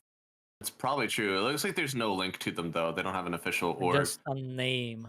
Do they got a Twitter? Silk Esports? Silk Dota? Silk? Oh. It looks like... so far, I'm not seeing any actual official Twitter for them, but it's so weird because this is like... It's a definite logo. Plus, we've seen this team around so much. I'm surprised if there isn't a social media presence for them yet. If they qualify, they'll have social media presence. True. That's for sure. They're just waiting for the right time, the right boom for their digital presence. Looks like everybody is ready to start. Starbacks, they chose Radiant. And Team Silk, they chose first pick. So I like this. I like taking your chances on Radiant first. And giving first pick to the enemy team. Yeah. I think that this is a way to go. At least in the first, 2 games that you see here. I don't think that there's going to be a ton of contested offlane picks like we saw last time. I think they might just let them all go, but we'll see if they want to change it up. We just watched like 2 Meeple games in a row. I think this is gonna be like more of a chill first game, Okay. A little bit of respect. No Meeple pickers. No Meeple pickers. I mean, there we go. Parker might play Meeple. Who knows? Oh, really? I know Alone plays Meeple, actually. Oh no. Please this guy is a Meeple player. Don't do this to me. We have 10 seconds to connect, or else. Come on, 5, 4. Yeah. All right, it's over. Try again. Go next series. I'll see you back in 8 hours. All right, so we're gonna have some connection issues. It looks like. Oh, this is so weird, dude. It connected me to a game, but not. I'm just on one continuous map. That's just a dark texture behind. That is so weird. I have never had this happen before. Whatever. I'll disconnect. I'm probably keeping the lobby up by doing this. They're starting again, and now I'm in, and it's dragging me back. Now it's gonna work. Yes, okay, let's go. We got it.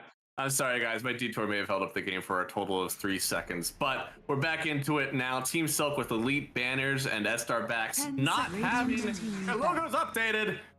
Can't believe it. Yeah, I love the cat, but they don't even have flags. Come on. Just put a cat as your flag.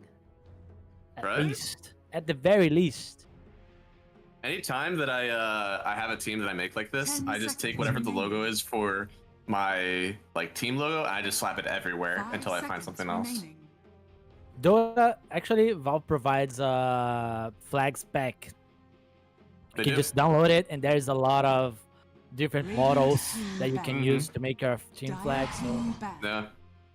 I love the Team Silk one too. They have a nice gradient on it. Looks really cool.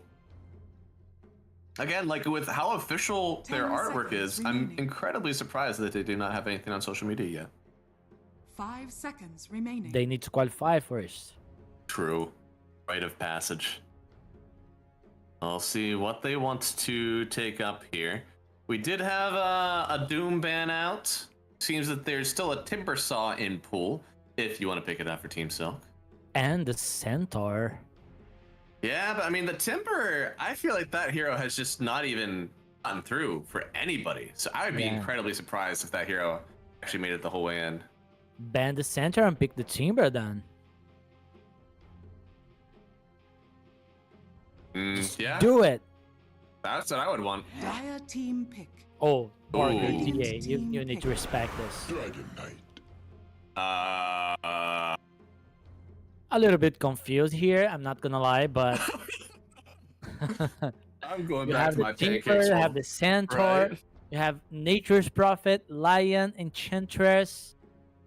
10 seconds But remaining. DK, they are anime fans. 5 seconds remaining. Pretty sure they might pick Mirana next. Right, Mirana next. But that's a very old lane duo. Ripper. Love some Hoodwink. Just deals a lot of damage on this DK. Like it. The break is nice as well. 10 seconds remaining. Still really feel like Timber should have gotten picked up though. 5 seconds remaining. Yeah, right? Dire team So what? ban. I Starbacks Frank. I'm sure that Frank is a Timber Saw player.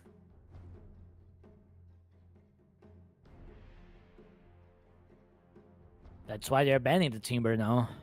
Mm-hmm. Yeah, I guess he hasn't actually played a ton of games on it. There's probably a Smurf account that I'm miss on because this game that he is linked currently only has about 500 games on it. So Radiant team. He's a new Dota player. true. Frank? He's got an elite. Yeah, really You know, good he gaming played- chair. He played like TI 10, 2021. So he played this TI. People were saying that he was like the lowest 10 MMR seconds playing remaining. TI, something Oh, like wow. this. Yep.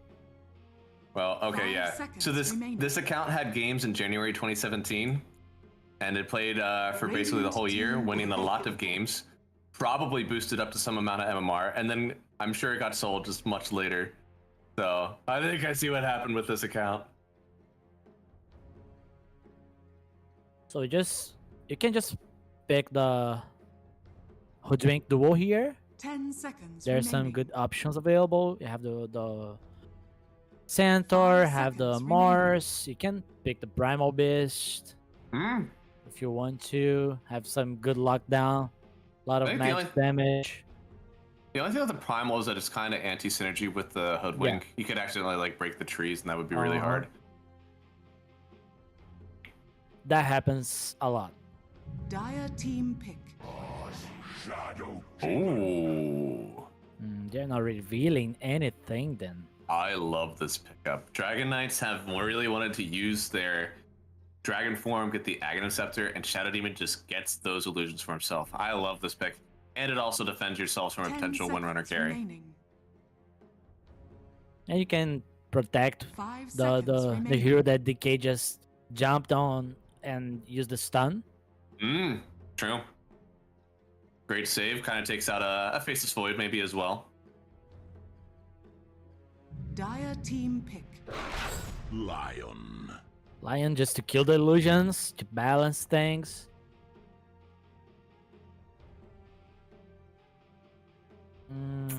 So Starbucks, for Radiant them it's hard team now to pick. pick Naga, Crystal TB, Maiden. it's annoying against the Lion, constantly killing your illusions. TB I is wonder- okay-ish. I wonder if they assumed that there was a Primal Beast coming because this Crystal Maiden had typically been like the one-to-one counter to Primal. 10 seconds remaining. I don't hate Primal Beast.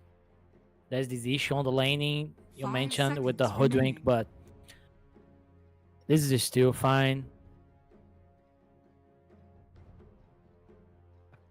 But I would go with the Centaur since it's just for free. Radiant team pick. For free? Oh! Wait. I mean, Parker Who's has been flexing playing. here? I think that Parker is actually playing this one. In previous quals, specifically Bet Boom, we did see that Parker was playing this on the carry role. I think he was one of the ones that went for Falcon Blade after 10 Treads, seconds remaining. and then didn't actually get a crit stick or anything. He just went right into the Aghanim Scepter. 5 seconds remaining. Player preference. So, Shadow Dire Demon, team pick. Gyrocopter lane, I would say. Beastmaster. I know that Frank plays it a lot. It's like it's his best hero. I mean, I like the idea. So we've been calling for this. I mean, I've been 10 calling for this a lot, I seconds guess. remaining. Whenever you do have a team that like really relies on initiation, Dire team banned. having the Beastmaster just scout out with the Hawks is always great. And with the Storm Spirit, okay. Yeah, They already have some- hard lockdown, and the Shadow Demon actually does well into the Storm Spirit because you're always dispelling his overcharge. Or his overload, I think it is. Yeah. Radiant team banned. He has some heroes that can provide mana to him. So they felt like, oh, it's okay to play Storm here. That means the DK is an offlane hero with the Lion. 10 Feels like a pretty seconds strong lane remaining. as long as it doesn't get run over at all, but that shouldn't happen, right? 5 Gyrocopter will seconds not run remaining. over that. Yeah, he needs to Radiant like team banned. secure the first few waves just to get like the bracers and be able to tank it up on the lane. So Lion can just rotate on the mid lane to secure runes for the Storm. Yeah, 2 points passive, 2 bracers. You're almost invincible. 10 seconds remaining. Almost. Team banned. Oh, the Pudge ban.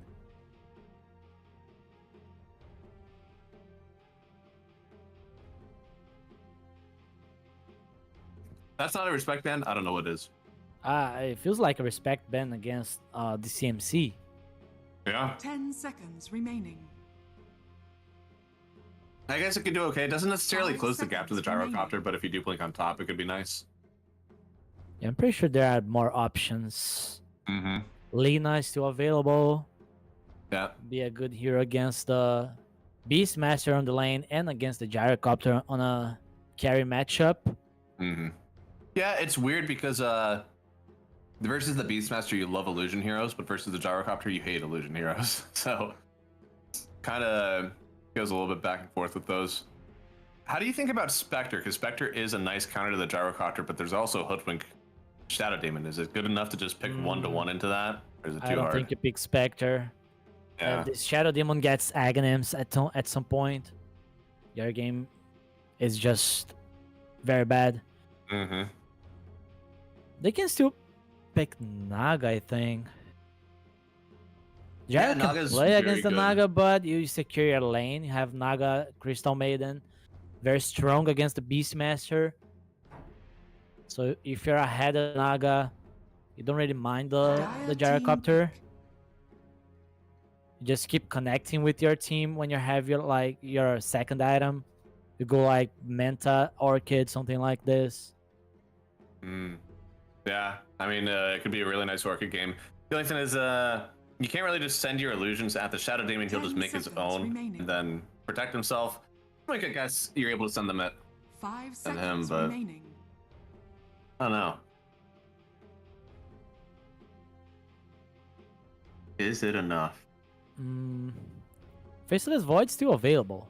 Radiant It is. team You're also into a Shadow Demon and Beastmaster, though. I was thinking about the Slark. I didn't know if the Hoodwink would be a little bit too much.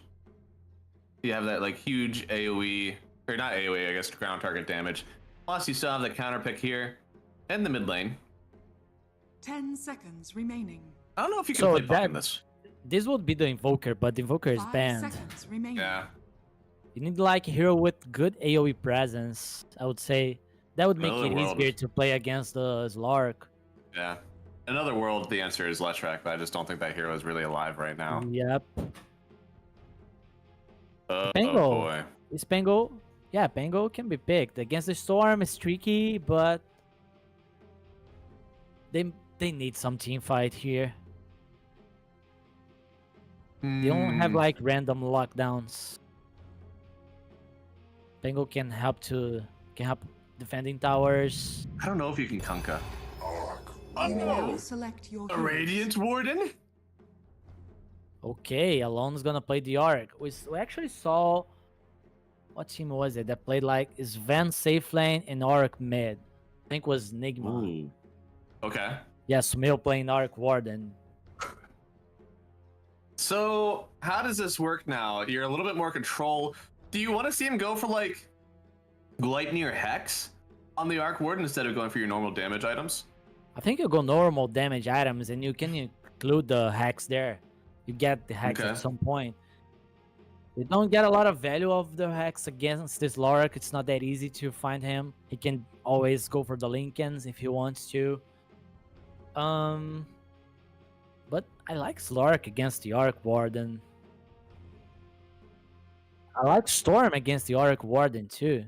So I don't know. Alone might have a plan. He has to have a plan because you're right.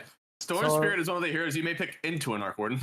Yeah, he might be considering like getting Orchid here on the Arc Warden, just to get kills on the Storm, early kills on the Storm, something like this, because they need to like buy some time for the Gyro to get like Aghanims plus BKB or something.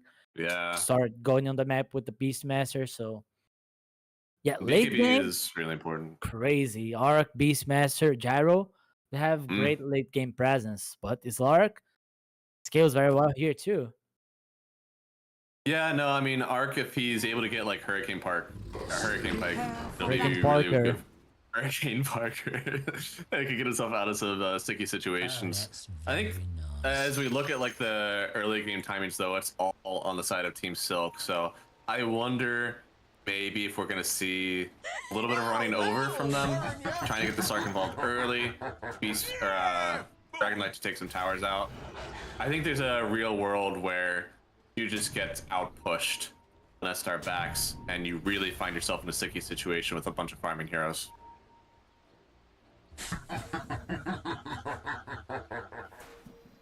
Let's see if this is gonna be like a farming arc. That's why I feel like you have to go like Tread's Gleipnir. I think it was ATF. 30 I don't know. seconds There's to somebody go. who used to do a different style on Orc Warden where it was more control. I think more and more that we think about this like Radiant versus Dire arc, he does a lot more slow with his spells on Radiant technically, and more damage on his spells on Dire.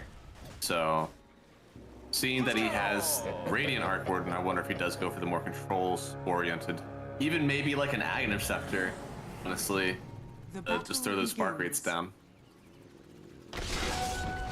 Let's wait and see. I have no clue. I'll guess he's gonna go for a Gleipnir plus something. Yeah, I think so too. See how this lane might be a good option. Yeah, no, you had said that. I agree.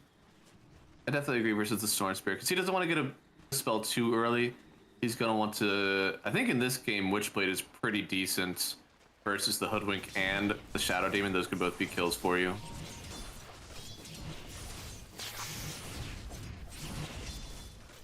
He's gonna lane well. Problem here is CSing against the Storm. Yeah. It's quite hard.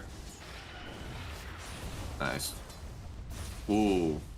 Yo! Okay, that was really good. Those last two were very hard CSs. And then top side, they do get the kill on Crystal Maiden. Now, Crystal Maiden, I know we were talking about the Primal Beast a little bit, but you actually typically do well versus the Beastmaster. He went for the summons as first as well, so it's not like you're playing against Axe's Beastmaster. The problem now is that you can easily get 2 boars. Yeah, and he did go for the Q first on Shaka, so unfortunately you're able to help secure range creeps, but you weren't there for the range creep, and you're not able to W boars, so it's actually going to be pretty hard for them to land this for a few levels. I would not consider this a strong lane for Dire. No, especially not now. TM can die that a lot.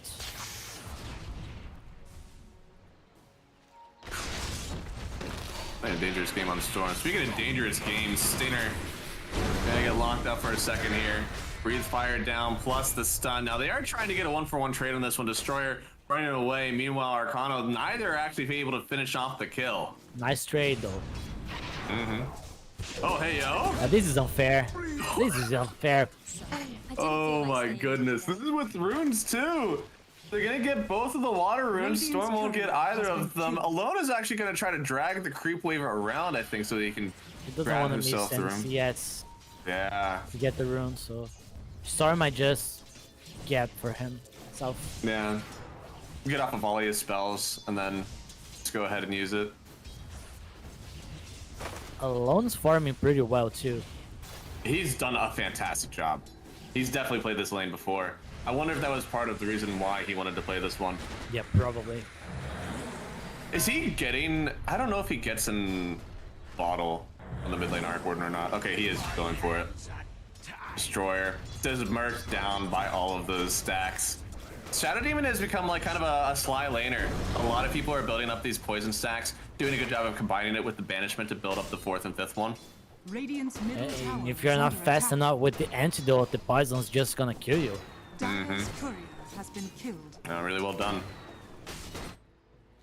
And Gyrocopter's farming quite well. I mean, if you have this mid lane that's going great for you, you have the bot lane going well. Destroyer tried to go into the mid lane, bullies him back. Did he TP there on Lion? I think so, right? I don't know. Yeah. Just he died bottom. I think he TP'd me to refill the bottle. Let's see.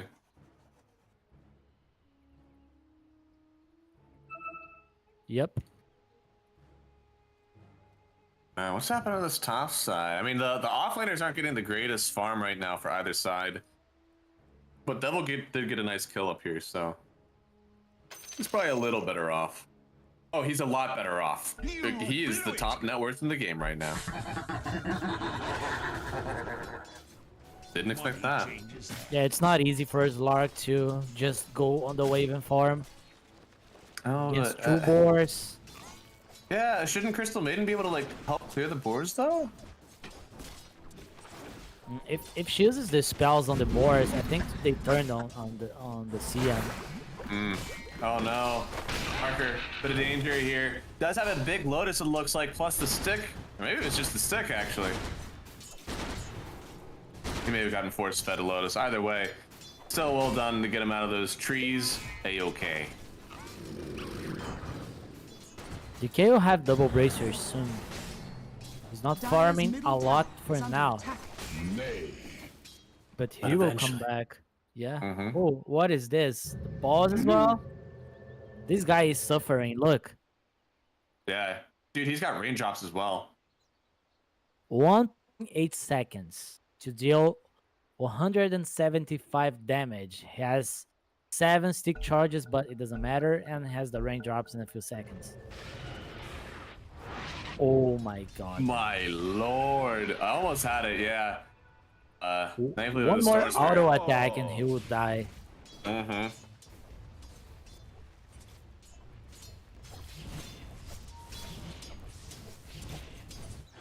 But TPing base is already very bad.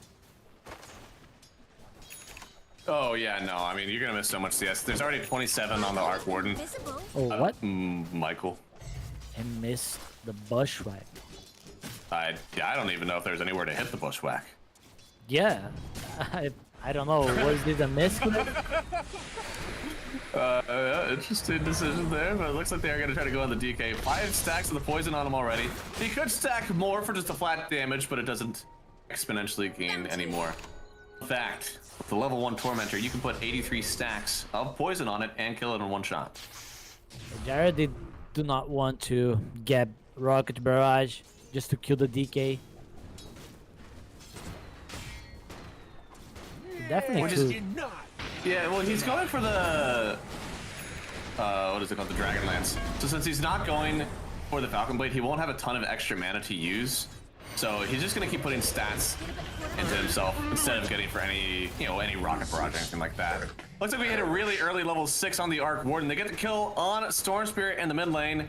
Pretty huge kill for Alone. He's bullied back the Storm Spirit into the fountain, and now he's bullying back once more, this time through death.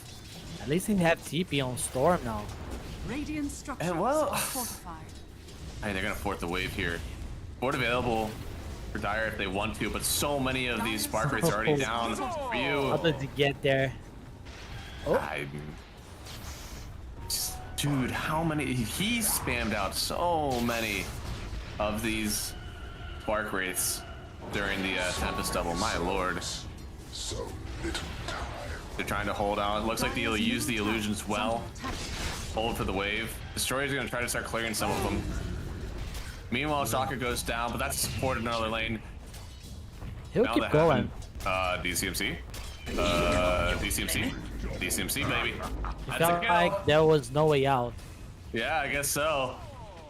Assumed that there was only death for him left, and now, well, in the mid lane, it looks like the Cardi is gonna do the job. They get themselves a tier 1 mid tower. They didn't even find themselves a destroyer here. The second Wraith is down, big slow from it. Wasn't able to drop the second one. They see where destroyer's running, but nobody is around to get the kill. It's a minefield, friend. Oh, well done from the Arc Warden, and topside Devil is running it down. I tell you what, this one, we may be looking at a quick game number 1.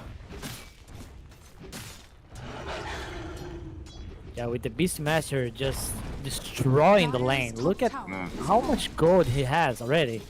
Oh yeah. Has the Veil of Discord on top of the Arcane Boots. Level 6, no roar. Those Vlads, surely, right? Yeah, I think so. Helps a lot Gyrocopter, so why not? Yeah, I mean, Gyro may not actually have to get to Satanic pretty early on if they do go for that for himself. I consider getting it later, but he'll definitely get one. Yeah. Oh boy, for you. Doesn't want to have to tank the Sparkwraith. Oh no. Thank you, Renzo, for that. It did not bottle up the Invis. That wasn't an insta-proc. Looks like they'll get the kill with the poison stacks on Arcano. Ryu is in. It's a shame he doesn't have an Invis rune to use if he needs to disengage. But Stainer trying to get away from this one. Looks like they'll get out. Silk, just a few misplays. Unfortunate for them. Yeah, that misplay cost a kill on the Shadow Demon. Yep. Did. Man, 6k already. Look at the map. They have this one ward that is like keeping the Slark safe. But boy. That's about it. Yeah. Otherwise, it's entirely a Beastmaster map, and they're gonna try to make a smoke up. They need to get something done, of course. Like, they're sensing that they're falling way behind in this game. Want to try to get a kill with the lockdown of Destroyer, and they certainly can if they burst everybody down, but there are 2 supports just hanging around this gyrocopter, so you either start on the Shadow Demon or you get turned around, I think. They might TP here with the Beastmaster if they have the time. Oh, the scan. Big ward down. Market did take a decent amount of damage to the creeps. They're gonna start here, bringing in the Arc Warden. I think we're looking at danger. Broken on DK, and he'll just go right on down. Everybody's gonna portal away. Devil. That was close, man. That was. Yeah, he pains it. He loses all the rest of his mana. Oh, is he gone? This one. No, certainly you can't keep. Okay, he goes away. He just doesn't have mana. I honestly think he might have been able to continue that one had he had some mana on him, but I don't know why not. Just come down here, farm out the rest of your Shiva's card that you're gonna have it damn near 11 minutes. That'll be good for you. That's some That good is stuff. juicy. Did take the intimidation, 50% less damage from one of those wolves, but still good damage No there. Gets to get some Crystalaze, farm. no Falcon Blade, just straight Aghanims on the gyro. Wow. Seems like they're just done with the game already. Yeah, I mean, he was considering the Dragonlance. Instead, they're just going right on in, as you said, for the whole thing. It's quite insane, but it'll be good for your farm. It's kind of like going Manta first on Illusions if you can help it. I'll take that. Arc Warden's going Midas. Yep. Okay, so Ern. I've seen this as well, as terms of like an earlier set Arc Warden. I like the idea. I especially like the Midas because you have a ton of control on the map. At this point, it's just like if we can keep this net worth lead growing, then you're certainly going to win because all you need is put down this early timing of Team Silk. They do drop in a pretty deep Arc Warden Tempest double here. They'll get the kill on the Crystal Maiden. Ryu is on top of Malone. Can they get the Slarker kill here? This will be a big one for them. DCNC picks it up. Ryu is trying to keep it going. Michael wants to TP out, but the stun is here. DCNC gets 2 kills and 2 perma Agi.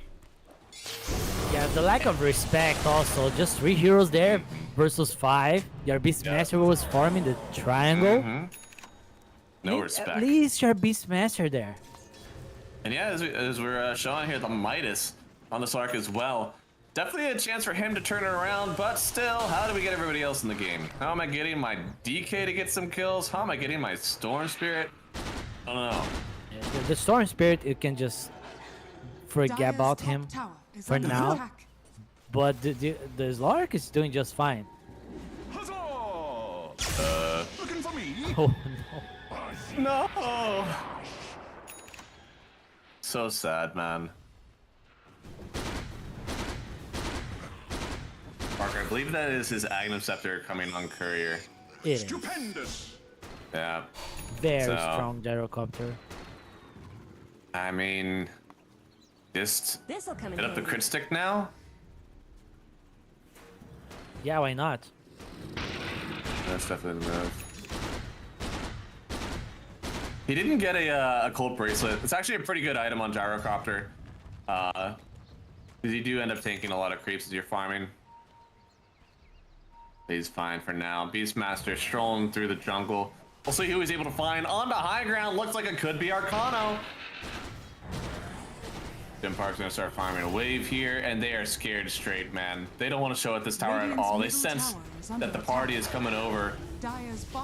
Yeah, they might just give up this tower. Zero making a move to the enemy triangle to try to find the gyro, but guess what? Gyro is joining his team. Well, very early. I mean, I don't know if this is necessary, but he's getting a lot of gold out of it because he's just able to push with Devil. They all get a ton of farm from getting the tower kill, and it's not like it takes too long for him to do. He'll lose on XP, but as long as he's getting all the creeps and the last hits on the towers, it's fine. There's no fortification. No shot, they just get the... Oh, my lord. You'll get the rune as well. Right? You usually see this at the third Wisdom Rune, where you get the tower right before the Wisdom Rune spawns. This time, they're just going to get a free Wisdom Rune, not necessarily going to get a Tormentor yet, because it's literally not up, but still about the best move that you can make right now for the Starbacks. Radiant's middle tower is under attack. They got the rune. They have the OT on Lion, so they can try to go for a smoke play again. Yeah. Seemed to work out the first time. We need to see some more of it. Lark got the diffusal. Okay. He's getting ready to fight. You still have to be careful when he joins fights, but he can definitely go because it's gonna be nighttime. Yeah. So nighttime with the diffusal. Shadow's gonna tank it for the... Here we go. Jumping on in. They need a little bit more. The Finger of Death connects, and they'll get themselves a Shadow Demon kill. Worth 500 gold, and it's worth every penny. Yeah, and you'll farm their jungle as well. Barker's going Sunday Rush. Old school. That's a gyro build we haven't seen in a while, to be honest. Like, SNY has kind of not been as good in the status resist anymore. I think that's when people used to do that. Remember, they gave like 25% status resist or something to get it. People were just abusing Kaya Sanj as well. Yeah. Now we got the Mage Slayer on Arcano, so a little bit better for the magic damage. That will be a lot of what Arc Warden is doing for now. You gotta get there though. Somehow you gotta blink on top of the Arc Warden and debuff him with that. They need to keep moving. 7k ahead. But yeah, they need to keep getting more space on the map. They need to remove Took from their own jungle, forcing them to make interesting wraparound here. Looks like they are on the gyrocopter. Parker could go down maybe. They've got a decent amount of lockdown. They turn around on Arcano. His ulti is out. Shotgun just falls, and now Jim Park, he feels fine. He's turning this one around. They got a good amount of damage on the DK. I think they might have the poison sacks on the other side here, of course. They are taking down the Lion. Destroyer will fall, and Arcano, a few more sacks of the poison is all they need. They'll get themselves another kill, toss down the bubble, to grab their second tier 2 tower of the game. Yeah, they felt they were looking so much out of the map that they needed to react, but his Lark was not there.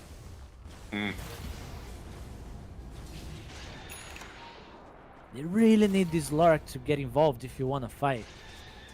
Yeah, and as you said, he did go for the Diffusal Blade. Sometimes it feels like maybe you need the Aghanim Scepter to really jump in as a Lark, because then you have the opportunity to always like either double down on the kill or escape. So now knowing that like your W is kind of like you're in to win, it can be kind of scary to still get involved in Slark. Oh, the scan landed. They have very good ward on the lane as well. They see everything. Yeah, and they're trying for the sneak. Stinner could get gone on quickly though. They have a lot of good vision. Slark took a big ulti to the face from this hoodwink, and yeah, he is just super dead. Alone picks up the kill. He'll try to get out of everybody else, but Destroyer, him himself will be destroyed. The Arc gets the kill. It's a double kill for the Arc Warden now. They'll continue to finish Roshan. If you thought that you couldn't kill Jim Park once, well, good luck doing it twice. They can't commit. They need to just poke. But it's very hard to poke against a team that has a lot of pokes. They kill you from afar. This gyrocopter, this Orc Warden, Beastmaster throwing axes. So how do you get kills as a Slark if you don't commit? Again, like it's so hard to do that with the items that he has so far. We're all afraid of commitment in some ways, but at least Slark has some ways to maybe levity that with his item choices. He's gonna stand in the mid lane, and he's gonna get ultied by Shadow Demon. They're trying to go on him. He gets hit by the power shot. He uses the ulti to try to get out of here. It looks like he's gonna be good for now. Stupendous. Yeah, but I'm pretty sure he's not feeling good. No, he's feeling very bad. He doesn't have an ulti anymore, which means he's not able to get in here and help out with this tower. Though, I'd say the biggest buff to Arc Warden on Radiant is that you do get evasion in the bubble. You don't get that whenever you're on Dire. So it's really easy to take towers. Just keep going. A lot of time on the Aegis still. Yeah, looks like they're trying to get a little bit of poke out. Oh lord, yeah. Just barely able to survive that one on Shaka. Never mind, very dead, very dead from a nice sharp shot there. Well done, Michael. They don't even have to commit. They just poke you to death. No, I know. I haven't seen this much poking since Facebook in 2014. Yeah. They will just go top. Storm is trying to cut the wave. Lark is cutting the wave too. Do they have a wave top? No. Not right Oh, now. they have one creep. That's the one that they need. Protected. Yes, Where's the gyro? cherish it. Dude, Michael's We're actually tanking the every- tower. Oh my god. I mean, do they not have? Oh boy, Slark could be in danger here. I think he already caught one wave, which is why they're understanding they may need to run at him. I don't have to try to kill this Lark. This is a fake bag. I don't know. It's looking. Oh my god. The back was pretty real for Arc Warden, but Gyrocopter wasn't a part of it. Does call us down and murder Shaka. Does have the buyback, but surely you hold it, right? What are you gonna do differently in this top tier 2? I think you have to give this one up as well. Who you are killing here? Probably they're everybody looking on to kill the Dire. back line, but No, I mean, they're gonna go right on this Dragon Knight. Too many stacks of the poison, he'll go down. Creep, looks like they're... I mean, getting- still, you're trying to wrap around to find the back line. Yes, and they do want to go. Looks like on the hoodwink, but they're not able to find it. Alone is gonna drop some Spark Race down once more. Gets the kill on Destroyer. Storm needs to keep clearing some of these creep waves. Gonna get broken up, which means no more overload for a second, but looks like he's gonna just jump away and portal out. Okay, does barely get away. Shadow Demon is going. Oh, he gave up on the idea. Mm-hmm.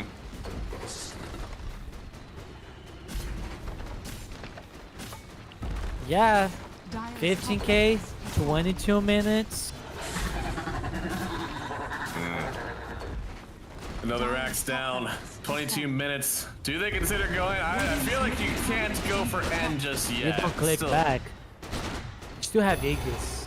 Yeah, I think you can definitely take this. Take Megas. I don't think that's really too threatening for you. There was a Crystal Maiden there. Huh. Didn't know that. Jump on the backside. Try and get on top of Malone. Storm Spirit wants to start something for them, but who can finish it? Slark is going down. They're gonna roar off this Slark. He can't even press the ulti. I think they're gonna call it here. Jim Park is barely touched, and it's GG. Game number 1. Well in hands for Starbacks. And you gotta cook something up for them, I think, on Team Silk. You want a chance in game number 2. He didn't even lose the Aegis. Oh, no. Still had like 15 seconds or 20 seconds, something like this. Okay.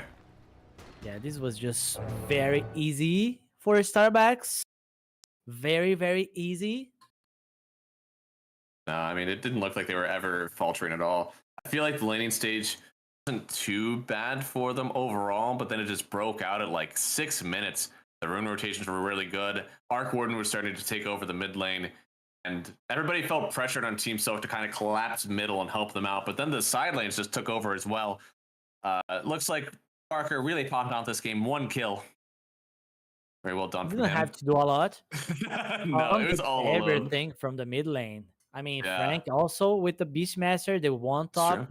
They got the tower. Alone got the tower mid as well. Suddenly it's 6K and you don't have a map to play. You're a Zloric team. So the game is getting harder and harder. We kind of like the late game was always in the hands of a Starbacks. So the fact that they were able to take this one so early, like Arcano never really had a chance to get back into the game the way he wanted to. Slark tried to participate, wasn't able to get it going. And I think this mid lane differential really was too hard to come back from. The game we thought was okay. Mid diff, true. Mid popped off too hard. Well, we'll see what they're gonna adjust here for game number 2, because again, Team Silk, you got to get something going. You can't look at that game too hard. I think everything went wrong for you. Get a better lane matchup maybe, and see if you can run it back for game number 2. So we'll see what they check out. We're gonna go to a quick break, about 5 minutes, and then we'll be back with game number 2. See who moves on to the next round of the upper brackets. So we'll see you in about 5 minutes.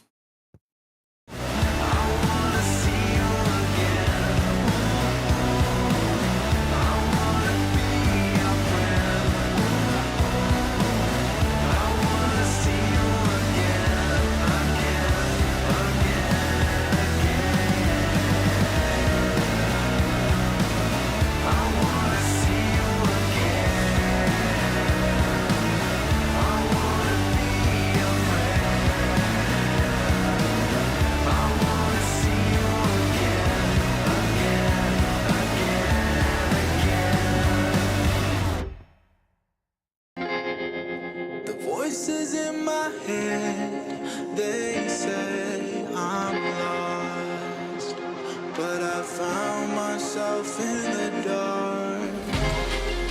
The voices in my head, they say I'm lost.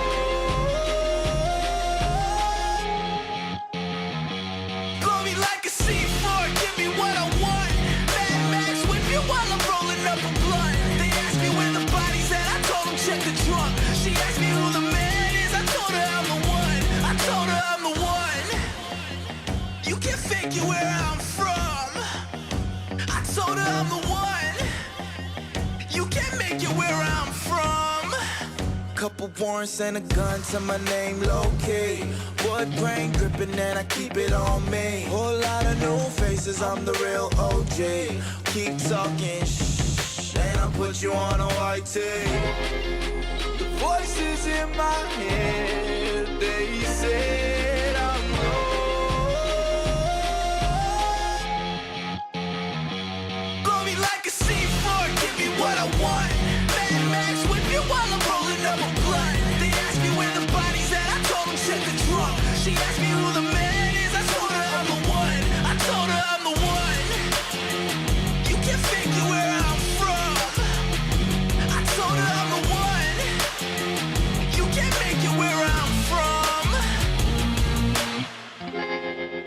The voices in my head, they said I'm lost, but I found myself in the dark. The voices in my head, they said I'm lost. Blow me like a C4, give me what I want. Mad Max with me while I'm rolling up a blunt. They asked me where the body's at, I told them check the trunk. She asked me who the man is, I told her I'm the one. I told her I'm the one. You can figure where I'm from.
Papier, Seite und Titel, Mitte 20 und hier, Zeile für Zeile, offener Blick, find nur beim nach vorn sehen zu mir selber zurück.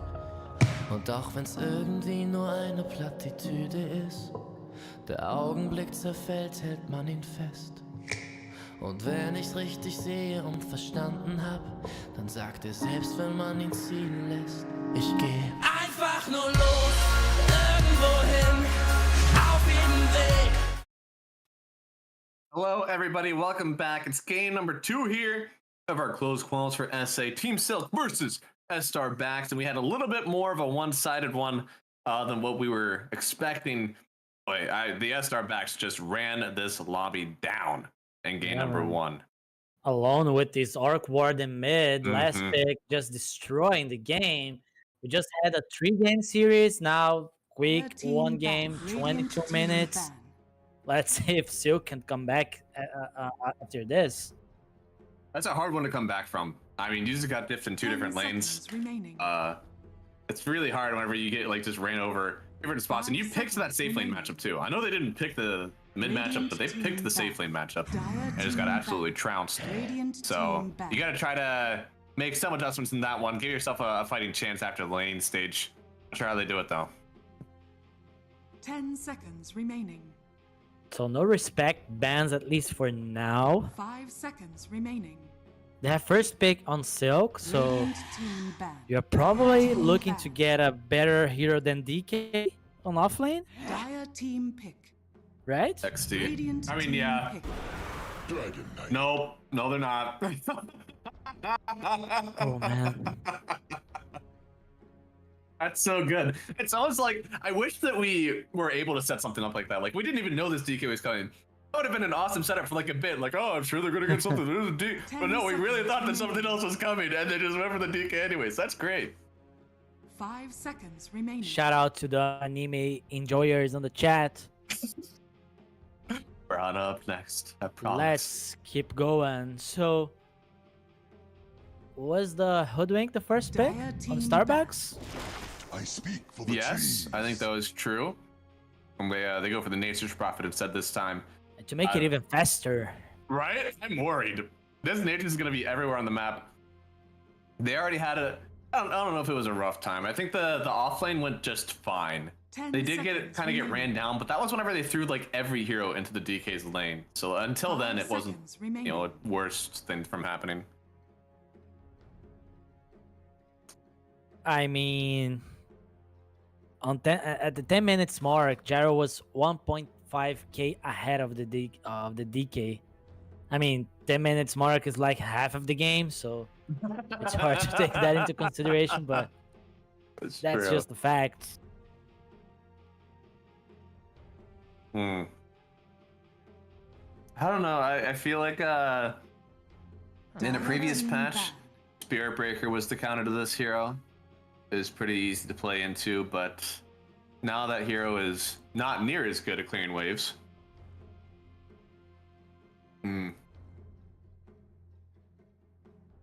So do they ban the Beastmaster? I think they should ban the remaining. Beastmaster. Yeah. Played a very important role 5 on that remaining. 22 minutes game. It could be a good ban. Lane. Yeah. There it is. I like that. Still leaves the Centaur and the Timber Song both still in this one. Timber, an incredible hero versus the Dragon Knight. If you throw in a Nature's Prophet on it as well, your map will still disappear. 10 seconds remaining. For Starbacks. So 5 seconds remaining. they might just to ban carry matchups. Something like this, because Parker did not have to do a lot on the previous game, but if somehow Silk manages to get good lanes and just use their carry with items properly on the mid game, they might be looking to get a better carry matchup. They have the last pick also. So you can sneak in, avoid, something like this. Radiant team pick. Irath. Dire team Oh yeah, pick. the combo with the DK. They banned this hero as well in the last game. Oh, interesting. I wonder if that's a combo that Silk have been relying on, where they just use the DK Skyrath to burst people. You And need once more again, we get the hoodwink. options. Yeah, that's true. Dark Willow, Witch 10 Doctor, seconds to remaining. really Lion? get I this mean, jump kill. 5 seconds remaining. Lion would still work in this one. Only with the OT. Dire team pick. Ooh, Oh. this works too. Gyro provides a lot of damage as a support. Right, yeah, I mean, this is kind of a pause for Gyro then. I mean, I 10 don't seconds mind it. remaining. I don't know. I just think, like, 5 Lion is the seconds safer remaining. pick for you. But this one, as you said, they kind of missed by not having the Skyrath mage this year. It does kind of provide that. Your Q scales pretty well. You get a second level in it. You might actually be able to run down a lane. Is there any Radiant hero you team think that they can pick on the Starbacks to kind of combat this pressure?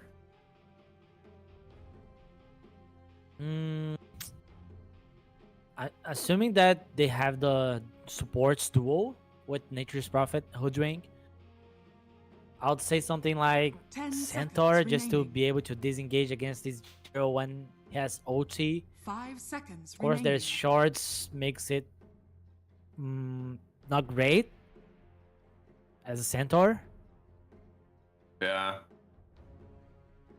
but yeah, still a decent pick. Still think that the Timber would be fine, though. Radiant team pick. Behold the I Oh, love it. in I love it. that's a combo. Okay. Yeah, you shove waves, you scale. Yeah. Giving him power to the Ember Spirit is going to make that slate so scary. 10 seconds remaining. I don't know, man. Some part of me actually 5 wants a seconds Rubik in this remaining. game now. Because this Tusk does seem to be a pause 5. You could run like Gyro Tusk. Gyro isn't one of the worst heroes to pick into a Magnus because you do kind of build tanky heroes after you get RP'd. You could still get some lifesteal going. What's going on, especially if you have a Rubik that can kind of combo break, steal the RP, get in, kind of turn the fight around. I think it might be asking too much though from a pause 4. It is. I don't think Rubik would have room to be stealing spells on these team fights. The Ember is just so strong against Rubik here. You just Dire go on the team Rubik. banned. There's no good hero against you. Now there's a Chronosphere threat, so makes it easier for them to kill this Ember, but you don't want to rely on the Chronosphere to get kills on the Ember Spirit. This You is still have Tusk. 10 the seconds blank remaining. stun on DK, 5 seconds remaining. but Is this a Tusk faces Void lane? I hope not. This is Gyro Right? faces Void Lane. Okay. So it's a DK Tusk lane. Yeah. I was hoping for it. I hope not as well. I feel like this DK is almost shoved into the mid lane now, and we can get a different offlaner that combos well with the Tusk. I mean, it But- can work. The Tusk Void Lane can work. If you find the Hoodwink, you can try to kill the Hoodwink. You can at least deal a lot of damage on this hero. You can protect the Void as well with the Snowball. So it's not terrible, but it's just annoying Hoodwink just hitting you constantly. Mm.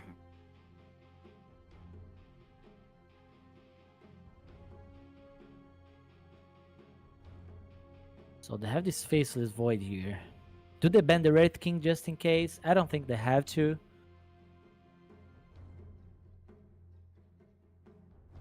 Yeah, no, I'd agree with that one. I don't think that's necessary.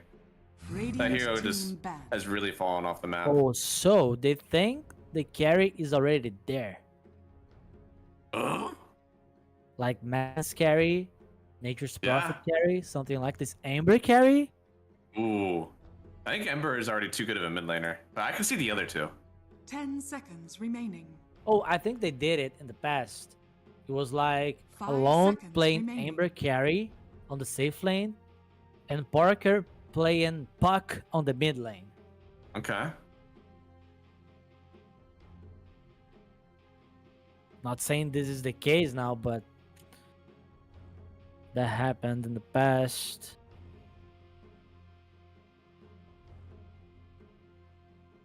How do we kill this Faceless Void?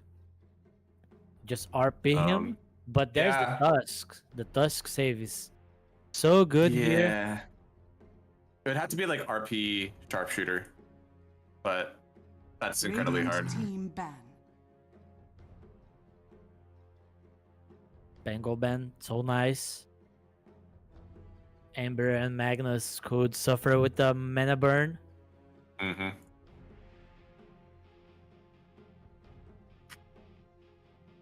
10 seconds remaining. I mean, the Pango here has just been like incredibly strong. 5 Anytime that you seconds have remaining. items with modifiers that are really good, Corrosion was one of them, right?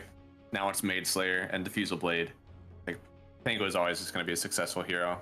They keep like nerfing and tweaking the numbers on his spells, but that's, I feel like, not going to be the strength of the hero. It's still going to be like what he applies in the middle of a fight with just one swashbuckle. A lot of patches that Pango is still solid. Mm-hmm. You never seem to take him out. So, are they banning another offlane hero here? They banned just one carry, Parker TA. They know this is very good because the Murph is banned by Starbacks, so they don't have to ban this hero. These are the two Parker plays a lot. They're banning the Alchemist. No, I don't know how you tie this all together. You can play the DK mid, but you don't have. I think you can play the center offlane here. I think you could go DK mid Visage offlane if that works. It's a really nice lane with the Tusk. Radiant team pick. I think you need a matchup. If it's like against the Morph, yeah, for sure. Don't your buildings die?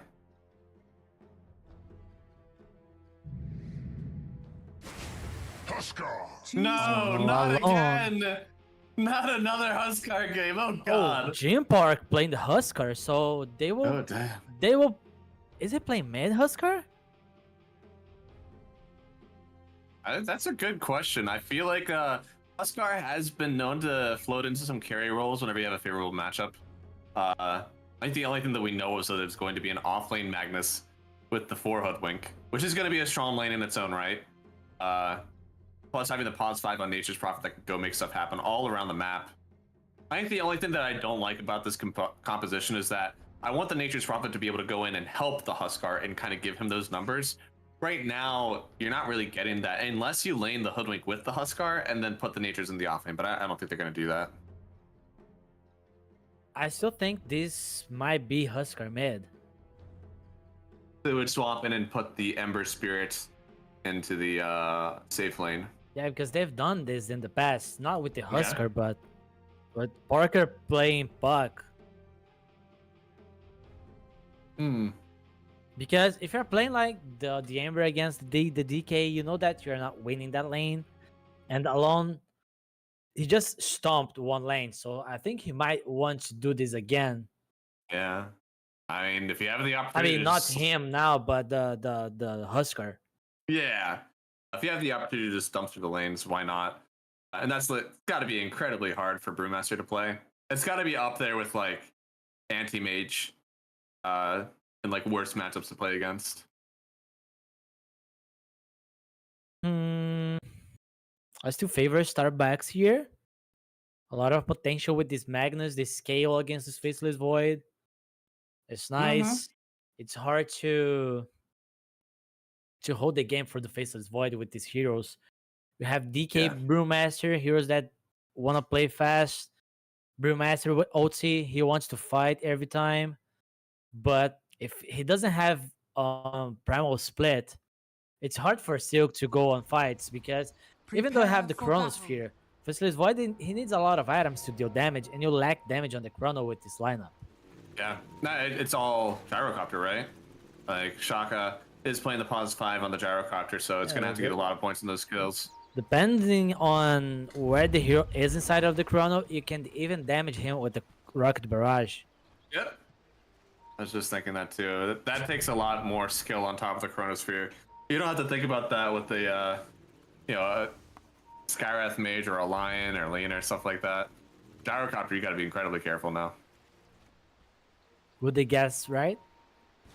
Yeah, they will do ward for sure. There you go.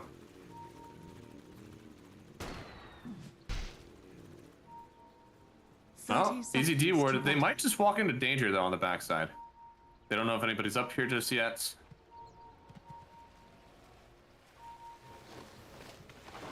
Ooh. Ryu. Just barely caught out by that shockwave. Looks like they are committing for the TP, which means no other spells they can really use for it. Oh boy, the double chains. It might be a disaster here. Parker did get the benefit of that first blood, but he is dead. Destroyer looks like he'll fall as well. Oh no, don't be greedy. Don't be greedy. Oh no. Alone, it's on you. He's going to live. Oh, he wanted the last hit. Yeah. Now, oh, could he still get close enough actually? I feel like he's closed the gap a little bit more. Is he faster? Michael? He's not. Michael's... Windlace all the way. Yeah, but the fancy footwork, and now he's running the other way. It's up to Michael to get the kill. No, yeah. He's got to get out of here. I think that Michael will end up getting this one. He might have it. Oh my god. He lived? Yep, he's not regretting getting the Windlace. Astounding. Look, it's really Parker on the mid lane. Told you. I know these guys. No, Renzo, only me. Renzo also said it was going to be a mid lane for the Huskar. So I'm the only one who didn't believe.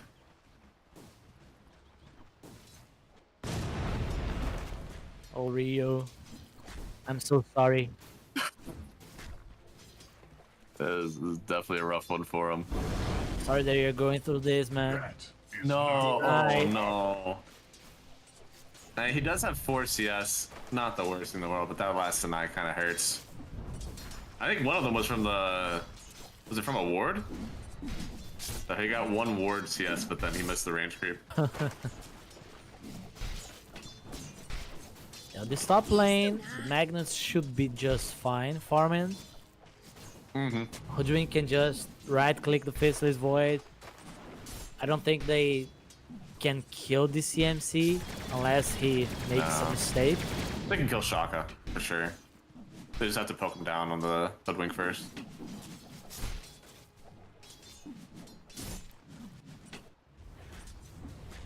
Already on the mid lane. Oh! Double deny from Stinger.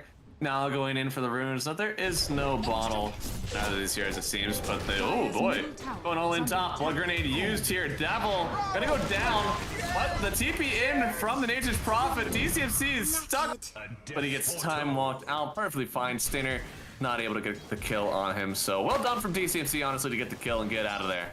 And only if that was a double kill. Look at Stinger, he just doesn't want a lane. He wants to be everywhere. No, absent parent in the off lane, man. This should abuse the fact that the Amber is alone bottom. Alone is alone, right? No, it does seem that way. Captured in the flame. Goodness. He's playing like he's not alone. No, I mean, this is perfectly fine for him. He's got more CS, almost doubling the CS actually, on the Brewmaster.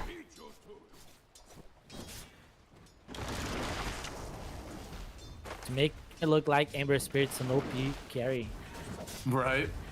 Playing 1v2 against Brewmaster as a melee. Right? This shouldn't really be allowed. I mean, I guess the only thing is that when the Nature's Prophet is actually deciding to play the lane, it is a very good Nature's Prophet lane. Yeah, just right click people. They're level 3 on the Brewmaster. They can definitely try to do something here against this Nature's Prophet. Ooh, this is a really nice sprout actually. Mid lane, looks like DK should burn down. He will.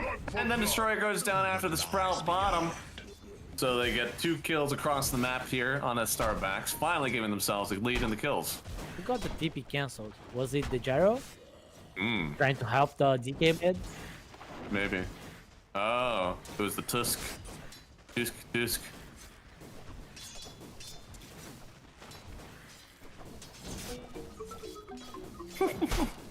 Poor Arcana, man.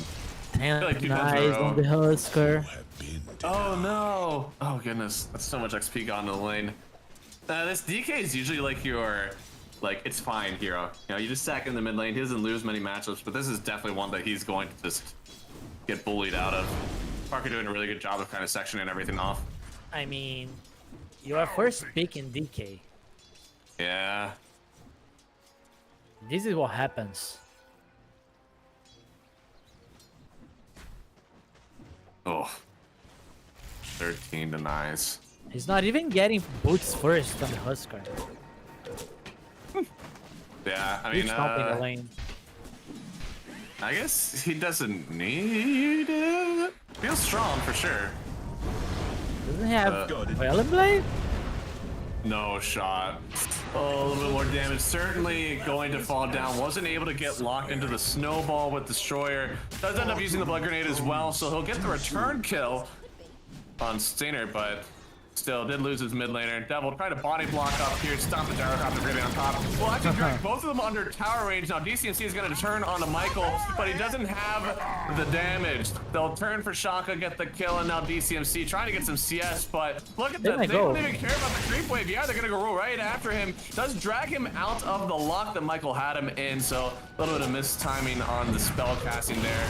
Burn in from the Nature's Prophet. They get the kill on DCMC, and I believe that Stinger's gonna walk away unscathed. Yeah, they're counting with the TP from Stinger, but Stinger only had the normal TP, so he had to TP to the tower. A lot of heroes here in this mid lane. They're even gonna bring in the Brewmaster. They don't want to let this one go uncontested once more. Huge disarm. Sure. 3 heroes under the tier 1 tower. Yeah, you're probably not getting out of that one. They're even bringing in DCMC. I want to kill that guy. That guy's killed me. He didn't get the last hit. Oh no. Tower defended. Only yeah, took everyone. But that's teamwork, Dire's right? top tower is under I attack. suppose so. We're gonna hope that they don't end up losing every other lane though, because there are no creeps around here. Can't really TP back to the Faceless Void. The thunder won't let me die. There's a lot of grips. This is huge. If he can actually get all these, this is fantastic for him. There are He 4 should, range he's creeps alone. here. Not anymore. Alone again. Oh, only one tonight. Still very good. I think he's got this one. Oh no, that damn range creep. Briefing. So they should be careful with these dives on Starbacks. Yeah. There are 2 urns? No! Alright, that's it. Call it. Go game 3. This is Griffin. This is grief. Well, you can't blame them. They're not playing together, right? That's true. Maybe they will end up getting 2 different sides of the map. Some urn kills for them. For you. Oh, they have to TP in. They actually bring out the dragon form. I'll lock him in here. He's still got an armlet though. Yeah. You don't want to mess with this. Oh, the D ward. Nice. Oh, they did see the ward go down. But I suppose he might be able to protect it here for a while. You know, the net worth for being a Huskar lane is not bad for the DK at all. Middle tower You is know, under attack. 3,200. Things It could is be not. significantly worse. These kills save the lane pretty much. That's true. For Starbucks, they should now just go top and take the tower. It's quite low already. Huskar is gonna start farming up some well-earned stacks he's gotten from his team. He's a carry after all, right? It's Jim Pretty Park. much. Yeah. Radiant are scanning. But again, I'm very happy with how Team Selk have played this laning stage so far, especially compared to last time. I mean, the game was broken up entirely at this point last time, but now, even though they TP'd like 4 heroes into the mid lane, They know. they're still doing okay. Yeah. They have a creep literally following DCMC, so they know exactly where he is running. And DCMC will guess wrong because there's full vision of him. Sentry down. I see him. Stinner. Nice. Turn away. Oh my stuck. goodness. Just chrono his ass. Radiant's middle No. Don't do that. Oh Oh my god. Just chrono this guy. Oh my lord. The damage from the ulti on Nature's Prophet was insane. DCMC has to run away now. And now the RP Come on. on to Shaka. He gets away just in the nick of time, but Jim. Oh, hello. Yeah. We take those. We take those freebies. Look at the lawn. He actually is farming this? No Dire's way. top tower is under attack. Dire's top He's tower. intimidated. DCMC is doing 50% damage. Radiant's middle tower is under attack. Alone. Oh, there's an urn charge. Not gonna get many of those with the Nature's Prophet urn on your team. He's dead. He's That not was unnecessary. Isn't he? Okay, he's dead. A lot of gold, level 6 on the gyro. Let's go. Yeah, no, I mean, Gyro, First he 10 needed that one. minutes. Check. Only 3k Yeah. gold. No, this is not the worst thing in the world. I think there's been some tactical feeding, maybe, from Starbacks. They had the Ember top. They had the Huskar that went deep into the tier 1. So without those 2 kills, they're definitely stopping this game around. But now there's a chance for Team Silk. Hopefully get themselves a good competitive mid game. Yeah, a chance to survive for 10 minutes. For 10 minutes more. Mm-hmm.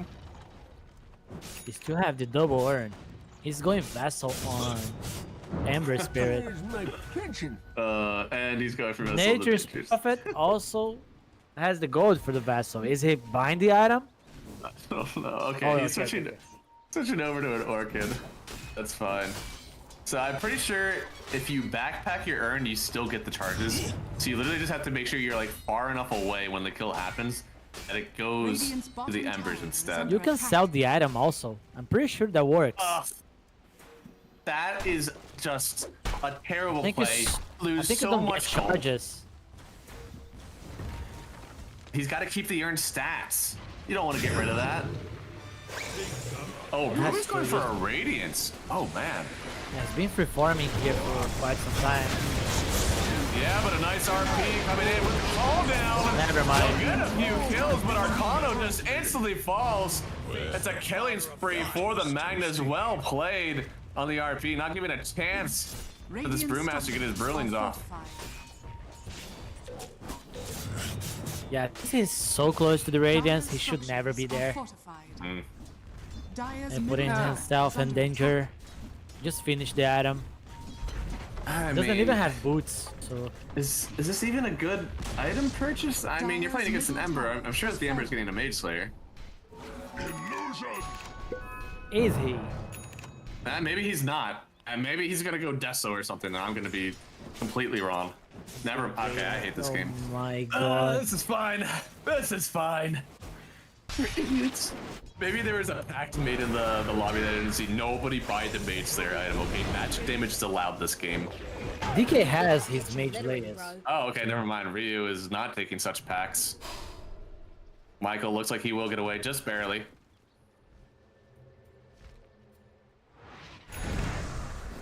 In the mid lane. Ooh, boy. I mean, this is why it's a huge vessel game.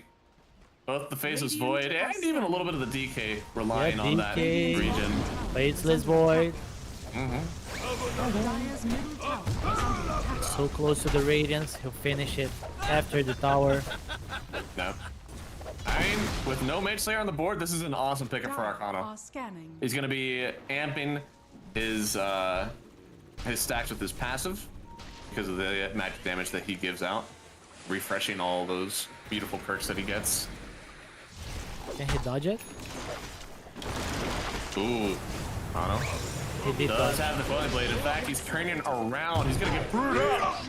And now he's turning into the Brewlings. Gets the Chronosphere on the Hoodwink as well. RP does connect. Faceless Void in a bit of danger. Gonna get sent back into the tower, into the welcoming arms of Jim Bark. They'll get one kill. Popping the BKB. Going right in on the Dragon Knight now. Once TP away. Brother, I got bad news for you. It is well too late.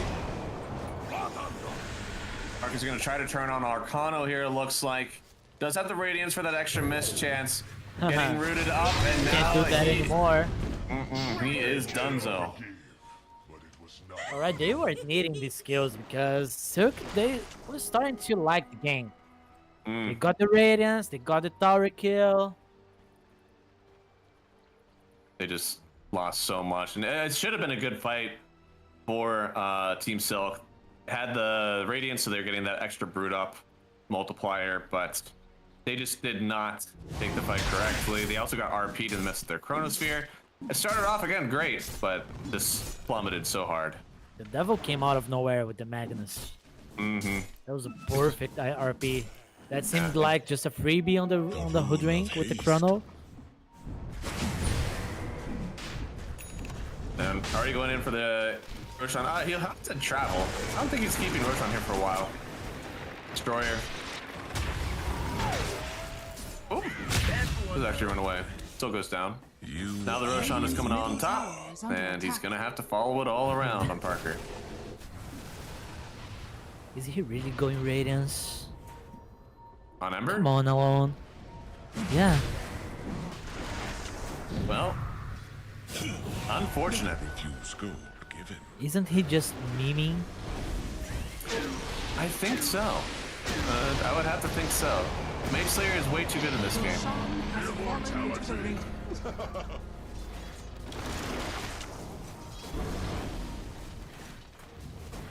So now they have the Aegis. Jim Parker has BKB as well, so you stop farming, right? I mean, right? He had a really nice BKB fight already once. This bot side, he feels unstoppable. Definitely doesn't need the Aghanim Scepter. And yeah, man, this is the inventory of kings. Radiance, circlets, and branches. Oh, Arcano, in a bit of danger here. They see Destroyer, he's gonna roll on through. Arcano does get the ulti off, which means this Nature's Prophet could be in a bit of danger, but it looks like they come right on the tusk here. Papa to BKB won't be stunned up by anything. Gonna start clearing out Brewlings as well. RP connects, and they get the kill on DCMC, not even giving them a chance to get this Chronosphere off. Now Arcano trying to just get away with that last Brewling. He gets into the pits. Looks like he'll get on out for free. He bought boots at least. And That's he good. baited his team into a terrible fight. Yeah. Yeah, we have a Blade Mail in the Nature's Prophet, which I guess has kept him alive for a good bit here. I didn't think that would actually be progression for him, but I'm liking it. Yeah, just needs to bait the enemy team. Just TP's there like a dumb idiot. Just, hey, oh, I don't know what I'm doing here. Kill me. Oh no, I'm just a poor Nature's Prophet. I sure hope that nobody kills me. I misclicked my TP. I'm sorry. They'll be taking that misclick all the way into a tier 2 tower. Parker still has his Aegis. They're gonna start clicking down Arcano. They still won't save. They could kill the first life, and they do get the first one for the Huskar. Chrono on to 3 heroes. Lots of time dilation, but look at that bushwhack. Take him on down. Arcano's out of there. They do manage to get Stainer as well, but the Ember Spirit, he's still alive. Parker's still up with his second life, and I'm sure without a Chronosphere, you cannot kill him here. He has some vision. Gonna be able to dive away. He doesn't know which way to dive, though.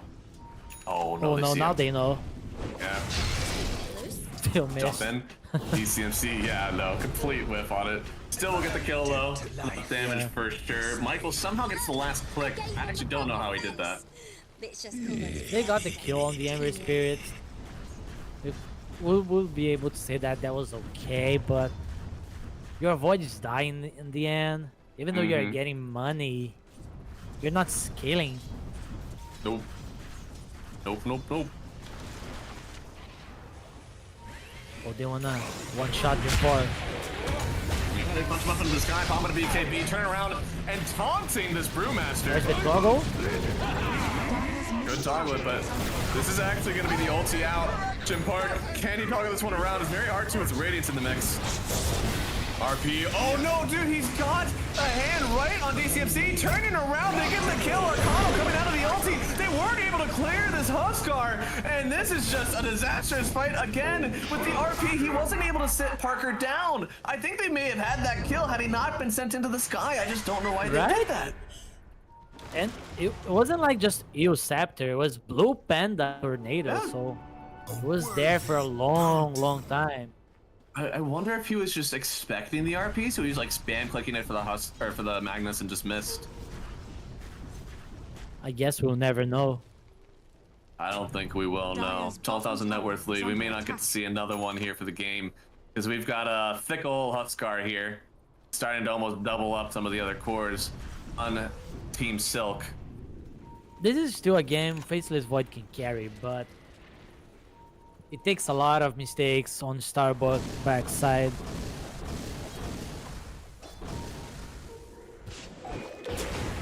Ruh-roh. Oh, dude, he pushed away from the snowball. Pro player. Pro player, Jim Park, able to separate the tusk. Come here. Oh, Lord. That is quite Making a good a lot of Interceptor. bushwhacks. Uh-huh. See you. Hey, standard would die, though. Yeah, a lot of gold, but not for Faceless Void, unfortunately. No. Shaka, he's about to own. He's got the gold he needs. Dire's middle tower is under They want attack. to go there. They're gonna find He just got a lot of gold in the gyro. Yeah. There's them all the way back here. They have the dust, they'll find one. Trying to run up, they scan, they see DCMC. Oh lord, there he is. They have the damage, rooted up. He does Not pick like the crosshair this. off, but he's actually just gonna get sniped in his own chronosphere, in his own house, where he feels safe and Who used the secure. chrono? I think it was the Ember Spirit. Blink. No, Chrono was cast by Ember this time. Devil looks like he's gonna TP in the base of the Look at enemy the bottom team. box with the experience. So they're gonna use the ulti here on Nation Prophet. Decent amount of damage, not a ton though. Alone, still yet to finish his Radiance. They'll Where's pop my the Huskar? ulti. Yeah, Huskar's not around. They're gonna kill the Ember actually. Jim Park coming in at the very last second, but this time he does get tornadoed up for a good cause. He's one of the only ones left on his team, but you gotta be careful. Where is that Magnus? Are you in danger? I think now seeing that Jim Park's running away, they're smelling blood in the water, but this isn't as free as you think. If they do try to commit all... Dude, yeah, RP, they find this Faceless Void, silencing him up. He doesn't have any way to turn around. They're not gonna drop in this Huskar just yet, but the snowball save, gonna get one on the Magnus. Maybe they do want to continue for Jim Park now because there's no one else around. Chill, guys. Huskar has travels too, but it took so long for him to join the fight. Mm-hmm. Ember was already dead when he got there. Yeah. More gold. Faceless Void's not getting gold, but the others are getting there slowly. Yeah, more gold for everybody around. That's Jim probably Park, not oh, enough. Oh my lord. Right? Like, this Huskar is thick. He's gonna get an AC. Very good for his team. I think this is one of those times where even though there is a lot of physical damage on the enemy team, you want to be the one giving armor for your friends. And here we go. They get a free kill on DCMC. Wasn't able to dodge out with his Q. And yeah, -5 life break cooldown is just up all the time. This is just the high ground item for strength cars. Don't buy Dazzle. Oh yeah, rooted on up. We do have the Radiance on alone. You can see just how much damage it is doing to the DK. Burned on down. Burn the dragon. Mm-hmm. This Sinner, he's got the full solar crest now. He's gonna help out with the burst damage for anybody in the chronosphere. Going Vlads now. I like. Feel like they're just waiting Roche on Starbacks. They will keep killing Silk, and then they just go Roche.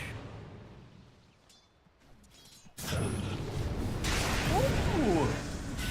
What a find! Where did they have a ward for that one? Oh, they didn't have a ward on that one. That was a spear instinct. He must have just barely been showing through the trees. And now they get the kill once again on the Faceless Void. My lord. Parker is an actual assassin. Does he have Blink Dagger on Huskar? Oh, he's actually just like, finding these guys. Travel too. He just TP's on top of the enemy. Stinger's just TPs on top of the enemy, and Jim Park comes right after. A 16,000 net worth lead. One has no fear. Walking right on up. Oh, now he's got an illusion rune. Oh, gonna be able to send these down bot lane maybe.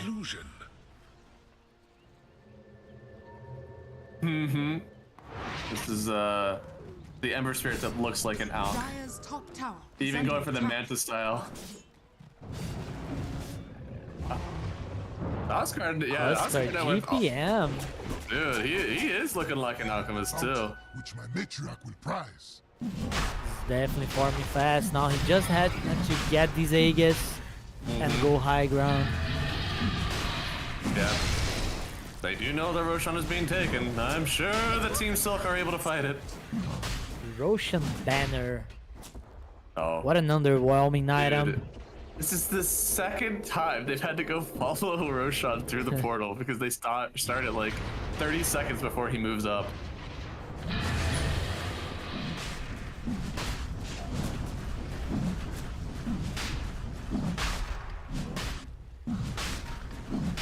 Roche and go. Have a good ward on this lane. They saw Dust coming. They can double TP on him. They're TPing on mid. Yeah, no, they're gonna try to take out some of these Brewlings. Dude, they're all falling. Only the Brew Panda left. Oh, Arcano gonna get out of this one. Trying to mantle through with a jump all the way onto the backline. He didn't even want Arcano. He wanted to get the kills on DK. Just separating everybody once again. He's got the Solar Crest on top of him. It is a triple kill for everybody. Burning on down to the Huskar of Parker. And it wasn't even close. Well, it was very close actually for the Brewmaster. He did escape at the end of it. This is when you know the Huskar worked, right? Has the BKB, has the Aghanim, is killing everyone, has 20 kills. I think the huge part of this is the early BKB. That literally like armlets a few branches and a BKB on him. Such a nice itemization from Parker. These might be two sides. They don't have primal split. I mean, I'm sure that he knows he can't die here. They don't have damage. Yeah. They need Faceless Void there, but he doesn't really want to be there. He doesn't have BKB. No, I don't know how much that even helps already. I mean, you're just gonna get RP'd if you're too close. Oh, Center finished on the Magnus here. They tried to full commit onto the Ember Spirit, weren't able to make it happen. Jim Park with still an Aegis, by the way, able to get the first set of racks here. They'll, draw that line, go straight on down. Now they do see DCMC. Looks like he's able to get onto the high ground. This is a very greedy farm, but it looks like he saw the Huskar moving up. Almost 3 minutes on the Aegis. Just keep going and close the game. The seeds of Don't give enough time for the Faceless Void to get his item. Haste. Now, Huskar did TP away with bots in his backpack, so that was a real TP, and it's on cooldown for a very, very long time. So they're gonna have to just take this wave and start pushing bot instead. They'll get themselves a Wisdom Rune, and potentially a Tormentor if they really want it. I'm pretty sure Parker is breaking some records here with this Huskar. Look at how much net he's have. He's damn close to 1K. Oh boy. They get hit by the rocket, but Parker knows no such weaknesses. He'll get the kill. It's on KDA Shaka. too. 21 and 2. He's got more kills than the entire enemy team has. They're grabbing themselves another Rax. Once these are done, he might get to 1K on Huskar. A little bit more Ryu. Dangerous spot here, locked in entirely. Doesn't have any way to get out. Finally gets pushed away. They have vision on Void. Oh, BKB. Just bought BKB. This is through BKB, by the way, that you get taunted. They're trying to take the first fight, but the RP. Oh, God. It's disastrous. Just call it. Does call it. GG. Game number 2. Didn't even have a chance to pop the Chronosphere for the second time. And they're just going to work out of the upper bracket. He was so close to 1k GPM. Only 50 gold away. Oof. Very, very close. Almost had it here. Let's check. So what was the final GPM from him? 945. So close, so close. Not good enough. Not good enough. He's got to tighten that one up for the next round. Yeah. What a stomp. Yeah, what a stomp. Well, a crazy game there from Starbacks. I mean, this is even more than the first game, to be honest.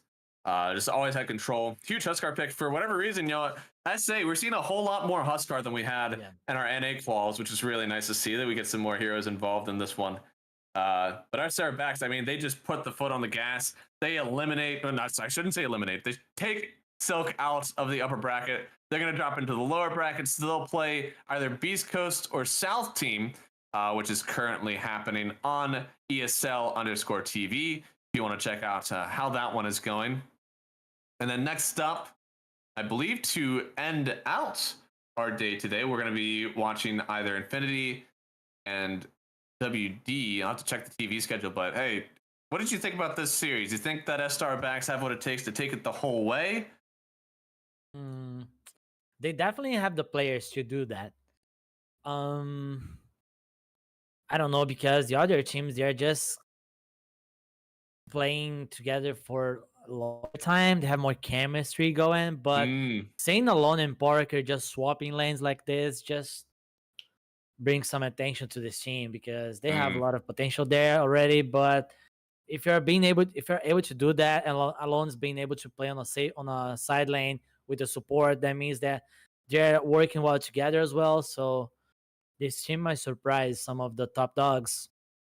They're gonna need that surprise in their back pockets, because it's not by any means easy teams coming out here. So Heroic, Boom, and potentially Beast Coast. We're not sure. Beast Coast did take game number 1.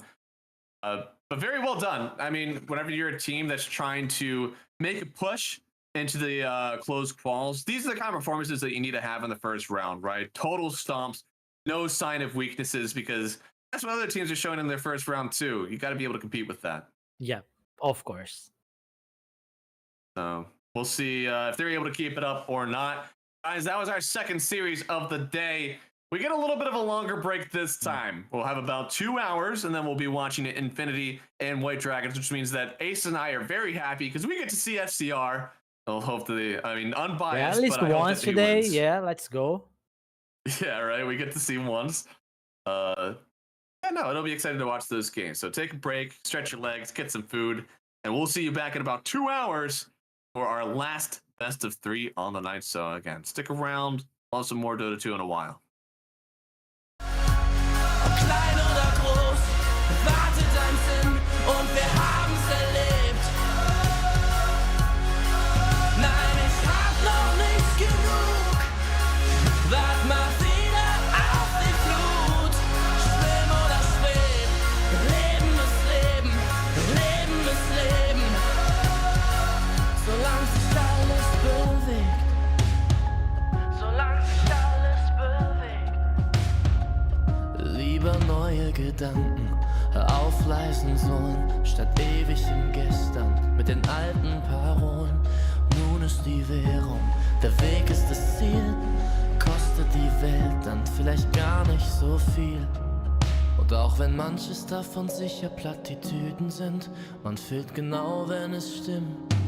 Ich geh einfach nur los, irgendwo hin, auf jedem Weg. Klein oder groß, wartet ein Sinn und wir haben's erlebt. Nein, ich hab noch nicht genug. Wart mal wieder auf die Flut. Schwimm oder schweb, Leben ist Leben, Leben ist Leben. Solange sich alles bewegt Und unter mir, da hör ich die Sirenen singen. Ein Teil von mir will gern gleich hier zu ihnen sinken. Doch ich widersteh, hör auf mein Herz, ich geh. Ich werd nur kurz zum Abschied winken. Und dann einfach nur los, irgendwo hin, auf jedem Weg. Ob klein oder groß, wartet am Sinn und wir haben's erlebt. Nein, ich hab noch nicht genug, wart mal wieder auf die Flut. Schwimm oder schweb, Leben ist Leben, Leben ist Leben. Solange sich alles bewegt.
React.